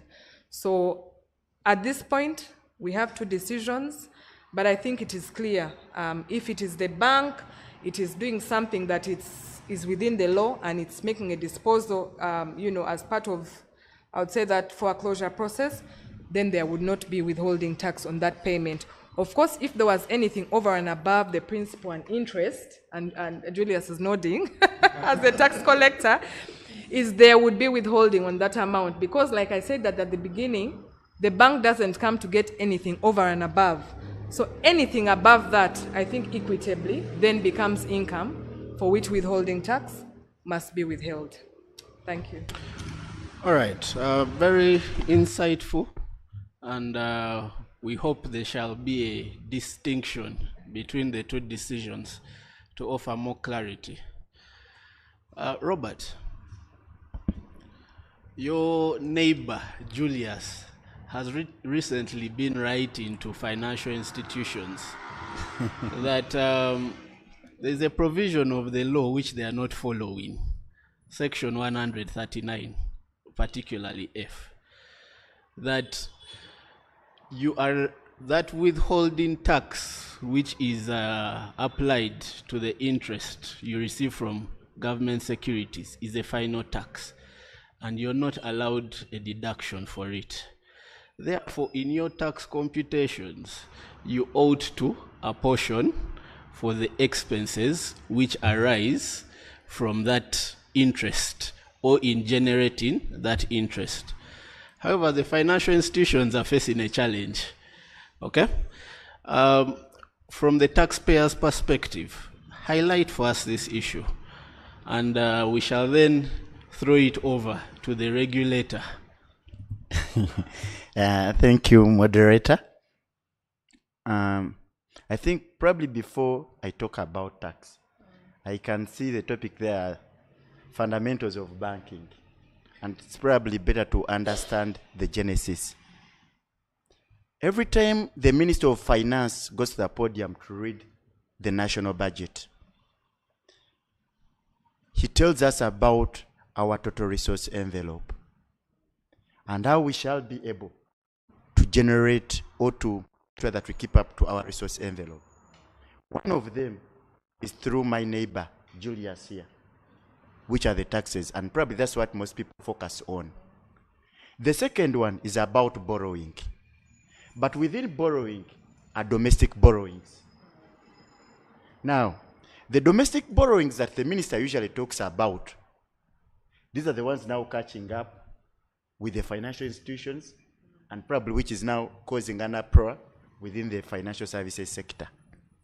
And that is your questions about deductibility. Simply put, the domestic borrowing that the minister talks about is through these government securities. So effectively, these are loans to government. Simply put, those are loans to government. But the only way government is going to be able to get those funds, the loans that it's yearning for, is through going through financial institutions.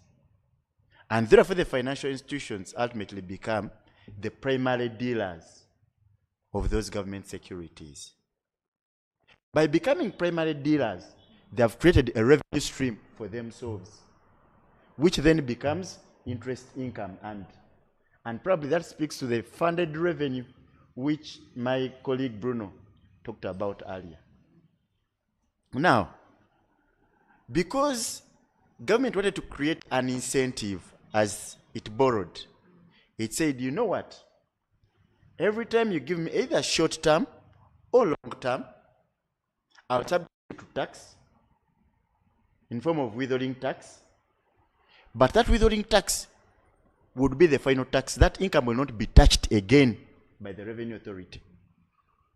Simply put, it meant that in arriving at the tax that the banks had to pay, that income had to be removed or deducted. I said I want to keep it simple. What then does it mean? It meant that if the income is not going to be taxed, it is only fair that the expenses also are not considered. And by doing so, one, the withholding tax suffered will not be a credit. Two, let that income not be taxed again. Three, the expenses also should not be considered. Key issues to remember here before even I go into the law. Ladies and gentlemen, where does these banks get money they invest in government securities from? Because remember, they are lending to government.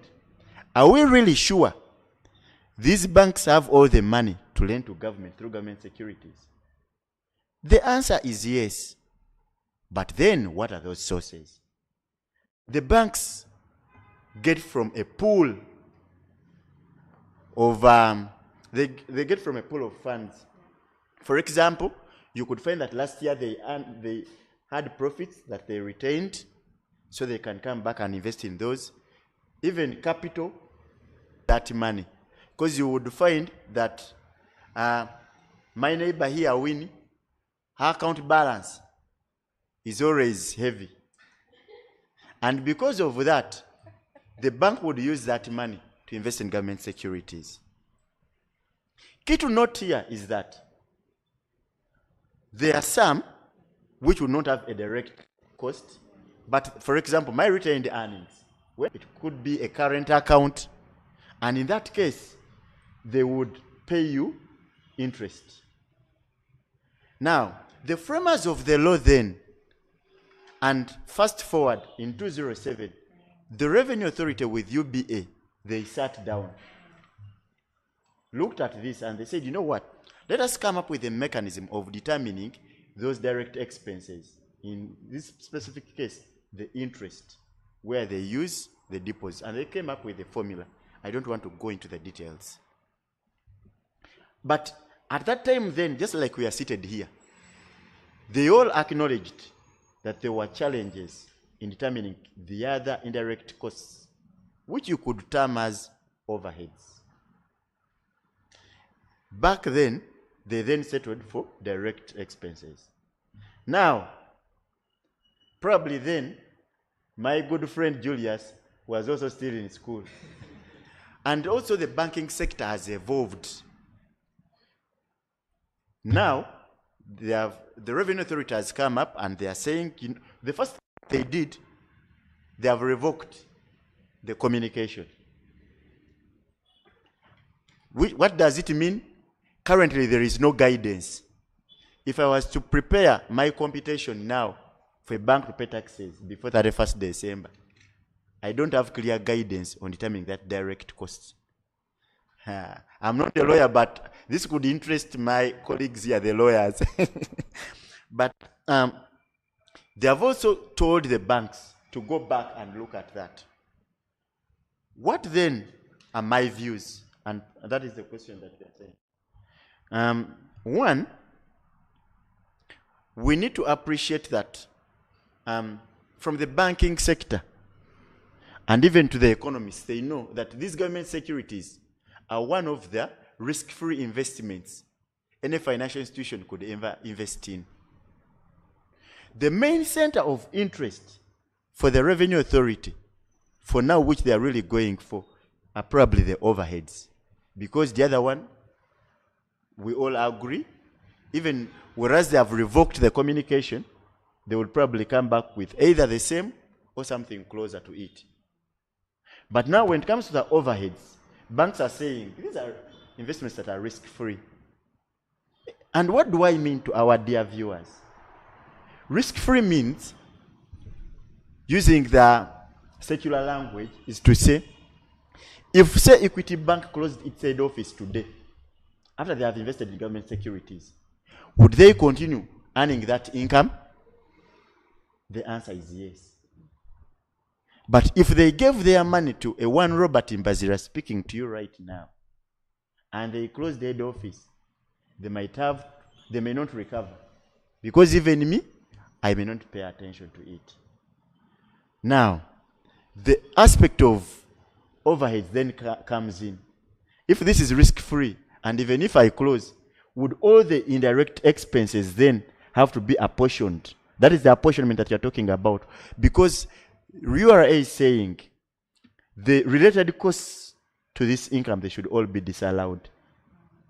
And simply put, they want to use the revenue earned from the interest income earned from those government securities as a base for apportionment.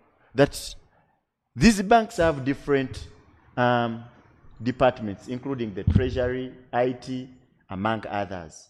So the apportionment then becomes an issue. The other is about what are the cost drivers that I should focus on, and what should be the allocation keys. We know, and traders have been striking of recent, partly because of rent. We know rent in the CBD, you pay per square meter. Now, if rent is an overhead, in this case, how are you going to apportion that rental cost?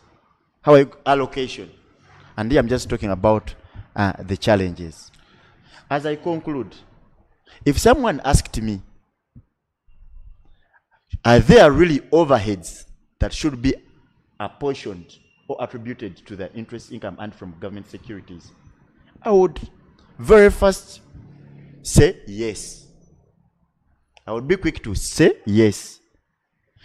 And if they posed a follow-up question, is URA really missing a lot if they do not go this far for their overheads?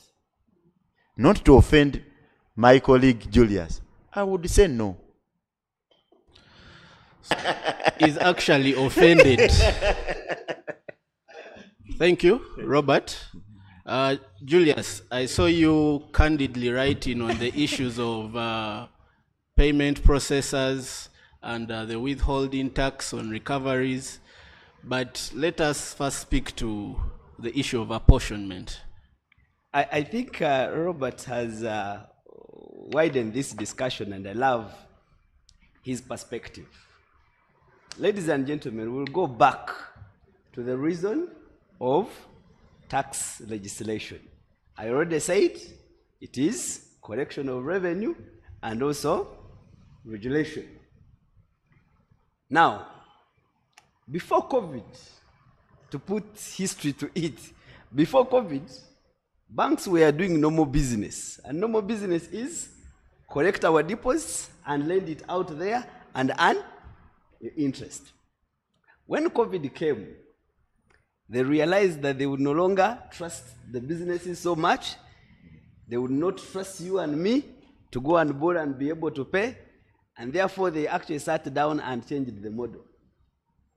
When they changed the model, we discovered that the biggest part of their assets were actually now getting into government securities.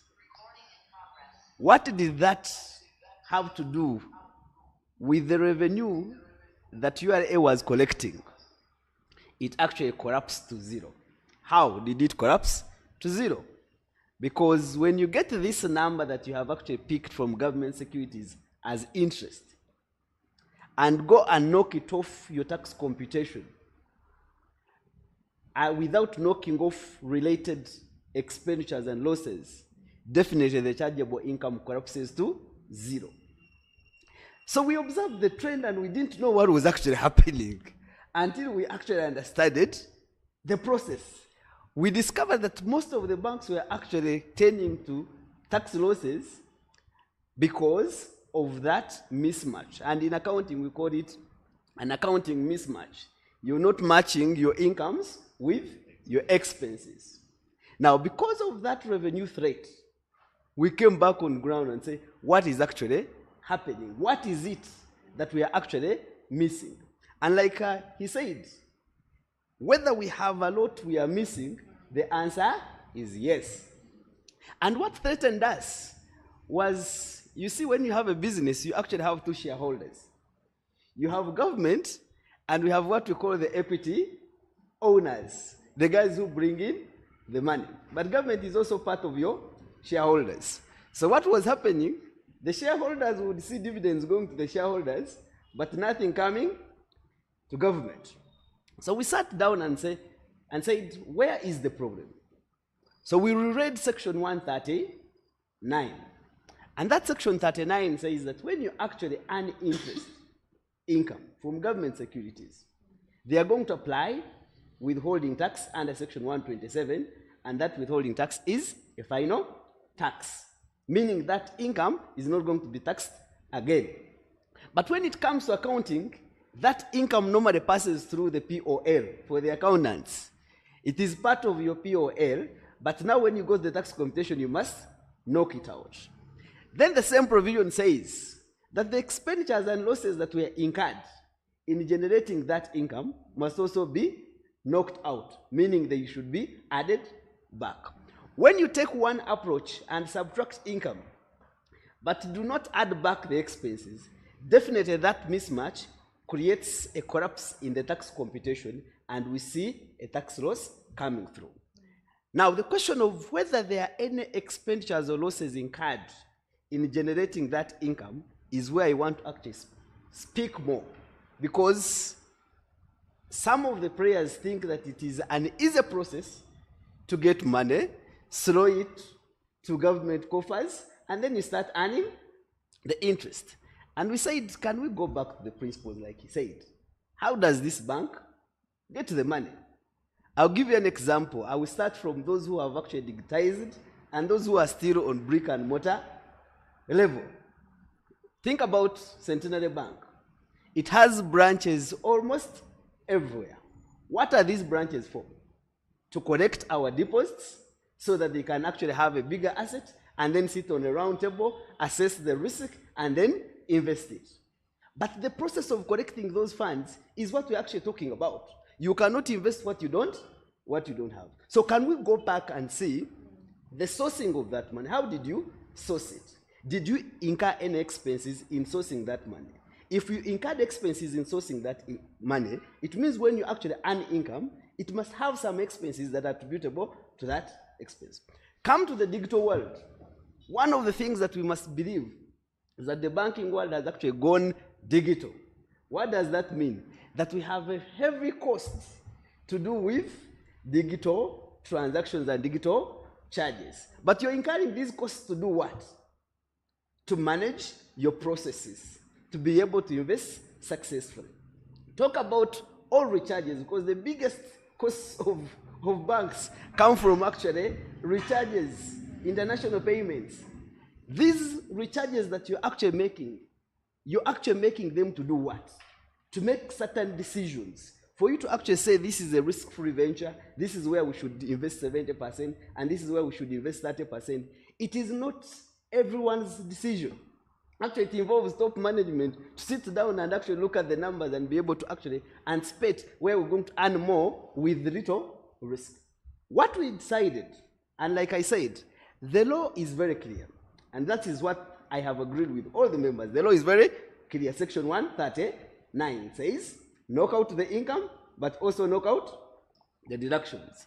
What was in 2007, and those are about 18 years back, They also recognize that fact, that the law requires them to actually knock out the expenditures and also knock out the incomes. What was the problem was, it was hard for them to determine the costs, the administrative costs that would be attributable to that income. Probably that was time when even digitization was very... Today, a bank will actually tell you their costs to the dot because they have actually invested in systems. So if it was hard that time, is it still hard? And if it was hard, does it mean that you should actually have applied zero because it was hard? At least apply something, and when we are not satisfied, we come and say, look here, the costs you've actually apportioned are not sufficient. What are the apportionment methods that are available? We are not saying one shoe will fit everyone, because even globally, I love OECD. If you actually do your research, they will tell you all the cost allocation methodologies. Pick them, apply them to the relevant costs. Give us a report, we sit down, agree, and move forward. But the fact that we are seeing all banks now declaring losses, should government keep quiet? Definitely no. And this is where I put it to the viewers. Ladies and gentlemen, if government does not collect money, then you and me will not have the services that we actually need. Thank you, Julius. I think you're guilt-tripping our viewers. Mark, over to you. Julius and the government have offered amnesty to taxpayers towards what we were talking about earlier, to ensure tax compliance. How would they go about this? Thank you, Noah. The beauty of this discussion, from Bruno all the way to Julius, is we are talking about postmortems. We're talking about transactions that have actually already happened. We're talking about transactions that have actually already happened. To be honest with you, URA hates loss-making companies. You know, to a point where we are almost starting to believe that once you're the other side of the tax collector, you will not believe that actually businesses will make losses. Our encouragement and approach has been to encourage URA to confirm these losses instead of assuming that businesses can't actually make losses. And I like Julius' point of view of, let's test these apportionment methods.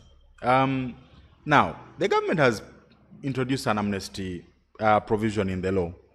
We've seen a number of amnesties from COVID to try and encourage taxpayers to comply. Compliance, well, I would say there is the URA route where you're complying to their interpretation to the letter of the law, but you've also seen on this panel there's been divergent views on a number of aspects, all the way from Bruno to Robert. Now, if as an organization, and I believe most banks and financial institutions fall in that category, are interested in compliance, the first step is conduct regular reviews. Most of these issues will not come up unless you actually put your mind to try and address them. If you listen to Julius's reasoning of how they've ended up here, when we are doing these tax computations normally, banks are at a point where they simply produce a number. No one sits down really to internalize that number. And once that number has been shared, it is assumed that the corresponding treatment is allow the interest income in the tax computation, disallow the expense. No one really questions the expense that much because there was clear guidance.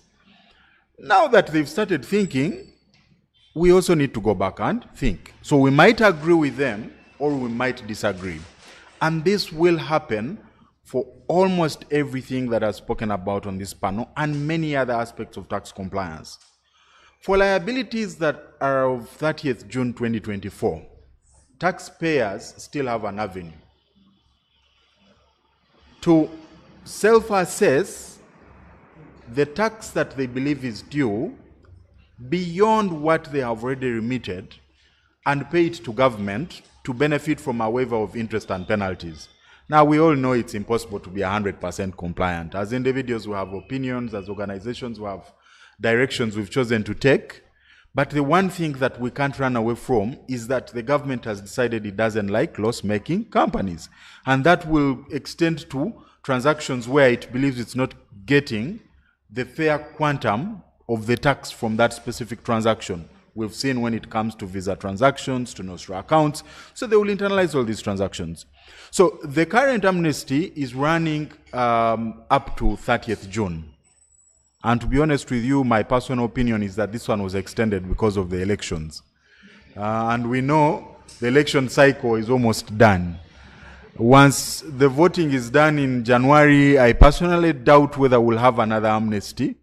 So this is the opportunity for tax agents, lawyers, finance practitioners, accountants, CFOs, to go back to their organizations and not take this avenue lightly, because it may not return. We know VAT has compound interest. That is not a very small quantum of penalties to pay. We know some of the penalties are really, really significant.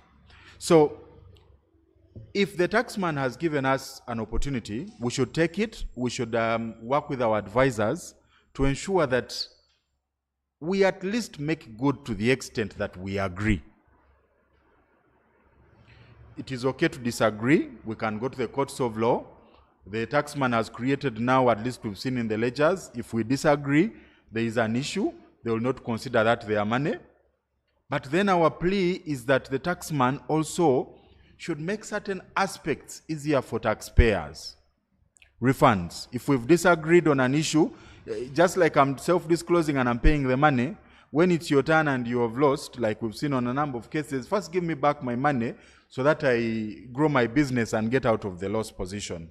So, to Julius and the entire URA team, we're looking forward to more cordial discussions around the self-disclosure. We have just about 7 months. Please go out there, discuss with your clients, with taxpayers, and settle that tax, but also don't be afraid to go to court. There's one thing not agreeing and waiting for URA to find out or not to find out the issue. That has never been a safe position to be in. Huh? So decide. Do you want to go to TAT and challenge the matter? If you've lost at TAT, do you want to proceed to the High Court? As a group of practitioners who have a better appreciation of the law, we ought to have better appreciation of timelines, which then will encourage and jumpstart the need to have clarity. Julia said now we are in the period of submitting proposals. If you don't agree and it's a pertinent industry issue for banking, have we already started putting our minds together? And the beauty of banking, UBA has been doing a lot of work. So at this point, UBA, IRA, they should be encouraging UMRA, they should be encouraging most of their members to either make self-disclosures and take advantage of the amnesty program, or to challenge, and in which case, if they can no longer challenge, then to make proposals that can then be factored to create amendments in the forthcoming amendment cycle in July. Thank you, Noah. Thank you, Mark. As taxpayers, we should also play our part, put forward those views to see if there are any potential areas of change that we can achieve. So as we enter the last phase of questions, I just want to pick at a high level your appreciation of the questions I'm going to ask. So while we have ably discussed the previous questions, they were quite technical and needed a thorough analysis. From these next questions, we can identify a few nuggets that we can share with the people in the banking and the finance space. So Bruno, back to you. An agency notice received by a bank, how do they balance between their duty to the customer, but also the force behind an agency notice? Briefly. That's a tricky one, but I think looking at the bank's position as a recipient of an agency notice from the Revenue Authority that legally mandates the bank to remit the amount indicated in the notice to URA, provided the taxpayer's account in respect of the agency notice actually has the sufficient funds. Strictly speaking, the law doesn't require the bank to notify the customer that an agency notice has been issued in respect of this particular account. But again, as a bank, you don't want to be the institution that is known for simply giving away clients' money without any sort of regard. Because you need to understand the system that ultimately issues the agency notices. That system is not an infallible system. And by system here, I'm referring to both the technical tools and the human aspect of it, the Juliuses of this world that approve the agency notices. They are not infallible. So ultimately, there is room for error. An agency notice could be issued in error. It could be issued for some other reason, in circumstances where it shouldn't perhaps have been issued. And in all fairness, and in trying to enable the bank manage its relationships with the customers, perhaps an informal inquiry could be made to the customer that there is this notice from URA. In the meantime, we won't allow you to transact on the account. We won't allow you to access the funds. But before we remit the funds to URA, are you able to address the issue? So that as a bank, you give your customer a fighting chance to either save themselves or actually give up and say, we accept there is a liability, we have failed to come to an understanding. Because many times when the Juliuses issue the agency notices, sometimes they're not even looking at collecting the entire amount immediately. Sometimes they're looking at pressurizing the taxpayer into perhaps agreeing to an installment plan or making some other payment arrangement. So in that sense, whereas there is no legal statutory duty for the bank to notify the taxpayer, I think prudent and ethical practice would require that at least the taxpayer is notified and be given a chance to address the issue. Thank you. They should seek to strike that balance and to give the taxpayer and their customer a fighting chance. Winnie, over to you. You seem to have been the individual who has highlighted for us a number of cases here. Okay? What is one more of those cases that you believe has significant impact or bearing on the banking and finance sector? Just what was in dispute and how it affects the banking and finance sector. All right. Thanks, Noah. And I see there was a question, I think someone was asking about the citations. Certainly the citations will come. I'll just give them now, but I'm sure ULS will circulate these citations and cases as well because they are readily available. The two we cited for withholding tax was Lua Investment Limited versus URA, which is in the commercial decision, High Court commercial decision, and it was civil appeal number 43 of 2022. And arising from a tax appeals tribunal application 39 of 2021. And then the second one was Bernard Biamukama versus Paul Mwanga, which is a civil suit number 0477 of 2022. Again, members, I'm sure ULS will circulate the decisions, we'll pass them on, and you can have an opportunity to just read and digest for yourself and see where we are as a banking and finance sector. Noah, the last one I would say, and maybe just going back to that question of, as a banking and finance sector, we are not just local, we are trying to go global. We are trying to ensure that as an economy we are growing, not just internally, attracting capital from outside, but also enabling Ugandans to be able to access finance out of Uganda. And the one I will cite is Kalangala Infrastructure versus URA, which is a tax appeal tribunal application number 265 of 2022. 265 of 2022. And this one particularly, I'll not go into the nitty-gritties of the law, but part of the facility, we're talking about banking and finance, involves some transactions where you might have more than one bank, or you might have what we call an arranger or a syndication, meaning that there are very many financials behind one particular bank. And this was that kind of scenario. We had Nedbank, we had some other private equity funds coming in to fund. And the key question in this case was whether interest paid, under a debenture is exempt from withholding tax. Because you remember we said that locally, non-residents paying that interest to residents paying that interest to financial institutions would have that as an exempt earning. And therefore, the law, I would say, recognizes that we are cross-border, and therefore there will be situations where that financing should also maybe attract the same exemption maybe that it is locally. Of course, for that exemption to apply, Julius and his team give you, I would say, 3 very simple things that you satisfy.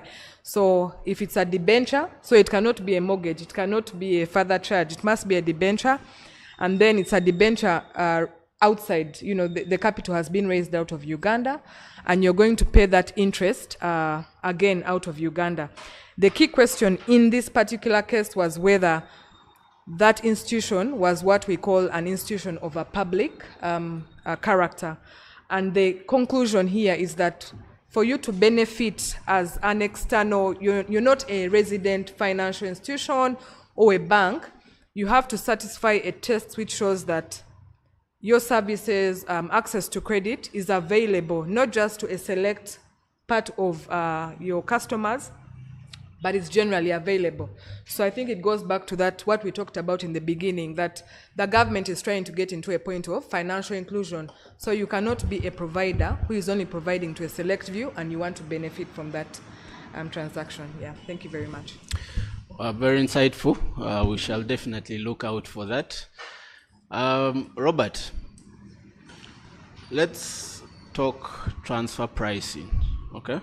In your experience, what would you say are some of the transfer pricing risks that banking and financial institutions in particular would face in relation to their intergroup services?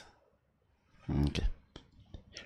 Currently, transfer pricing is one of the most topical issues in the financial services space, but then also across the various multinationals. And it is one issue that is really hitting multinationals hard. Julius will tell you that currently there are quite a number of audits that are running in the financial services space. So those have not yet been visited. It's just a matter of time. They will be there soon. But talk about one of the areas that really attract transfer pricing are shared services. And I'm just hoping we all know transfer pricing and the shared services now that we're talking about banking. Transfer pricing comes in if you have relatives that you deal with. I'm talking at a personal level.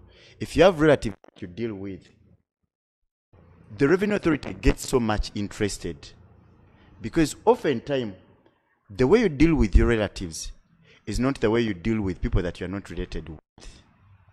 So the Revenue Authority comes in to check whether you are dealing with each other as if you are not related, and technically that's what they call arm's length. And when it comes to the banking space, the biggest risk comes in when they are shared services. And what are those shared services?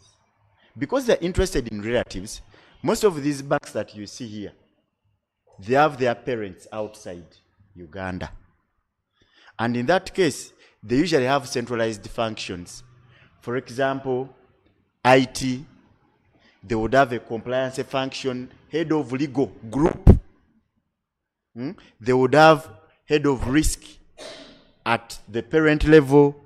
They would have the back office operations there. And whereas these are being done by the parent, the other side, they don't come at a free cost. Usually there are charges that happen, and these are distributed across the different relatives. Specifically, because you are dealing with each other as if, because you are dealing with each other, yet you are relatives, it becomes a center of attraction for the different revenue authorities. And in that case, why does it become a center of attraction?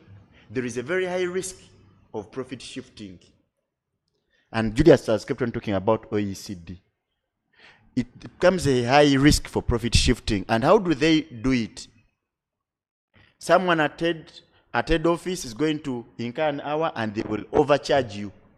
In a way, what they're doing, they're eroding the profits here in Uganda, taking them the other side, and that is the profit shifting element. But the Revenue Authority now focuses on 4 things. And if you are going to forget whatever I would have talked about today, remember these 4.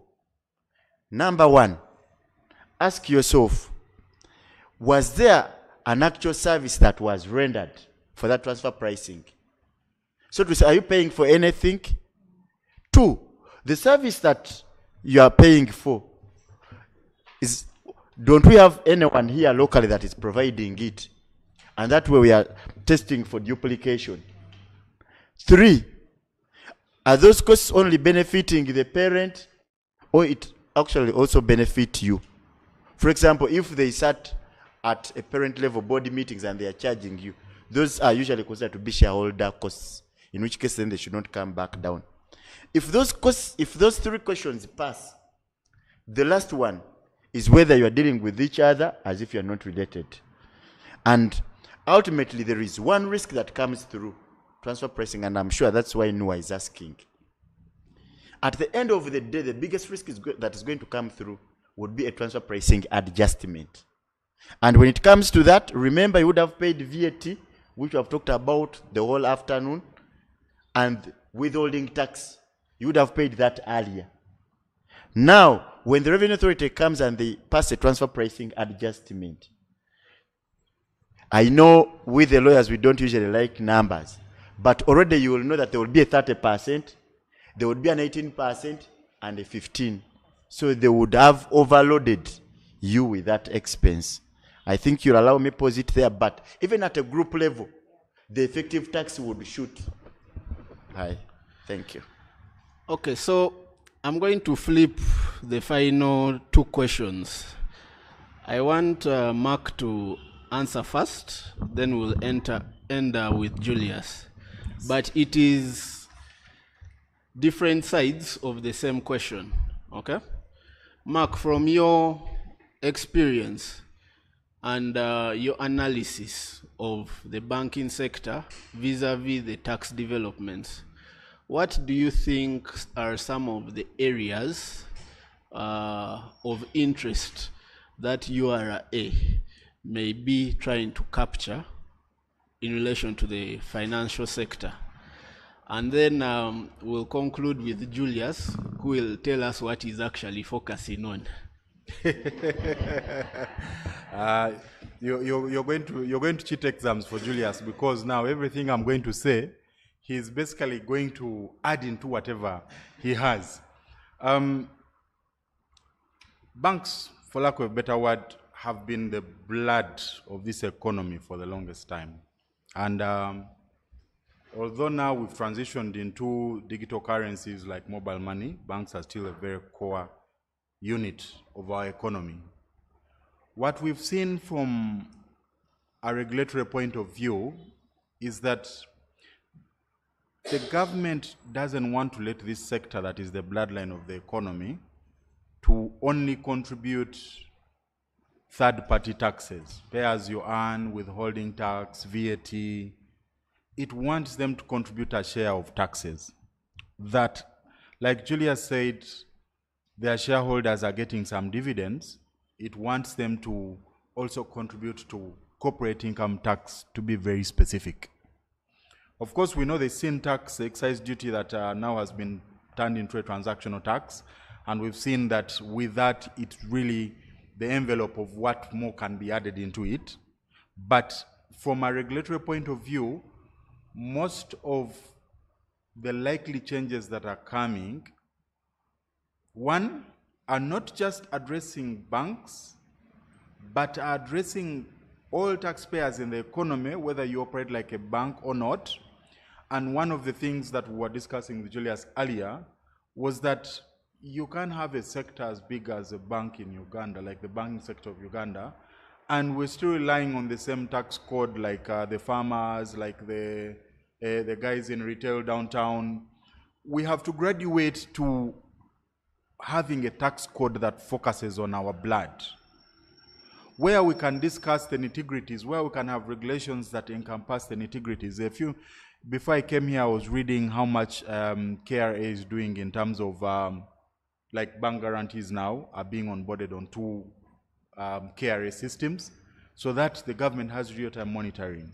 We're going to see a lot of that. But aside from that, we've seen that coming up with general legislation that is not tailored to the banking institution has exposed the banking industry to a number of challenges.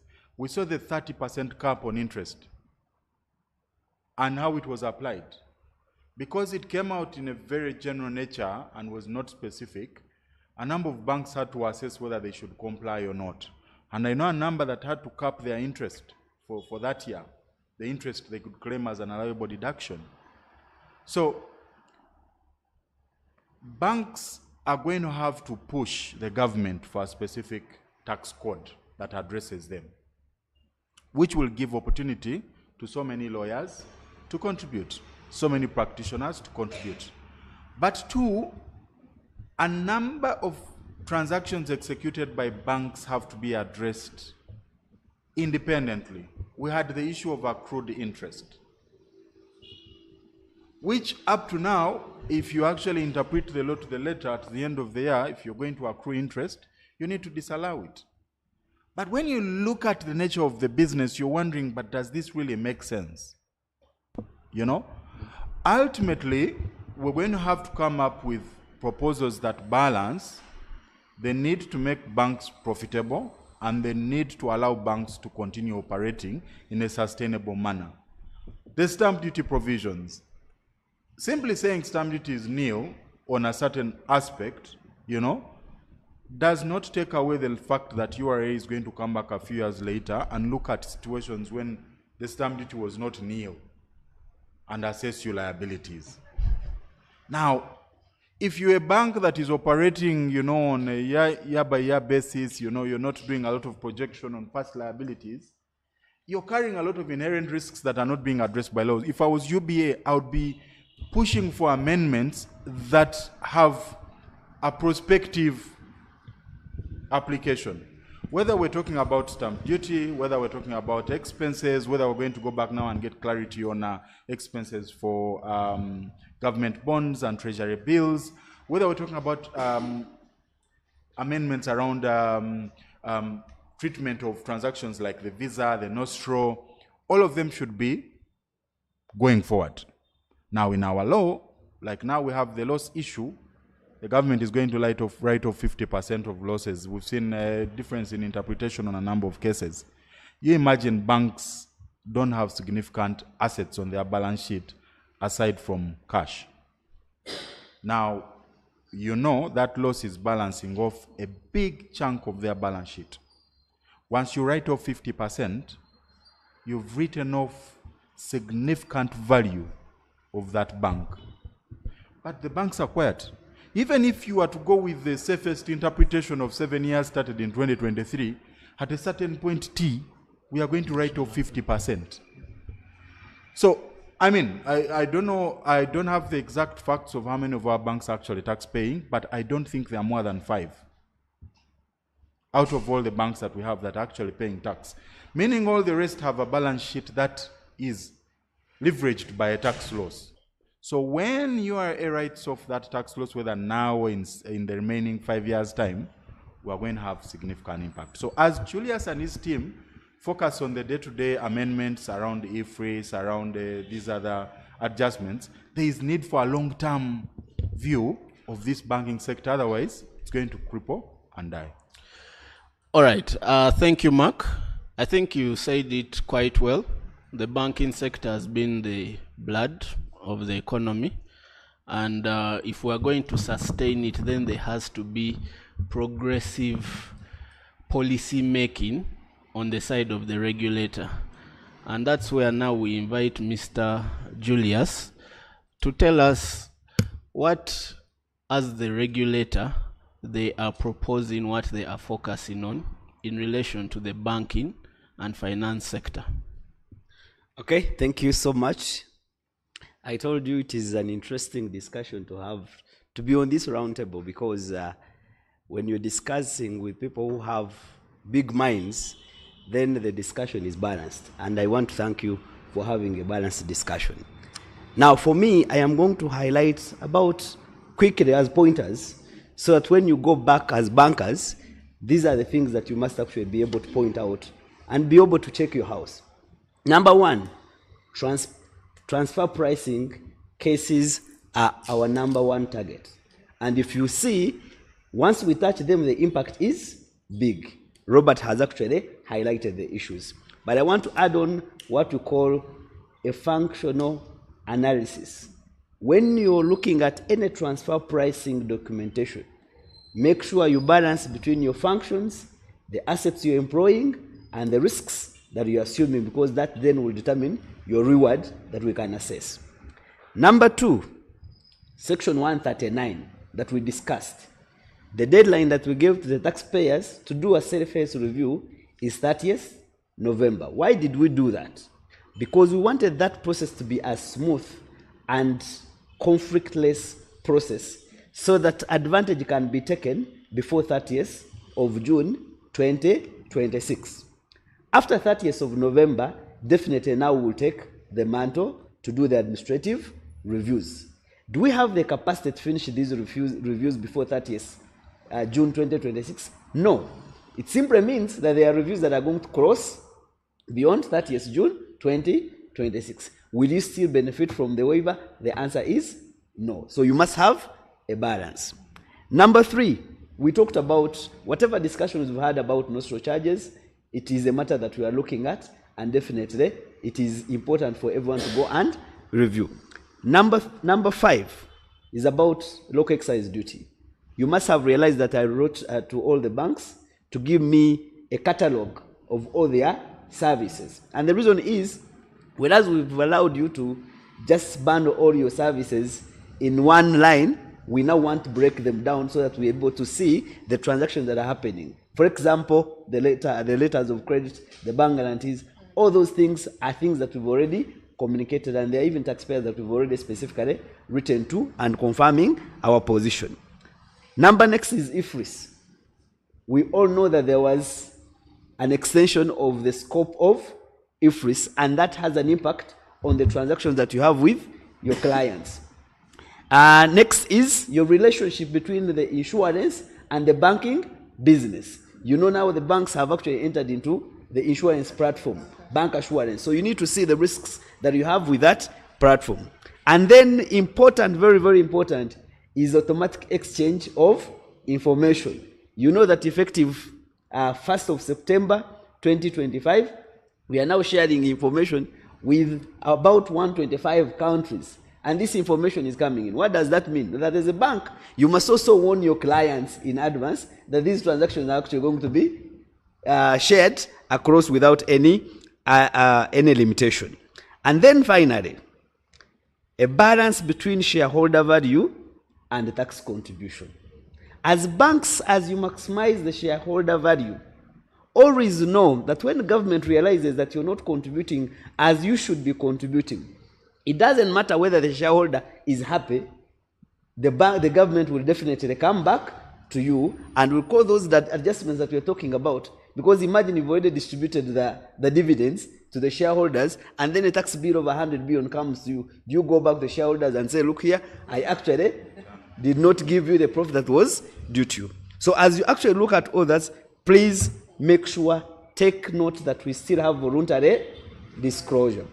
The advantage with the law is that it has allowed taxpayers that at any time, before we prompt you, if we prompt you, then we have closed the door for voluntary disclosure. So when you disclose voluntarily, you avoid then paying any interest and penalties. Finally, from me, I want the taxpayers out there and the listeners out there to trust tax consultants, because they are the first line of defense. In fact, you need to sit down with them, even if you're doing tax planning, sit down with them and ensure that you've closed all the loopholes before you can assume certain positions. Otherwise, thank you so much, and it is an honor to have this discussion. I think that is a befitting way to wrap up this very detailed discussion that we have had today on very pertinent issues in the tax space that are affecting the banking and finance sector. Thank you to the panelists, Bruno, Winnie, Robert, Julius, and Mark. First of all, for taking the time out of your busy schedules to come and interact with the people in the banking and finance sector, but also for demonstrating expertise and value to the viewers.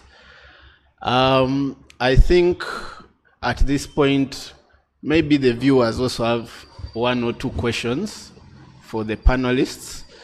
If you have a question, you can type it in the chat.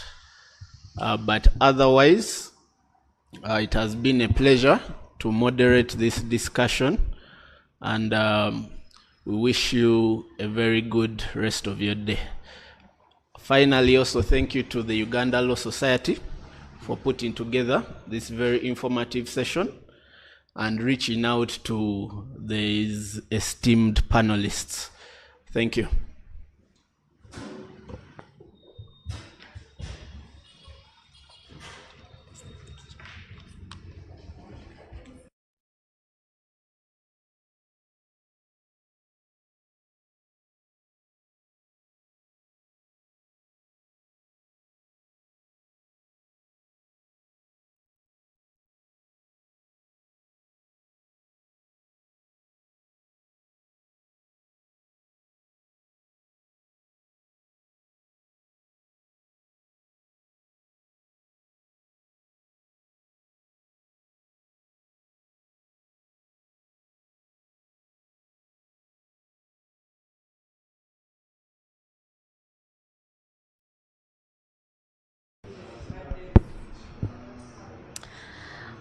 Okay, welcome back from that session. It has been a very insightful panel discussion, and I'm certain we have learned a lot from aspects pertaining to Nostro accounts, the fact that withholding tax is applicable on both the transactions and even the account management fees, to discussions pertaining visa charges. It's interesting to understand the nitty-gritties that get to how the charges in the visa, every time you swipe using your Visa card at a restaurant or whichever place that you go to, how those particular charges are treated. Quite an interesting conversation right there. So thank you. That essentially brings us to a close of day one discussions in this banking and finance symposium. It has been great having you. Tomorrow we'll also commence at 9 a.m. exactly. There'll be better discussions tomorrow, so please take time to tune in tomorrow as well. I have been your MC, Belinda Patience Cheptowek, an associate with Signum Advocates, and I will see you tomorrow. Thank you very much.